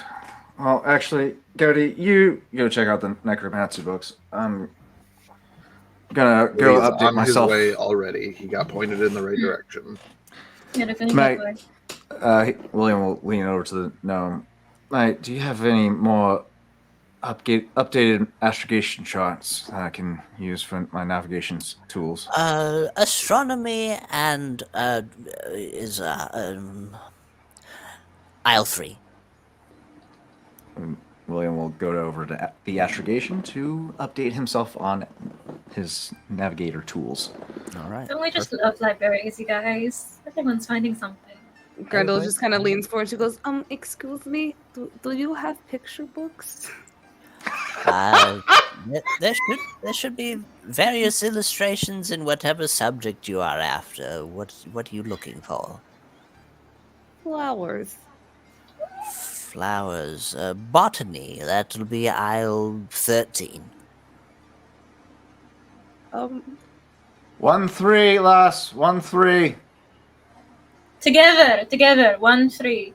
The 1 comes first. The 1 and the 3. Wait, that makes 4, doesn't it? So aisle 4. Okay. So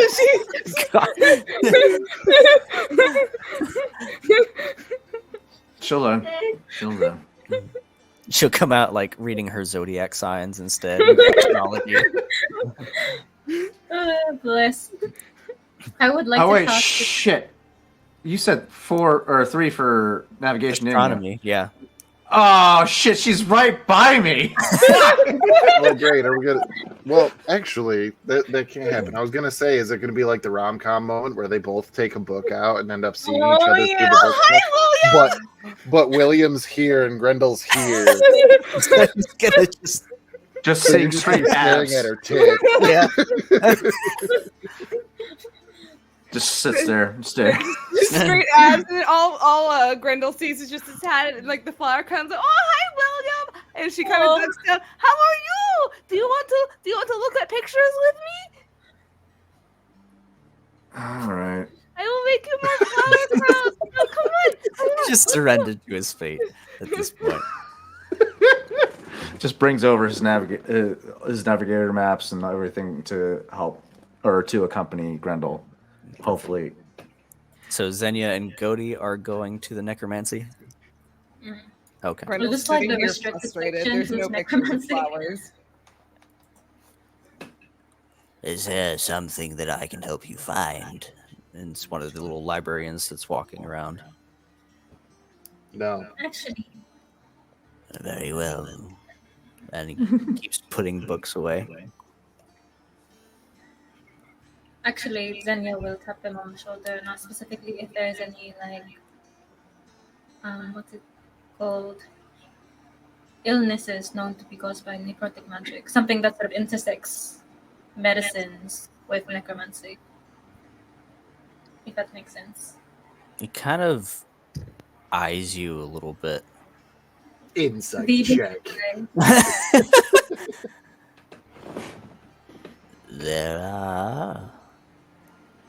They are restricted depending on the one that you want. There are contagions and rituals that are prohibited. Mm-hmm. Why do you need them? Someone I know is sick. What was that, Xenia? Someone I know is sick. And my Uh, current abilities are of no help. So, learning is how we better ourselves, no? Yes. Here's one. And he goes over to the bookshelf, pulls out one, throws it on the table. Here's one more. And this one. Here. These are the ones that should suffice. Anything else is Magisterium property only. Hmm. Hmm. Thank you. He gives you a book Cody will on. remember He will remember. Necromancy illnesses. Another one is interplanar contagions. And the other is just like a 101, like cleric 101 necromancy spells, like for curing, like lesser restoration and things like that, and what you need for it, and that sort of thing. Oh, The first two are more interesting. Too bad William wasn't there to see how he gestured to see if he was like gesturing towards where they were keeping it to do an insight check. That would have been a perfect time for him to do one. But no, he's looking at picture books with Grendel. Big William has become the designated babysitter at this point. I mean, if he's gonna live longer than all of us, it'll make sense. Did Godi want an insight check? I know you said something, but I didn't know if that was just in jest or if you actually wanted an insight check. I You mean, shouldn't I say. will. I really, just because why not? But like, I really don't feel like this is the mastermind behind everything. But who knows? No, but Oh, it's no. just See if he was gesturing towards where the books were hiding. Oh, we'll do that. We'll do that too. Anyway, it's not great. It's a 10. See, this is I why William needed to be there. Don't worry. Okay. Don't worry. He Don't seems worry. We were I'm thinking the also- same thing. I just going about it a different way. it seems suspicious of the field of study that you are wanting because it is very pigeonholed into one area, and it can be either like fine or it can tip over into some really bad things, you know. Look at Cody him. He's an will fine. He's a good boy. Cody with Xenia will look at every single book that was provided, while also perusing any other books on necromancy that are around, just to see if there's anything that might correlate. And with my 20 intelligence and the keen mind feat, I am absorbing every piece of information that is in all of these books. Beautiful. Necromancy and illnesses is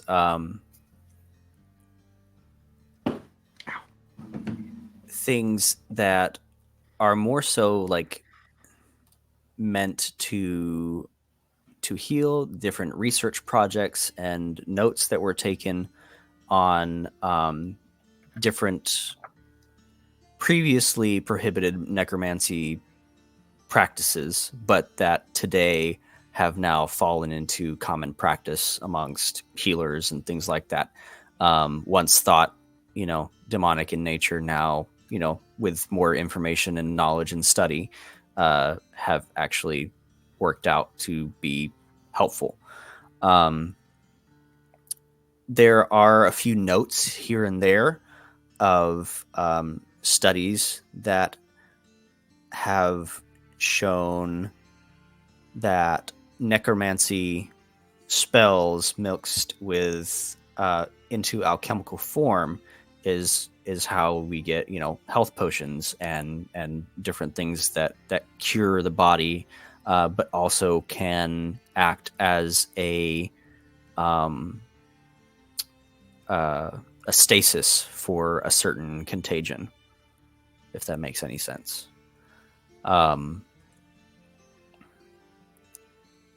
And then there is a small note, see title of book and page 43 of that for abyssal enhancement. Find that book. So that's in there, but you gather that is one of the books that is not for the public, because just having that sort of knowledge floating around for anybody to pick up is just ludicrous. Dangerous to enhance your own abyssal. Yep. So yeah, that's Can Godi find the restricted section? That's what I was going to ask. I want to know whether it's magically warded or just physically barriered off.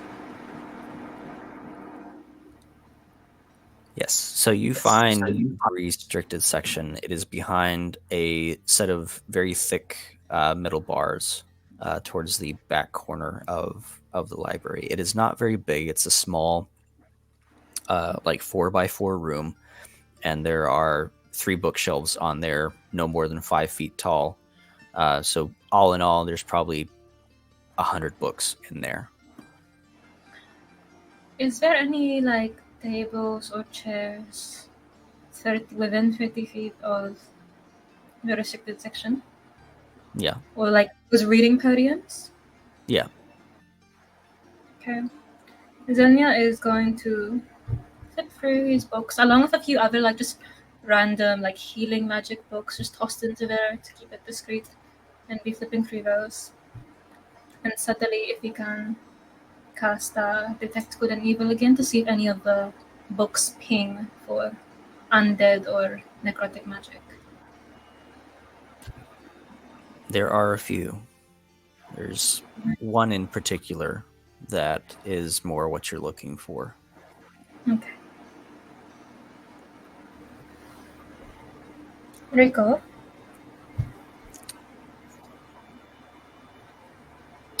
I have a favor to ask of you, if you can do it. I'm casting Talk to Animals. Okay. Yes, what you'd like. So, you know that particularly bright book that I pinned just now? Oh, yes. That's one by the shelf, second shelf near the back. Perfect. If you can fit through those bars, why don't you have a snack? All right. Be careful. Don't be seen. Did I give him stats for you? I think he has stats. Let's see. I just pinned the rest of my piece. Let me see. You sent me his thingy, pack monk. It's put here somewhere. Pack monk. Oh. Let's see. Oh wait, yes. Where do I have him? He's in. I've got the stats written down. He has expertise in stealth. Mm-hmm. He can cast invisibility and dimension door at will. Inventory. He's in my inventory. Pack monk. He can also Squirrel. bypass Stats physical intelligence and 12. magical Cheeks act as barriers. bag of holding. Gains hit points from every item held. He's got a fuck ton of shit. So Pack monk. he, what's his dex? It doesn't say. Sleight of hand or stealth or anything like that? Does it say he Same has? stat of squirrel. Hang on, let's find the squirrel in the familiar section. And we'll use don't- your proficiency bonus with expertise. Ooh, smash. Smash? Let me find the squirrel familiar and go from there. Beast companion. Squirrel. No. Familiar? No. Pet, I guess. Squirrel. Why is there no squirrel stats? What are the rest of you doing while I find this? While I'm scheming? I'll get back to you in a second. Grundle is probably currently sitting. She's like picked up a bunch of books from aisle 4 that obviously have nothing to do with flowers. And she is what is on aisle 4? To be in the A's, you're right next to astronomy. So AS, AT, automatons. You picked up a bunch of robot books. So she's sitting here, she's like looking through all these, she's like turning them sideways, upside down. She's they tell me 1 and 3 together, so I went to aisle 4 because 1 and 3 make 4. That is. Rendell, please read quietly. I'm trying to work on my astrogation. Flowers in them. I have stealth +4. So we'll add your proficiency and expertise. So double your proficiency and we'll add that to his +4 stealth. If these do not have flowers in them, I will press flowers in them. And she starts putting flowers and pressing them in between the pages of the book. Oh gosh. Like automatons are things that people are like just now beginning to research. So these are like first edition. Well, also with sketches. every single sketch of the automaton, she puts the flower where it looks like the automaton is holding the flower in its hand, and then she'll carefully like turn the pages, and then she'll go to the next one. And so, like almost every drawing of an automaton, they have a flower in their hand now. There's a page on there of a very small automaton that's very adorable, and when you look, the author is Dr. Dinah Diago. This one, and so then she's just going to. Hold on, I got you, Dia. A rat's dexterity is 11 plus 0. I have Lotha Annie, my little adorable pet rat that helps me steal things. Smash. He's adorable. Lotha Annie is Dark Elf for Little General.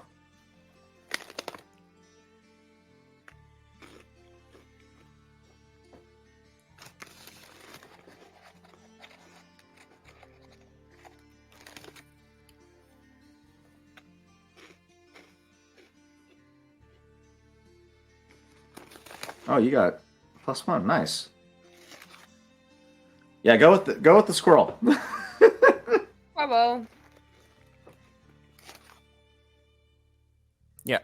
So what's your proficiency, Xenia? You are muted. Yeah, you were muted. Oh my god, sorry, I was just saying, yeah, the squirrel one, but I just posted. Which proficiencies? Just your proficiency modifier. Is it a Oh, +3 in or dexterity? or Should be a +3. okay. So we're gonna assume that he has a +6 because he's got expertise. So it'll be a +7 to whatever he rolls for stealth. Okay. Okay.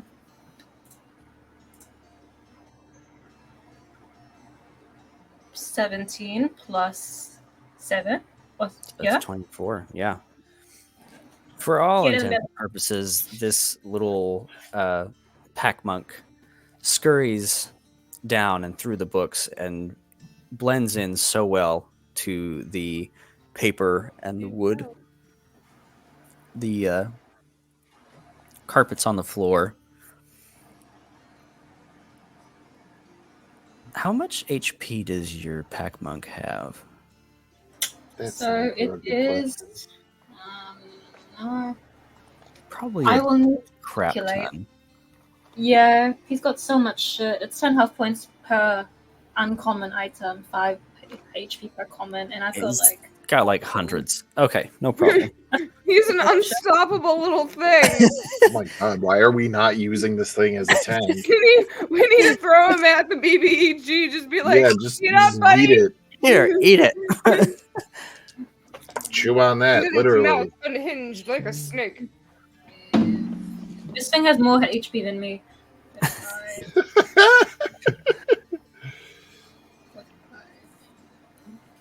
It's because he has to survive at all costs.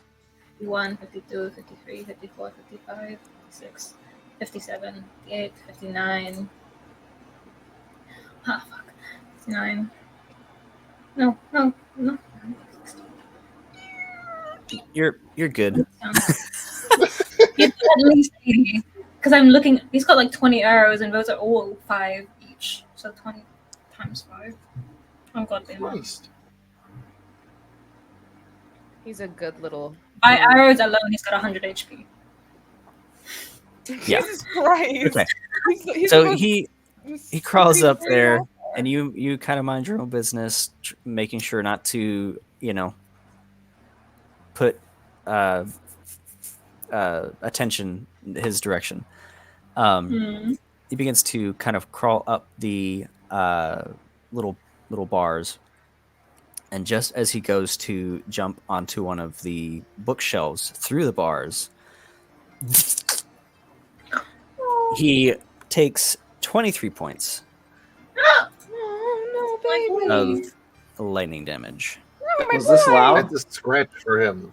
It's just this little scratch. Yeah, his little whiskers He's burnt. got 75,000 HP. He's fine. Was this a loud trigger? It's all the way across the library from you. Right, but was it loud enough for the For people somebody to like come investigate or anything like that? to hear it audibly? Barely, probably. Okay. Even with a Grendel yelling about how there's no pictures of flowers in your ear. Well, I was just making sure if William would have heard it, that's when he would have told you to slam him against a bookshelf or some shit like that. What? Smash? Smile? Shh, this is the library. So, But Sorry. we didn't hear it. It's fine. So, do you want him to come scurry back after that? Try again. Stay put. Goldie, we need access to the book scrubber. But Heist? yeah. Well, to get the heist, we need to get past it. Xenia will speak to one of our librarians and ask if the papers they were given would allow access into the restricted section for research purposes.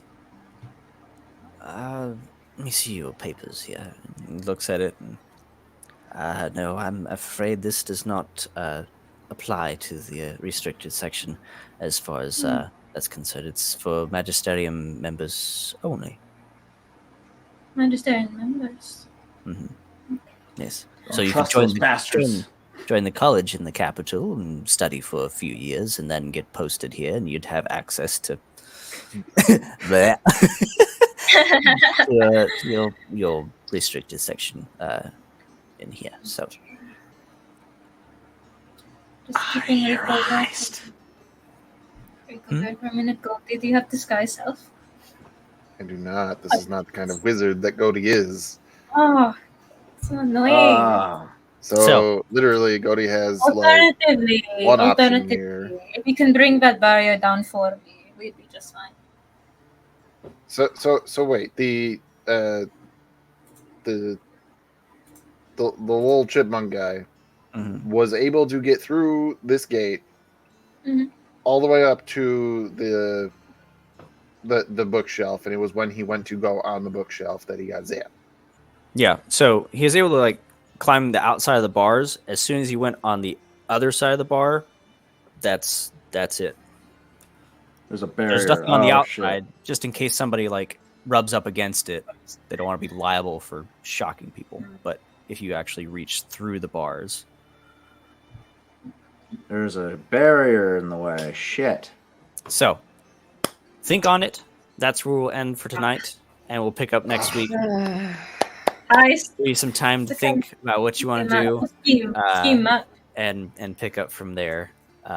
Hope you guys enjoyed the time that we had. I know it was a little bit longer than I wanted to stay, and we have early days tomorrow. Thank you so much for sticking around, having fun, and we will adjourn. To be diced. Yeah. Maybe next week we'll be diced with Michael as well. So, Well, that's good. Yes, let's bring the Magisterium wizard in while we're performing the heist. yes, let's do that.